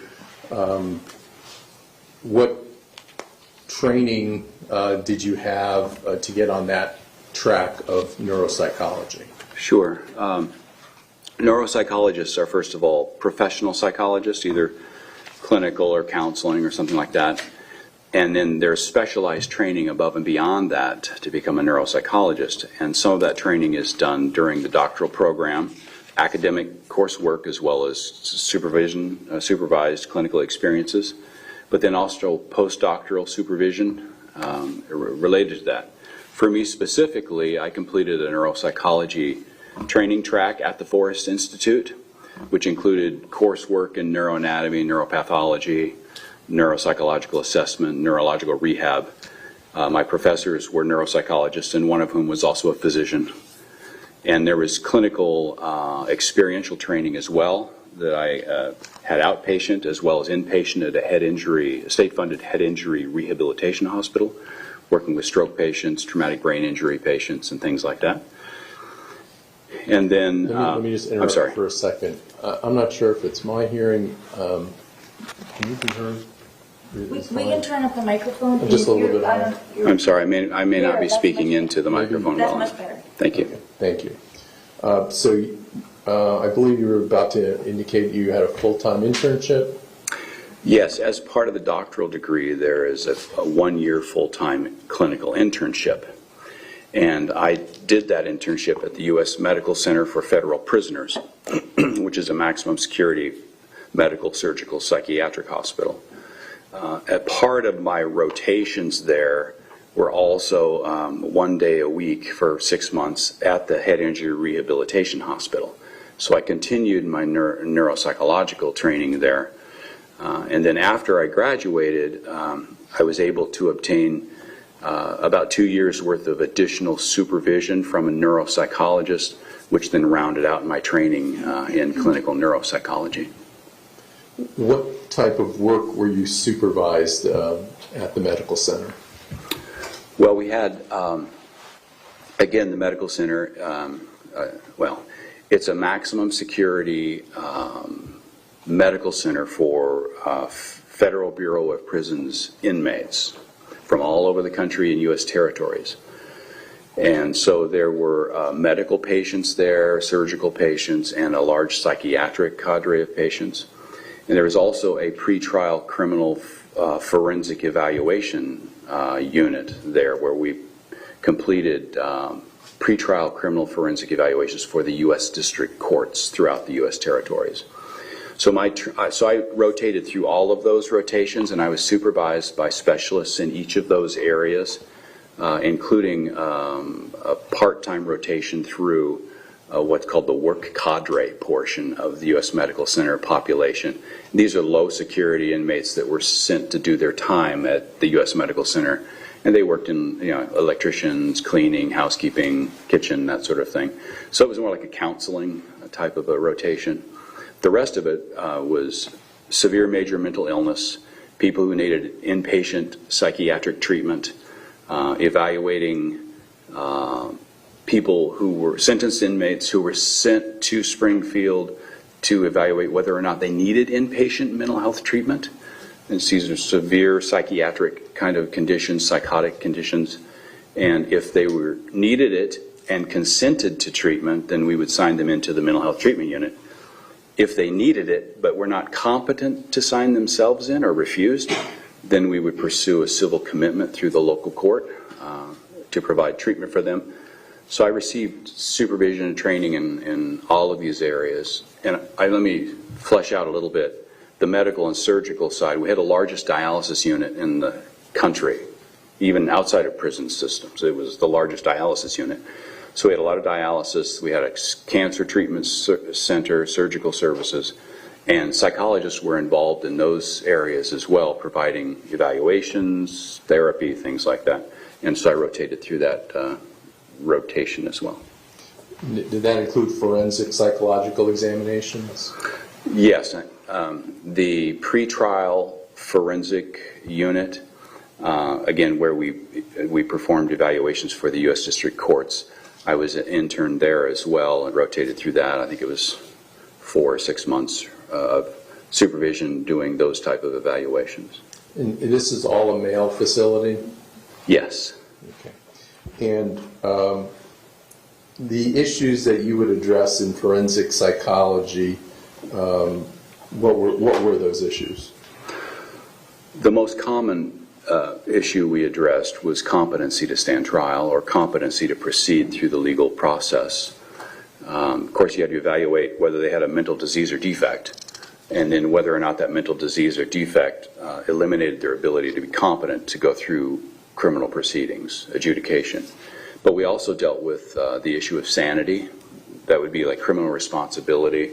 Did they understand the nature and consequences of the proceedings, or the nature, quality, and dangerousness or wrongfulness? I'm sorry, I'm mixing up my words. The nature, quality, or wrongfulness of their acts at the time they committed whatever offense they committed. We also dealt with a dangerousness issue and need for inpatient mental health treatment for pretrial defendants. And after you graduated and got your doctorate in 1991, where did you work? I actually was offered a position at the U.S. Medical Center. So I left as an intern on Friday and came back Monday as a staff psychologist. And what were your duties during those years? Well, I was hired to fill a forensic evaluator spot. And so once my license came in December of 1991, then I switched over to the forensic unit. And for the first 8 years, I performed court studies full-time. Then after that 8 years, I switched over to the medical and surgical side of the hospital, where I developed a neuropsychology service. And however, I was the only neuropsychologist in the facility, so I also provided neuropsychological consultation to the forensic service. So I continued to do that throughout my career there. So the first thing when I asked you what's your profession, you said neuropsychologist. Are you also a psychologist? Yes, I'm a clinical psychologist, okay. Number one, but a clinical neuropsychologist as well. Okay.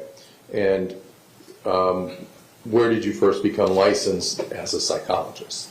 I was initially licensed in the state of Arizona, because even though I was in Missouri, in the federal system, you could be licensed in any state. And so I got an Arizona license initially, then a year later I was eligible for a Missouri license, and I switched over to Missouri, and I have other licenses since then. Where do you currently hold psychology licenses? Missouri, Michigan, Hawaii. Oh boy. Missouri, Michigan, Hawaii, Florida, Washington, D.C.? Thank you. Gosh, Washington, D.C., yeah. Nerves. It's not really a state, so it's sort of. Oh, thank you. Saved me. Yeah. So are you board certified? Yes, I am. And what are you board certified in? I'm board certified in forensic psychology. I obtained that certification in 1997. I then became board certified in clinical neuropsychology in 2003. Both of those boards are official boards under the American Board of Professional Psychology, which is the umbrella board for board certification in psychology. So what is board certification? What does that mean? Well, it's, what does it mean? What is it? Okay. Board certification is a process. And if to be eligible to become board certified, first of all, you have to meet certain training requirements and have been at least 5 years post-degree completion and have met the requirements for that specialty board. Say forensic psychology, you had to have so many coursework related supervisions for so long, a year I think, or a number of hours training in forensic psychology. And then once you're eligible for the board, you then take a written examination, although this is confusing, sorry.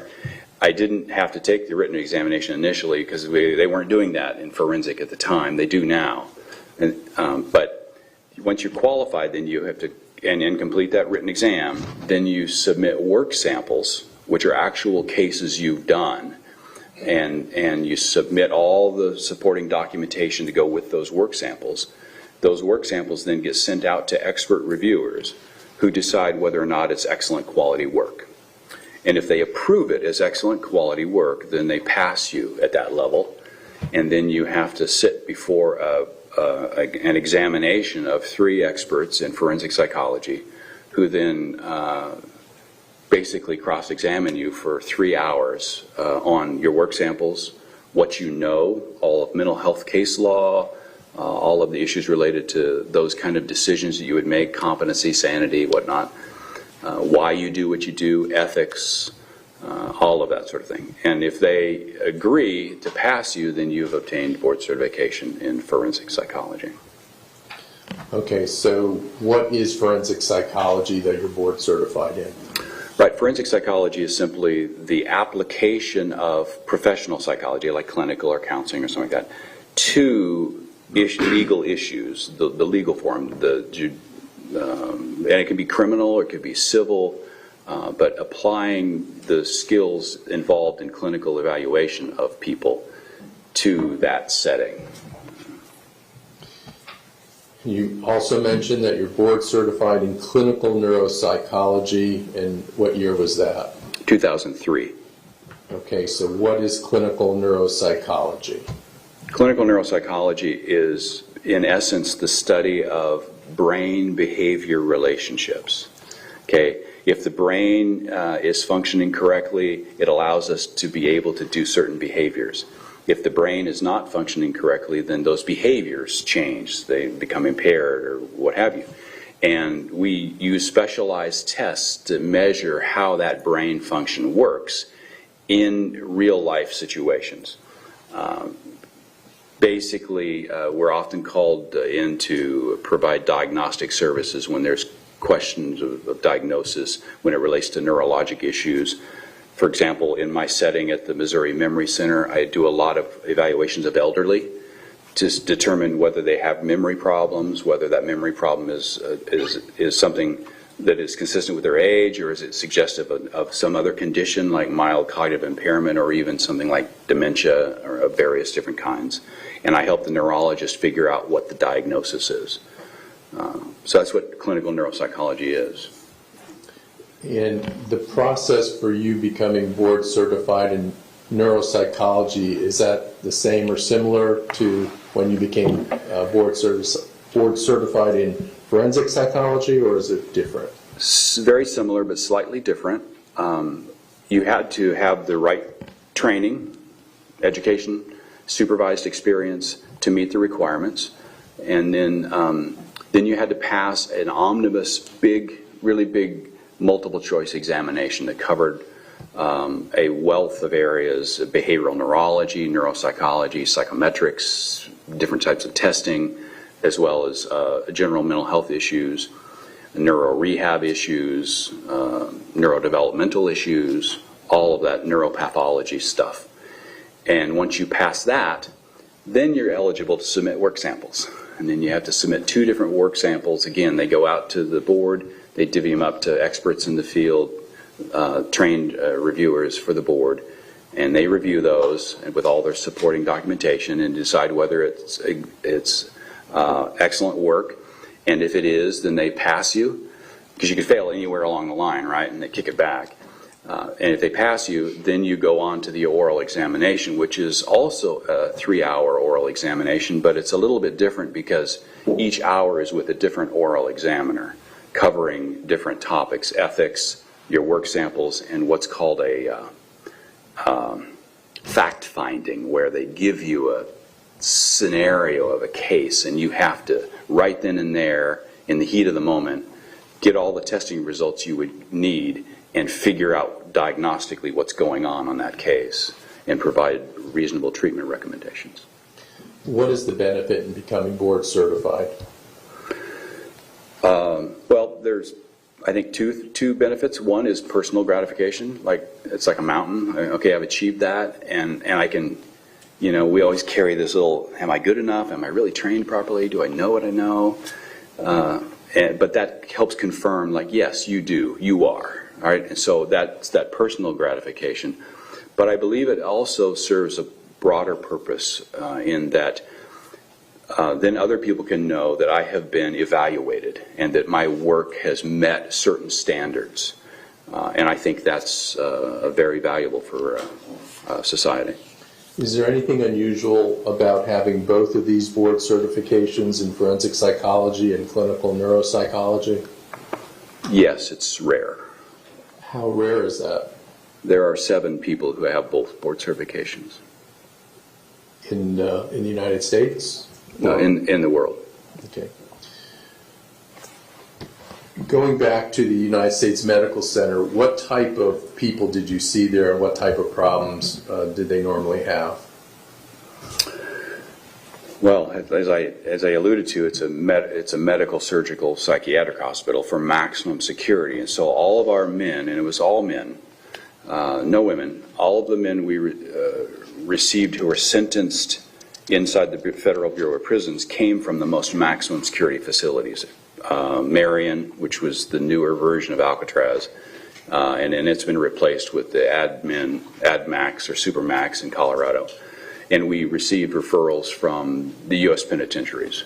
And these men could have difficulties that cover any number of things: medical, surgical, psychiatric, dialysis, which I guess that's medical, and then severe psychiatric issues like I mentioned. All of those things. Are you working there now? No.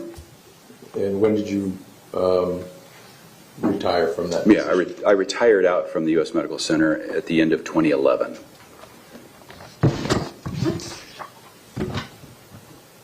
What were the ages of the men that you would see there? Well, they were all adults, although some of the pretrial defendants were in their upper teens. But other than that, they were adults, but from elderly to young adults. Did you ever see people who had fetal alcohol syndrome? Yes, I did. In addition to working as a board-certified forensic neuropsychologist, did you also have a teaching career? Yes, I did. And tell us about your teaching, please. Sure. I taught at a local university for a couple years first, teaching in statistics, but then I switched over to teaching at the Forrest Institute, which is a doctoral graduate program in clinical psychology. And I started teaching neuroanatomy and neuropathology. Did that for a couple years, and then they asked me to start a forensic psychology specialization track. And so I started teaching, in addition to the neuroanatomy and neuropathology, I developed courses in forensic mental health case law, forensic psychological evaluation, and advanced case analysis, clinical forensic case analysis. And I taught those for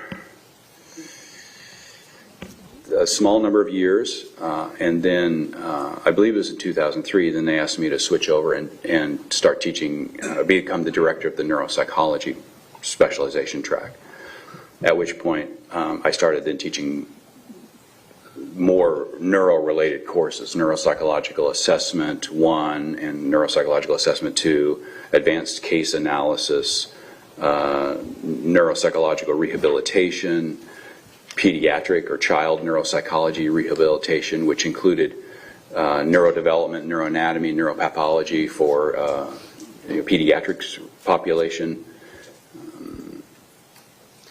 And I supervised students in regard to their research dissertations and master's theses. Yeah. And what academic rank did you achieve at that school? I achieved full professor, although they called it professor by distinction. And did you teach at any other schools? Yes, at Evangel University afterwards I taught a couple years teaching biopsychology there in their undergraduate and their graduate master's program. And including in that biopsych course was lab work where we actually did brain cuttings and things like that. Did you teach doctoral students as well? Yes, at Forest Institute they were all doctoral students. And how many years did you do that? I believe it was 18. And are you a member of any professional organizations? And if so, what are they? Yes, I'm a member of the International Neuropsychological Society. I am a fellow of the National Academy of Neuropsychology, and I'm a fellow of the American Psychological Association. Were you the president of any of these organizations? Yes, in 2009 I was the president of the National Academy of Neuropsychology. As a fellow of the American Psychological Association and National Academy of Neuropsychology, what does fellow mean and how do you get that? Yeah, fellow status is a status that's somewhat unique. The organization committee on fellows every year decide who has made a substantial contribution to the field. And those are the individuals they put forth as recommended to become fellows. And so that happened in neuropsychology for me at the National Academy of Neuropsychology, and related to my work in forensic neuropsychology for the American Psychological Association. What is forensic neuropsychology? No, it's just like it sounds. I mean, it's the application of clinical neuropsychology in the forensic setting. And have you published in your field? Yes, I have. How many publications do you have? I believe it's about 64. And what are the areas that you publish in? Well, my career has been mostly the application of clinical neuropsychology in the criminal forensic setting. I saw many years ago that there was a lot of clinical neuropsychologists who get involved in criminal forensic matters but really don't know what they're doing in terms of the types of issues they got to deal with in criminal forensics, competency, sanity, and specific standards and things. And so my career has been to publish and teach on the methods that need to be used by clinical neuropsychologists when they step into the criminal forensic setting. So that's been a big part of it. Some of my publications have dealt with negative response bias and malingering, that sort of thing. Some of them publications have been in ethics issues. That's when you say you publish, is it a book? Is it an article? What is it? It's a mix of things. There's a lot of peer review articles that go into actual peer reviewed journals. And then there's also book chapters. Let me just stop you there. Yeah. What does peer-reviewed mean? Well, the peer review system, say for example, Journal Y here, they will have an editorial board.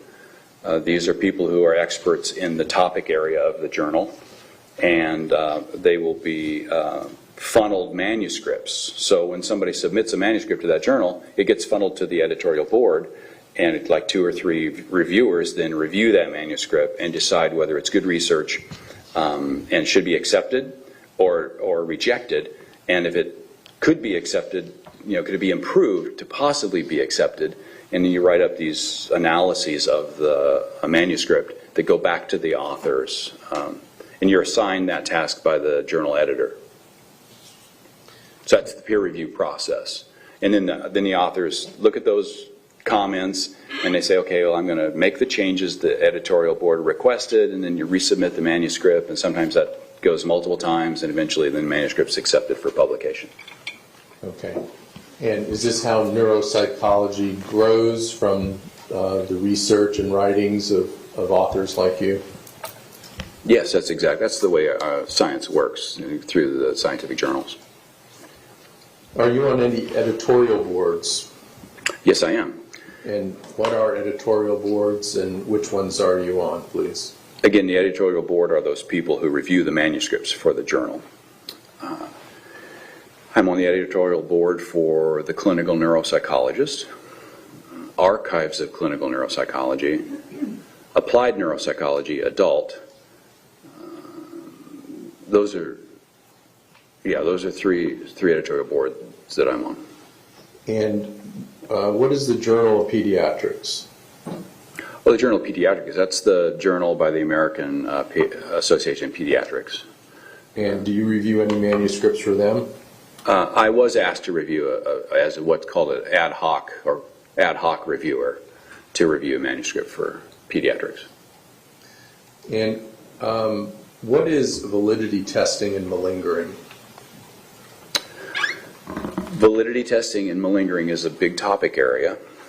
And it's very important in neuropsychology because unlike, say, radiology, where you could put somebody under a scanner and they take a picture, neuropsychology requires the person to put forth appropriate task engagement. They've got to actually apply themselves in the testing to have results actually reveal what the person's real ability is like, right? You can imagine a child who's angry and frustrated in school or something like that, and they get told you got to go down to the counselor's office because you're going to see a psychologist for an IQ test, and they don't want to be there. They're angry, they're upset, and they come in there and they say, "What am I here? Who are you, and why am I here? You know, and why you take a test? I don't know, take a test." But they force them to sit down and take a test. That person's probably not going to have a really good IQ score because they didn't apply themselves. So you have to be motivated to do your best. Other issues related to validity in psychological testing in general is some of our tests are sensitive to people who might be exaggerating difficulties, like self-report difficulties, but it could also be sensitive to people who are minimizing difficulties, like mental health difficulties, for example. And so there are validity scales in our measures that try to pick up on that. And we need to look at these validity indicators to determine whether the data are valid or not. If you don't do that, or you don't do a thorough enough analysis of the validity indicators in relation to how the person's performing, what the referral issue was, and how that compares to what real life is for this person, and look for consistencies. If you don't do that thorough analysis, then you could end up with data that really is not reflective of the person's genuine abilities. And so it's a very important issue. Dr. Denny, have you published in the area of validity testing and malingering? Yes, I have. How do we know if test data is accurate? Well, again, we have to look at the validity indicators in the test data to see what that tells us, number one. But we go beyond that and we look, is there reasonable consistency between different, well, first of all, it depends on whether it's performance-based tests like neurocognitive testing or symptom-based tests like self-report inventories. They're different. And you have to look at the validity indicators in the performance test to see, does it reflect what it looks like it's valid? Then are the test results consistent across domains? Do they make sense for the given neuropathology that's supposed to be there? And is it consistent with real-world functioning? And if all those consistencies are there, then you can say, okay, this looks like valid data. Likewise, you have to look at the self-report measures and see, is there signs of exaggeration? Is there signs of minimization? Does what the person say is the problem consistent with what I see in front of me? Or is it inconsistent? And all of those things go together to decide whether a person's presentation on testing is a valid reflection of their real abilities. Okay, so talking about validity testing, correct? Is there two types? Yes, I'm sorry. Yeah, there's performance validity testing, where you're measuring the validity of somebody's performance. You know, are they demonstrating appropriate task engagement? Are they engaged to the task, and with the intention of doing their best? And then there's. Let me stop you. Yes. So you use an example about making somebody take an IQ test that they don't want to take, right? Right. So if that person is given the test and they Christmas tree the IQ test, they give no effort, is that an example of performance validity testing? Well, yeah, there's in the performance validity testing, there are two different types of validity measures we use. Some are freestanding. So you add an extra test to the test battery that is designed to detect people who are not trying to do their best on testing, or maybe attempting to look bad on testing. That happens sometimes. And then there are also what are called embedded indices. You look in the normal tests that are given and that have been validated to measure certain abilities, but you look at certain key indicators in there that we have learned through lots of experience and literature that don't actually reflect pathology, but they reflect lack of effort. Okay?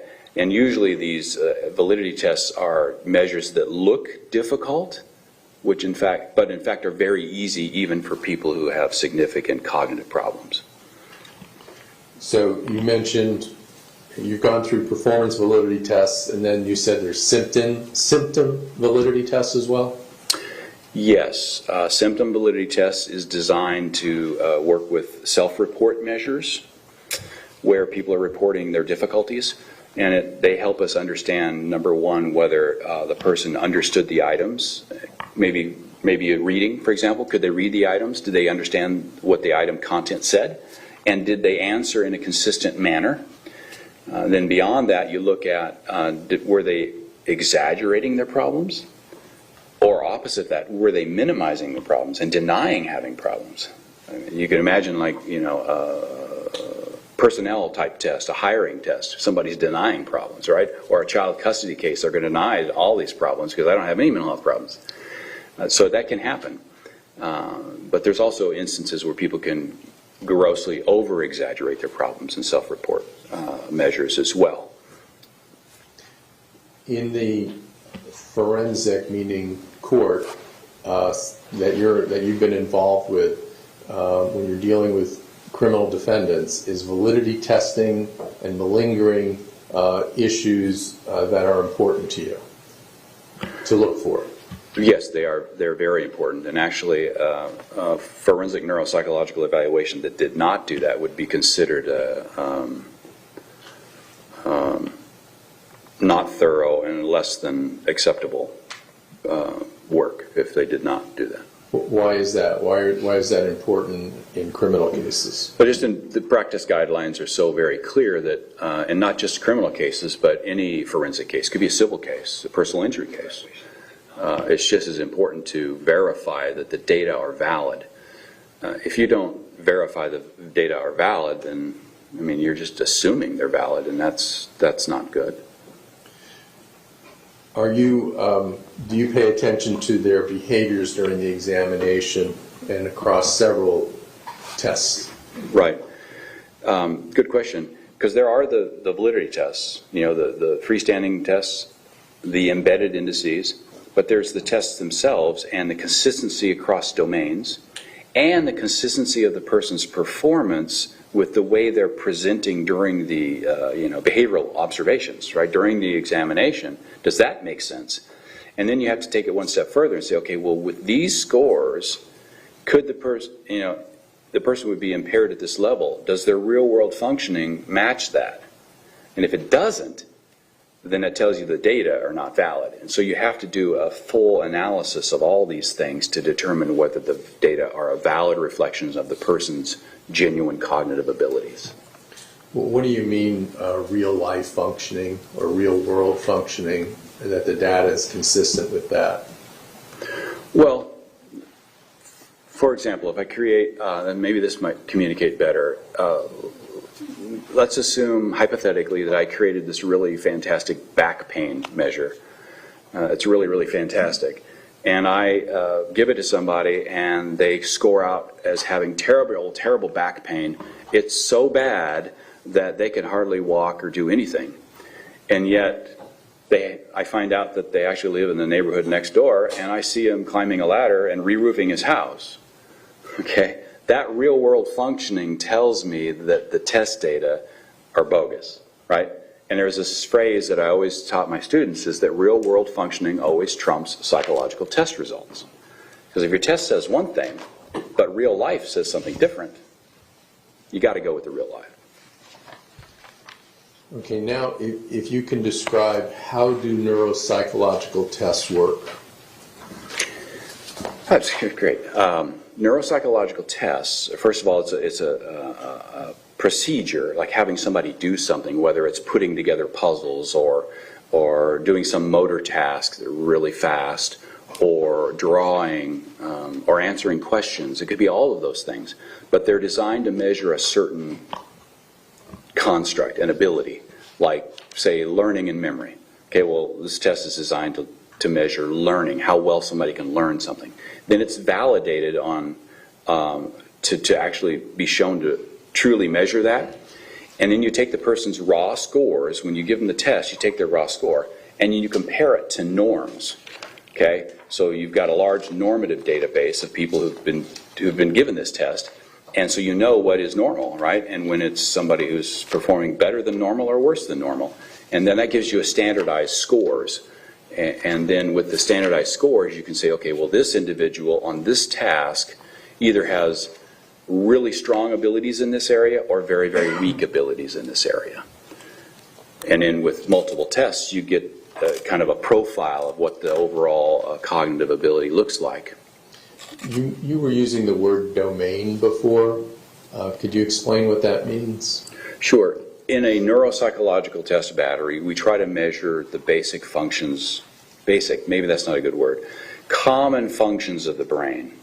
Attention, concentration, learning, memory, language skills, visual, spatial, nonverbal types of skills, problem solving, planning, organization, mental flexibility, things like that.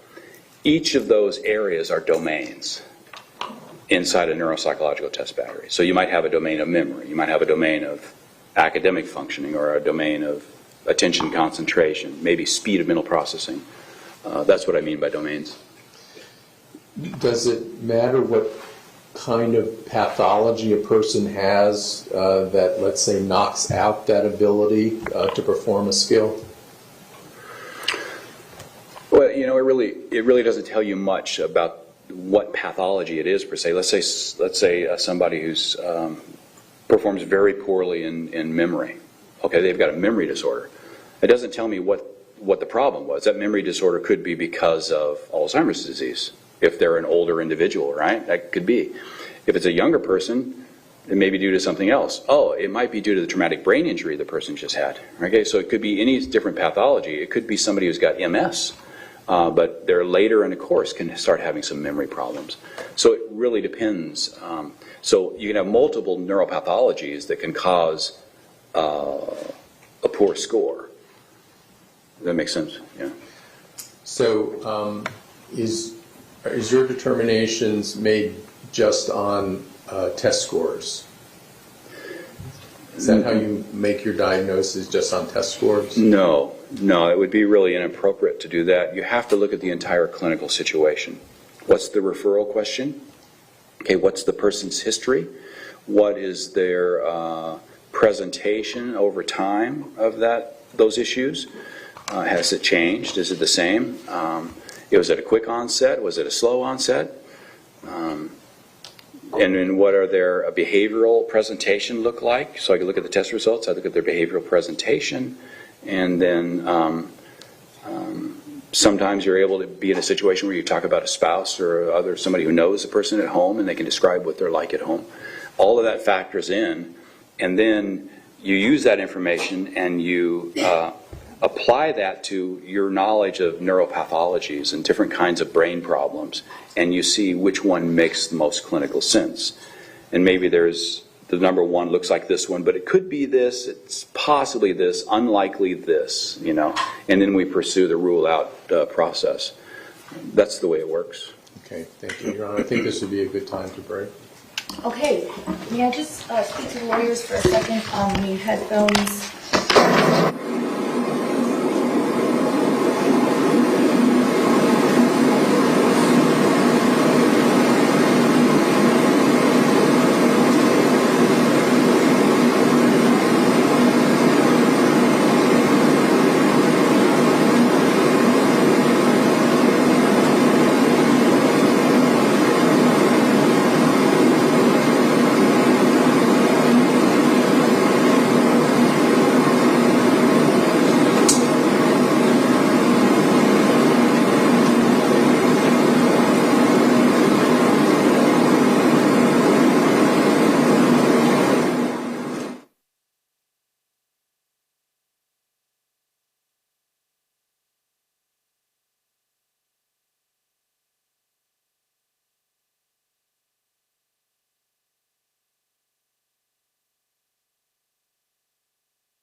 I'm getting ready to excuse you for the evening. I do need you here tomorrow earlier. We need to get through several witnesses tomorrow who have some time constraints, so we're going to start earlier. I'm going to ask you to please be here at 8:30 so that we can start at 9, and I may have to give you a shortened lunch period if you want to pack a lunch. Unfortunately, we don't have the staff to sit with you in the jury room during lunch, but there are places by the river where they have picnic tables and things which you can walk around if that is a quicker process for you. Did somebody say something? No. Okay, so in any event, please be back here tomorrow at 8:30. You are excused for the evening. Please remember the instruction that you cannot discuss the case with anyone, including your family members. Please leave your notepads behind, and I'll see you tomorrow at 8:30 a.m.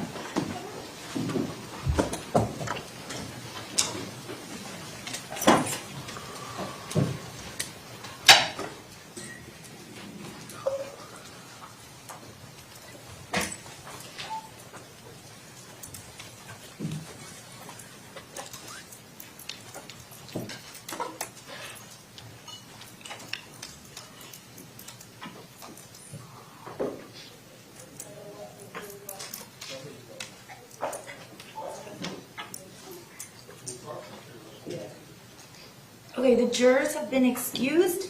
Doctor, you're also excused. Please feel free to talk about whatever you want, but do not talk about except for your testimony. Please don't discuss your testimony with anyone, including the lawyers, while we're on recess, okay? I understand. All right, thank you so much. Are we going to do it now? Because he may be necessary to answer some questions from, I would like to be able to go through what you all have given me, even though it's not much. Don't forget, you're much more familiar with these things than I am.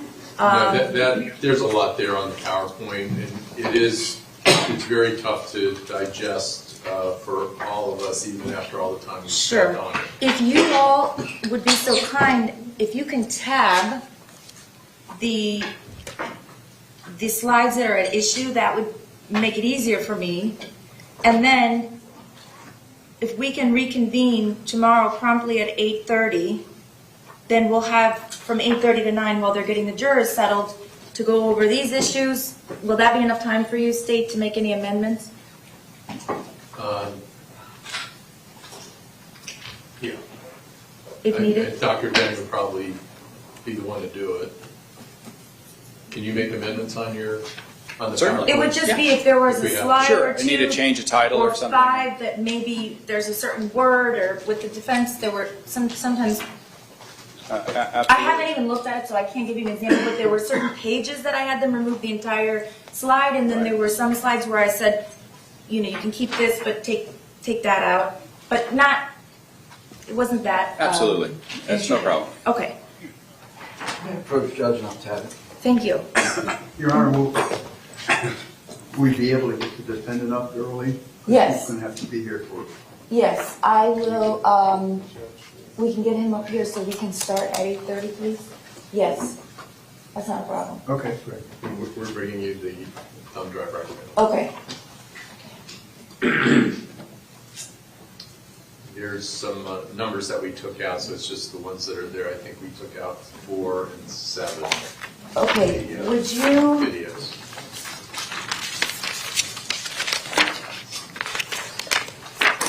Ms. McNeil, you're the author of this pleading, I believe. Would you cross out the ones that the state is withdrawing, would you please, for me? You can just put a line through them so that I know I don't have to read those particular slides. And everyone else can either be seated or is excused. I'm just standing to stretch.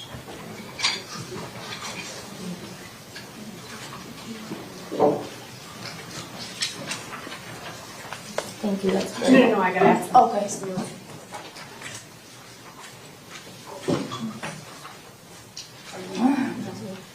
Jeff, which one did you decide to do? Which one did you use on?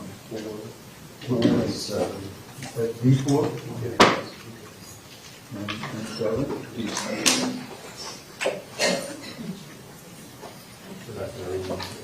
Is that okay? Just 2? Yes. Okay, well. May I approach? Sure. You just crossed them out. Okay.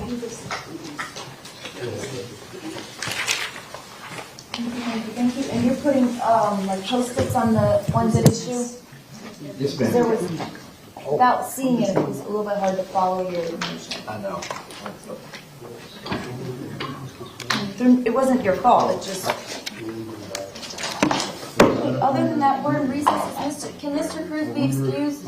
Yes, ma'am. Yes. Okay, we're in recess till tomorrow. We'll start at 8:30.